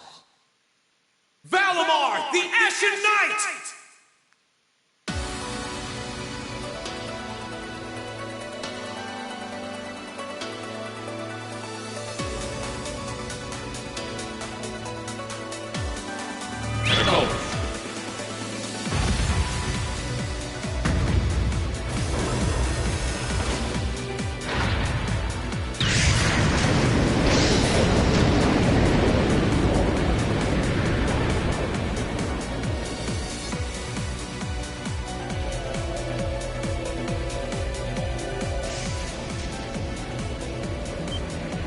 What's that sound?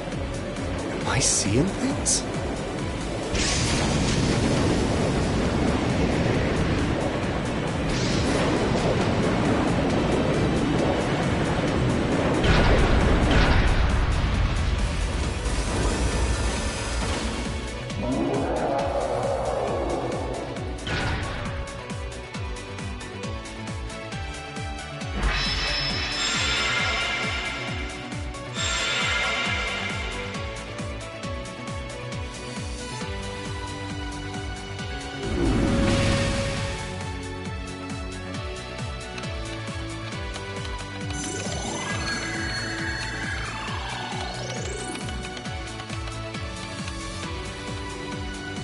Yeah, he's recovered enough to fend off this guy at least.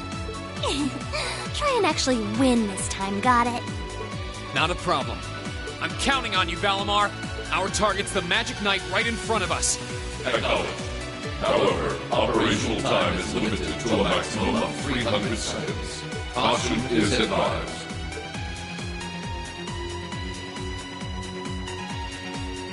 So this is the Ashen Knight? I heard about it fighting against the Alliance forces trying to take over Tristram. Wow, this is something else. Are you really moving that, Reen? Elise, Topal, I'll take care of this. So, like, he has like 3.5 minutes to fight this guy, right? Yeah, because wait, no, he said 300 seconds, not 200. Stay back. So he has like 6 seconds, 6 minutes. Roger that. Come on, Missy. We're gonna be in danger if we stay here. All right. Something like that.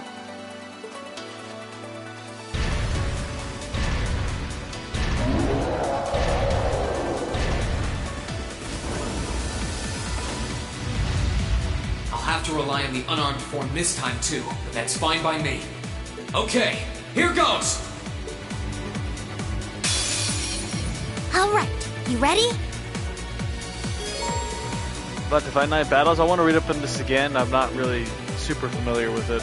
Just I know I did it against Crow, but it's new to me still.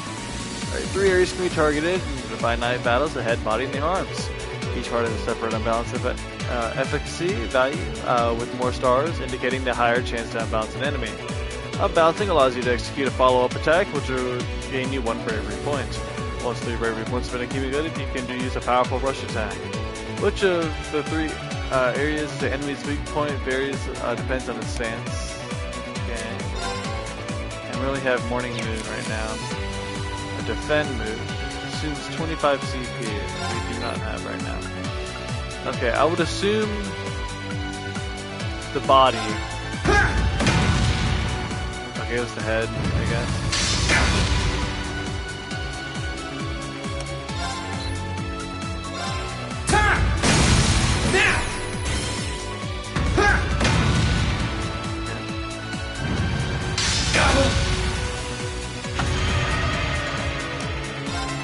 Stance. This time it is the shoulder. Let's go! Time! It's working! Keep it up!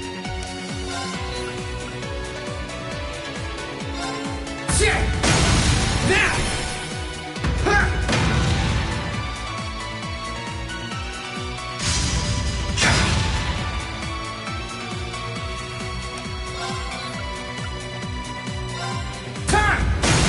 Let's go!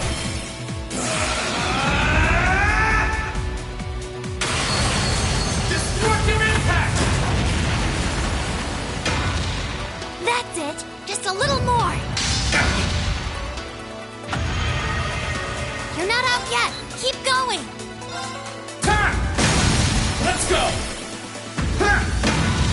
Okay, he's done for now.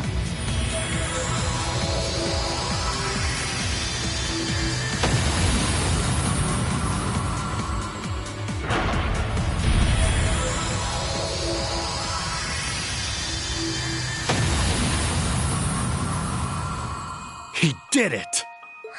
Thank goodness!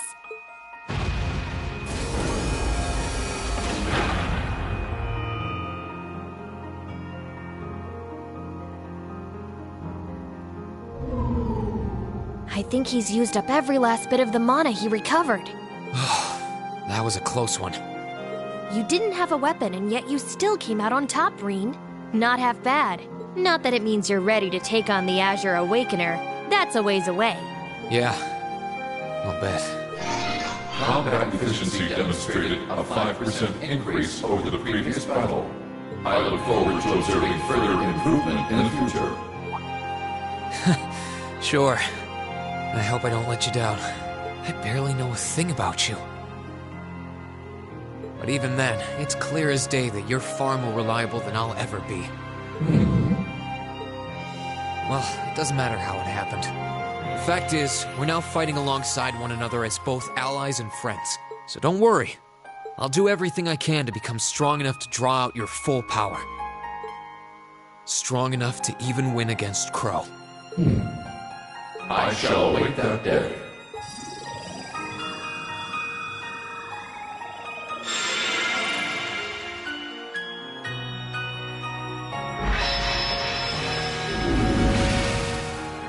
Reen! Hey there. You did great, champ. Thanks. You didn't get hurt at all, did you, Elise? I'm fine. I'm more concerned about you. Are you feeling all right? I'd heard about what happened the last time you fought inside that thing. I'm a little tired, but that's all. I probably wouldn't have gotten off so easily if things were anywhere close to being like last time, honestly. As I've said once before, all damage taken by a Divine Knight is passed on to its Awakener. So take that as extra motivation to continue getting better at piloting him. Oh yeah, you did say that, didn't you? Well, I'd have to improve my piloting skills to get things done anyway. I've got every intention of getting better. You're sounding a lot more sure of yourself now. Does that mean you're feeling better? Yeah, never better. If I want to reunite with the others, I need to keep moving forward. Sorry, I've got a feeling I'm just gonna be causing you a lot more grief in the future. Oh, don't you worry about that. I'm plenty used to it. And besides, I'd like nothing more than for you to be reunited with your classmates. Thanks, Elise. You can be such a troublemaker. Sounds like things are all wrapped up here. I wouldn't be so sure about that. That can't be. Oh, not now.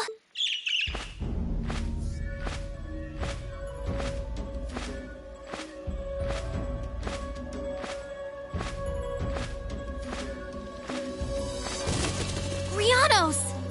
It's the bird I saw in the Capitol. Hello there, darling. Miss me? It's so lovely to see you again, Reen. Is that bird talking? After Celine, a bird shouldn't be any more surprising, but still. You've got some nerve showing yourself, Vita. Although not enough nerve to show up in person, apparently. So what does Ouroboros' oh-so-amazing second Anguis, the Azure Abyss herself, want with us? What's an Anguis? One of Ouroboros' top brass.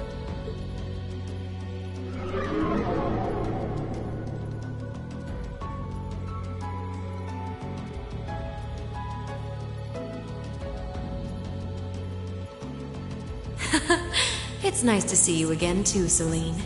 And while I know of them, I can't say I recall ever being formally introduced to Reen's adorable sister or that handsome bracer with you.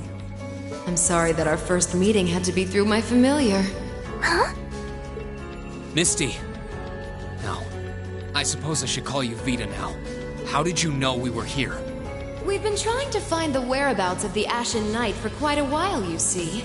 We've been searching for the past month since the Civil War began without any luck. But then we sensed an active magic knight in this area, and that was what finally led us to you.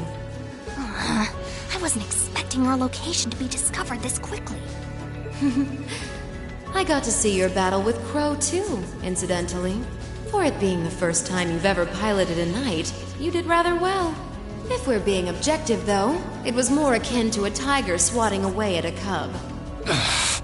What are Crow and that Azure Knight doing now anyway? What happened to everyone at the Academy? I'm sure they're fine, Rean. Crow's been keeping himself very, very busy.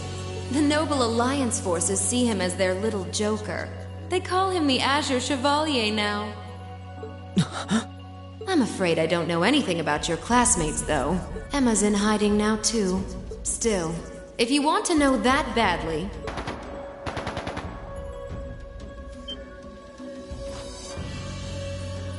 That didn't sound good. That sounded like gunfire. Uh-oh. I wasn't expecting them to arrive so soon.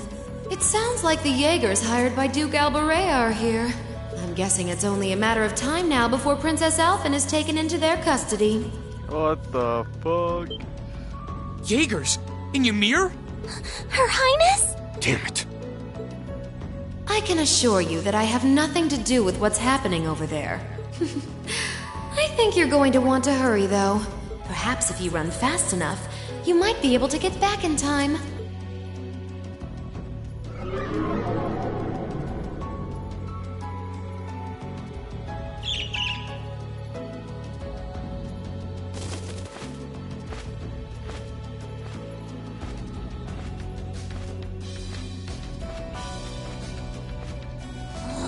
How dare she act like this is all some game! Let it go, Celine. We've got to hurry. Yeah, Her Highness and the rest of Ymir are in real danger if we don't get moving. Right.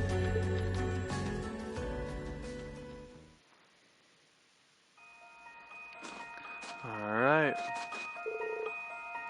The Ashen Knight is sleeping peacefully. Sorry, Valmir. We'll be back for you soon. We need to hurry down the valley.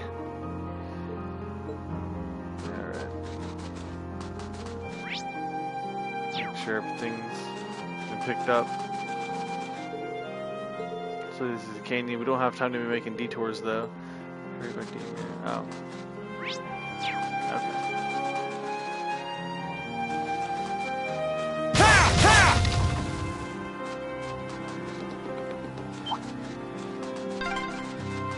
I wonder which Jaeger Corps we're dealing with here. I really hope everyone's all right. Let's just hurry.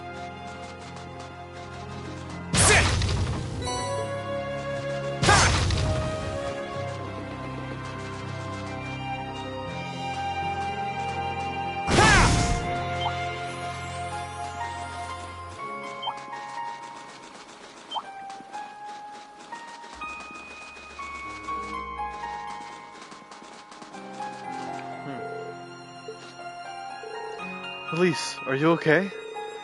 I can't believe they sent Jaegers to Ymir. Looks like the Noble Alliance doesn't even care about trying to keep up appearances anymore. That Anguis said that she has nothing to do with it, though. It's true that this kind of thing isn't really her style. If she were to abduct someone, trust me, she'd happily enjoy squeezing the life out of such a nasty spectacle that to the very last drop. I suppose it just goes to show that the Noble Alliance isn't quite as united as it looks.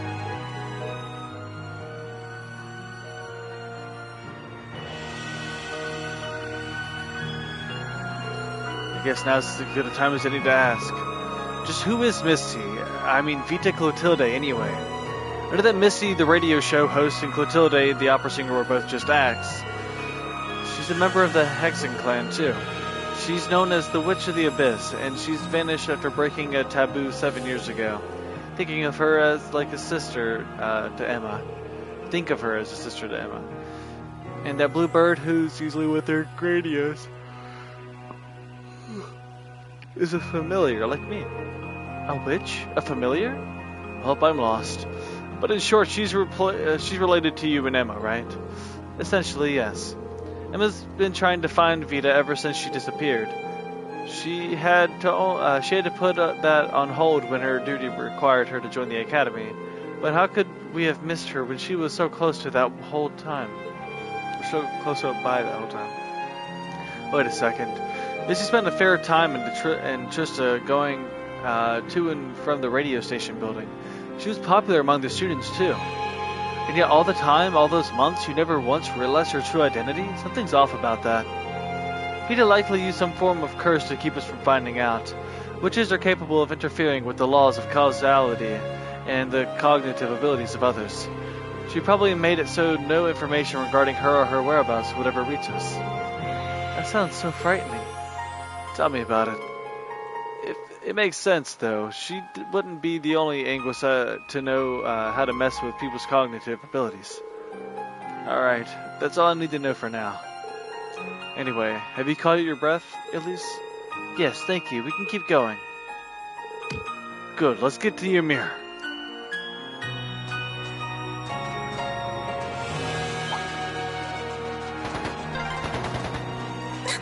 I can hear more. Why does this have to be happening? They might just be warning shots. Try and stay calm. Are we going to make it in time?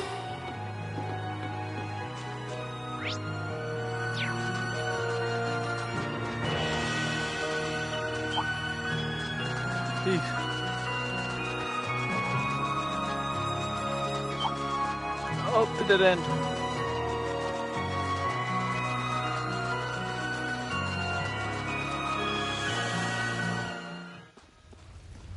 Oh, we definitely did not make it in time.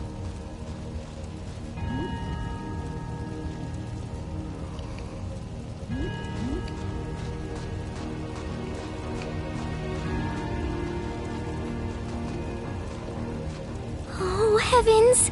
Your Highness, please hurry back inside the mansion and hide. Whatever may come to pass, we won't allow them to touch you. But... There you are.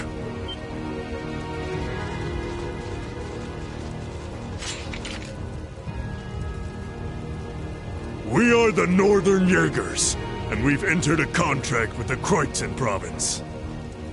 Kreutzen? By the order of its lord, Duke Alberea, we are here to take you into protective custody, Your Highness. No. Auntie Lucia? Out of the way, woman. I ask you to leave this village at once. The Schwarzer family has historical connections with the Imperial family. So as long as I live, you will not lay a hand on Her Highness. You got guts, if nothing else. But I'm not going to repeat myself again. Our orders are that the lives of all other than Princess Alphen are of no consequence. Am I making myself clear? But please don't! Don't you dare lay a hand on them!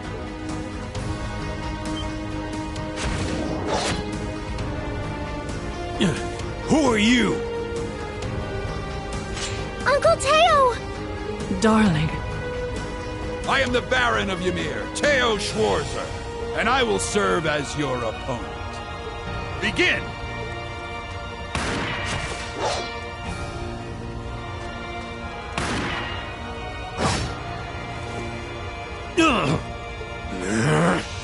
Not all talk, I see. The art of swordsmanship has been passed down in the Schwarzer family for generations. I couldn't hope to compare to Master Kafai or Lord Asaid, but I dedicate myself to honing my skills all the same.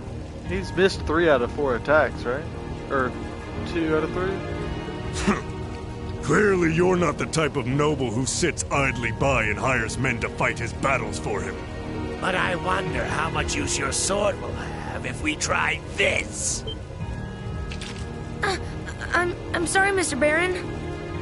You cowards! Have you no shame? All that matters to we Jaegers is fulfilling our contract by any means necessary. Fail to cooperate, and you know what happens next.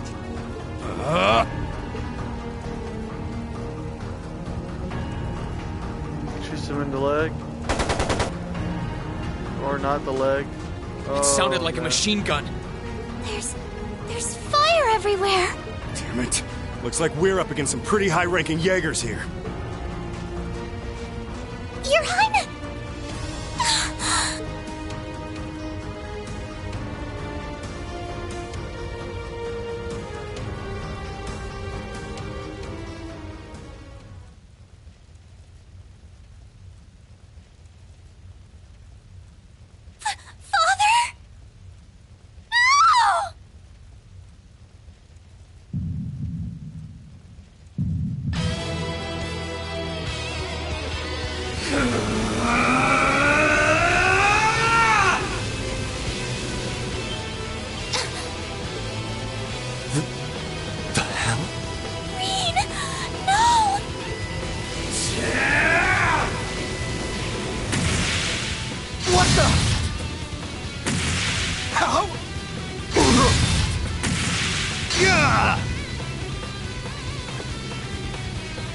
Rean?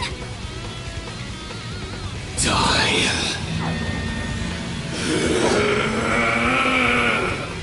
Whoa. He's a monster. Rean! Rean, don't! Don't lose yourself to anger! That will only lead to a repeat of what happened 8 years ago! Elise.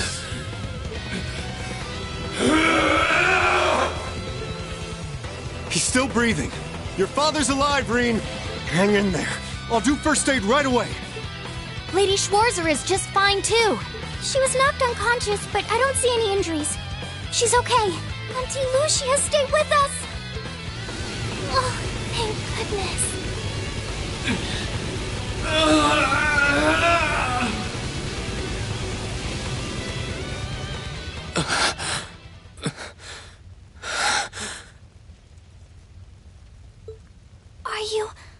Are you back to normal? Rean, speak to me. Are you all right? Sorry, Elise. I lost control of myself again. It's all right. It's all right. You came back to me in the end, and that's all that matters. Elise, I'm sorry. I really am.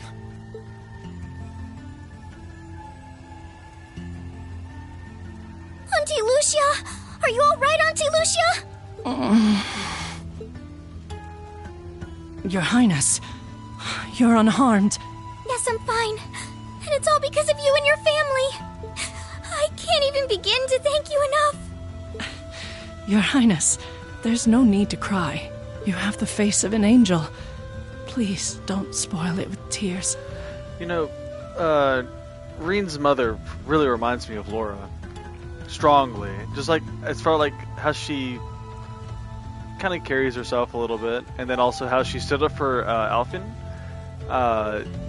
It's like, I don't know, it really reminded me of Laura a lot. It's really cool. Well, I'm glad she's in no mortal danger. I mean, Laura would have beat the shit out of all of those guys, but I mean, his mother just doesn't have that that expertise with a sword. Tova, what about Father? I've given him some first aid, but he was injured pretty severely. We should get him to somewhere he can receive proper treatment as soon as possible. No. Dad. Honestly, some people have no patience.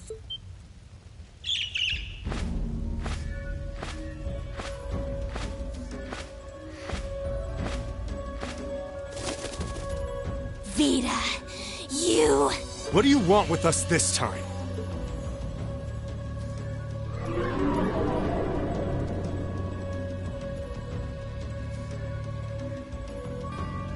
I had some concerns about how things were over here, so I decided to come and have a look. Duke Alberea's really gone and done it this time. It's obvious that he really wants to get ahead of Duke Cayenne, but this isn't the most prudent way to do it. You act like he's not one of your allies. Now, there's no need to take your anger out on me. I can't undo what's already happened. But if it will help, I can at least clear up his mess for you. What? It's time to sleep, my children. Fall into a loving oblivion, cradled in your merciful mother's arms. A lullaby? No. This is...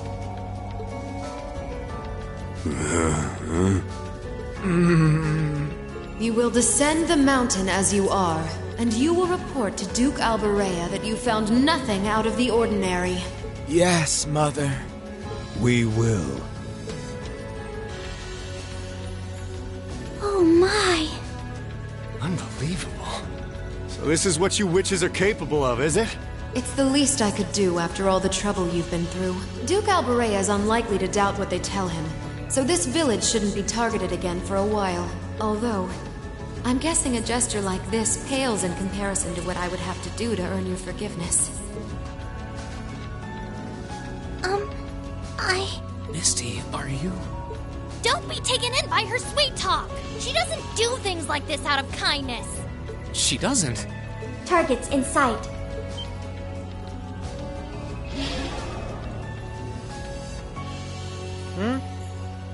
What? I saw in the opening her last name was Orion, so she also has like an Air Getlum of her own. And she must be Millennium's sister. Pretty cool.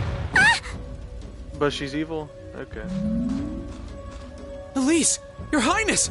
Shit! Was she here the whole time?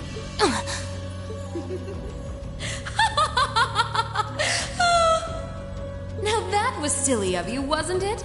You should never take your eyes off the princess you're meant to be protecting. As far as knights go, I'm afraid you failed spectacularly in nearly every regard. Please, let me go!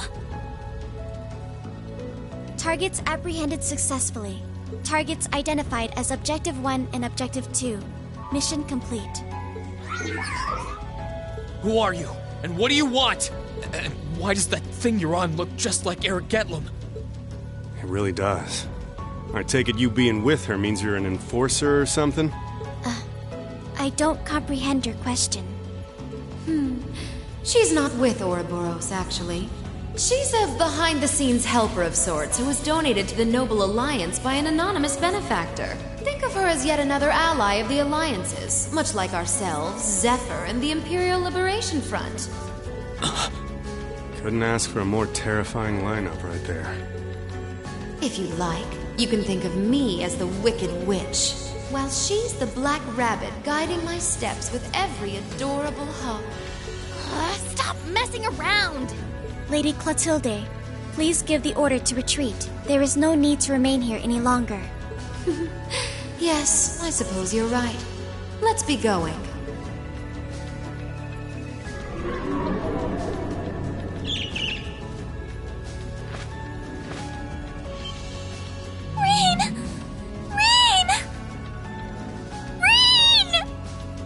Elise! Your Highness! Stop! Stop! Bring them back! Our story is well underway. There will be many obstacles waiting for you. But struggle on and overcome them. And I'm sure that, eventually, you'll reach the stage where the Azure Chevalier awaits. Don't let me down, Reen Schwarzer. I won't let it end this way! Hang in there, you two! I'm coming for you! I promise!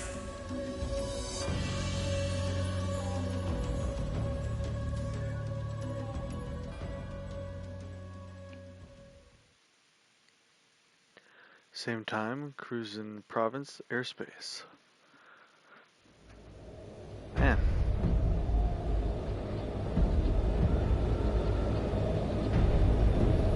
Noble Alliance Forces flagship aerial battleship Pantagruel. Or Pantagruel. Something like that.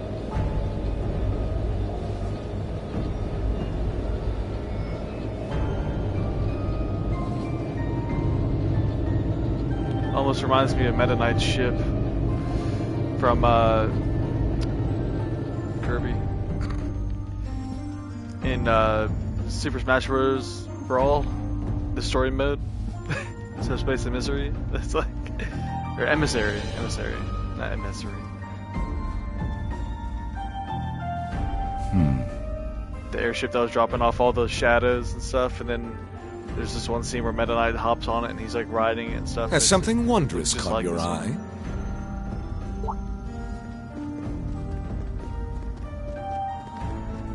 Well, if it isn't Duke Cayenne and the Azure Chevalier. So is Rufus with him or not? Like, does it not bring you joy to look down upon our land from such great heights? Because I thought he was like part of the board. Especially when one considers our victory in the war that rages on it all but in our grasp.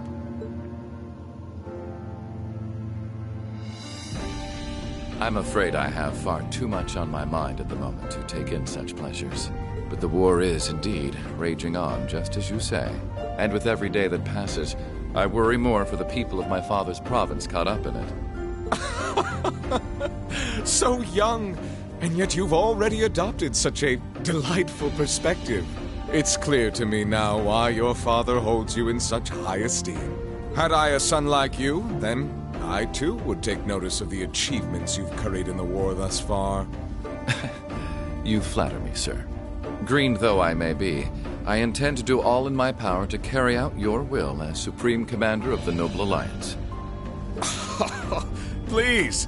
I am Supreme Commander, yes, but I wouldn't permit merely anyone to take the position of Chief of Staff. Rest assured, you have earned my favor. We are both equally burdened to guide this conflict to a swift conclusion, all for the good of the common people who suffer from it. If only they understood the lengths we go to for them. And on that note, I assume you've already decided on how we will be proceeding?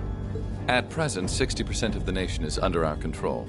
But on the other hand, the Imperial Army still has a full 50% of its military might remaining. The key to our victory lies in deciding how best to divide the remaining armored divisions between the East and West. Excellent.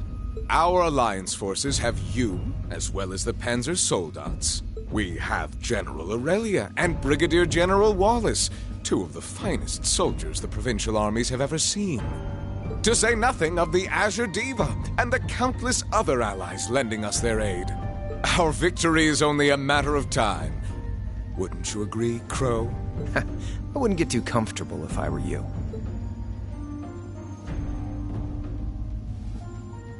Just so we're on the same page here, Divine Knights aren't omnipotent or anything. Ordine isn't going to be wiping fortresses like Corellia off the map in an instant the way Crossbell's Ion did. They're not that mind-bogglingly powerful, sorry to say. Come now, Crow. You're so modest. Well, no matter. We needn't concern ourselves with Crossbell for the present. Gileath Osborne has fallen. No longer will we be plagued by that detestable man and his foolish ideals. However, his loathsome legacy still lives on. And this great nation has been filled with undesirable pollutants as a result of him and his followers. Our primary task shall be to wash away the filth and restore Erebonia to its rightful, glorious form, a land ruled by nobles. As you wish. I nearly forgot. Regarding the other Chevalier, I'm in the midst of pondering if there is a way to get him to join us. And being that you're such a close friend of his, your assistance may be required at some point. Give it some thought, won't you? Understood.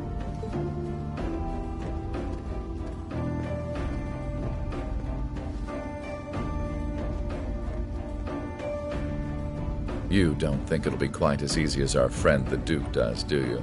I can see it written all over your face. Afraid not. The army isn't the only thing we need to worry about. Not with the RMP and the intelligence division at large. Then there's the fact we couldn't catch the Crimson Wings. Whatever other potential threats piling up on the side.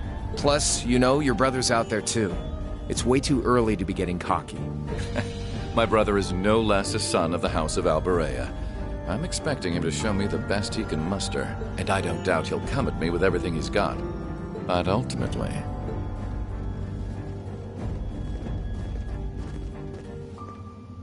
unforeseen circumstances are exactly the reason we carry only the finest insurance. Are they not, dear ladies and gentlemen? You're so right. Feels kind of overkill having all of us on the same side. Still, this is how wars are fought. Whatever, so long as we get to have our fun. Just don't forget, we're not here for you. We won't be working together forever. Oh, but the fireworks that will spark from our partnership will be ever so beautiful. Yeah, I guess I can help. Point taken. I can't see anyone or anything out there having a chance against this group of monsters. That's the idea. I leave the unseen side of this War of the Lions reenactment in your capable hands. You're up against the Ironbloods, the Crimson Wings, and the Horned Lions. With opponents like that, you needn't hold anything back. Go forth and enjoy your fill of battle.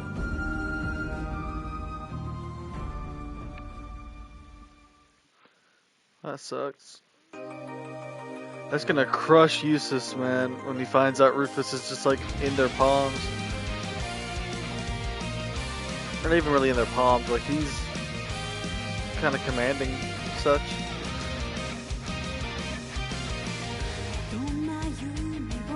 We're gonna watch this again because I want to.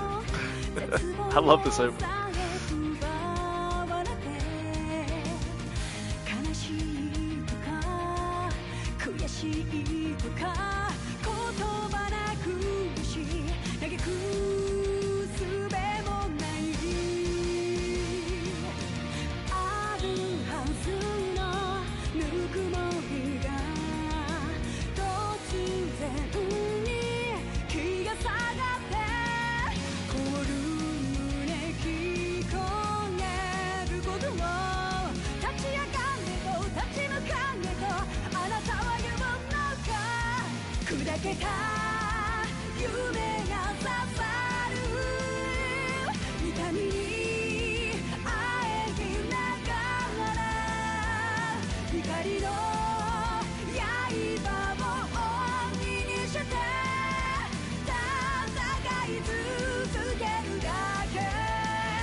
Man, it's gonna be crazy. The depths of despair end. Well, I can't find a better place to end it than right there. We've streamed for quite a good amount of time too, if I do say so myself. With that being said, though, I'll be back tomorrow at the same time, 5 o'clock EST, PM EST. This game is already really good off the jump. I didn't expect to be playing as Elise and Toval at the start. Like, that's really good. The way they opened it up and everything is really good too. I can't wait to find the classmates and stuff and see that reunion with all of them. And I wonder how we find them. Are they going to be separated? Are we going to break in and try to save them that way? I just, obviously, I mean, you can only hope everyone's okay. And you think they are just because the way they're in the opening and stuff and everything. And it's not, I don't know. I feel like it could also be like a red herring. If, yeah, like a red herring. Like, they could show the characters and stuff and act like they're part of the show and then, like, be like, oh, yeah, they all died. Yeah, they're all gone. And then here's these new characters that you're going to meet along the way. So you get to play as Toval. Toval's cool, right? It's like, yeah, he's cool. But I want to play as the OGs. No. I guess the OGs would be, like, Tales of the Sky. But, you know what I mean? Or Trails of Sky, not Tales. Sorry. But, yeah, man, I'm super excited to get into this. I've been excited all last week. I would have streamed this sooner, but I was super busy last week and this past weekend. So it kind of played into everything perfectly that I finished the game when I did, or finished Trails of Cold Steel the first one when I did. But yeah, I'll be back tomorrow, same time. And I hope everybody that stopped by, thank you so much for stopping by, and take it easy, everybody. Peace out.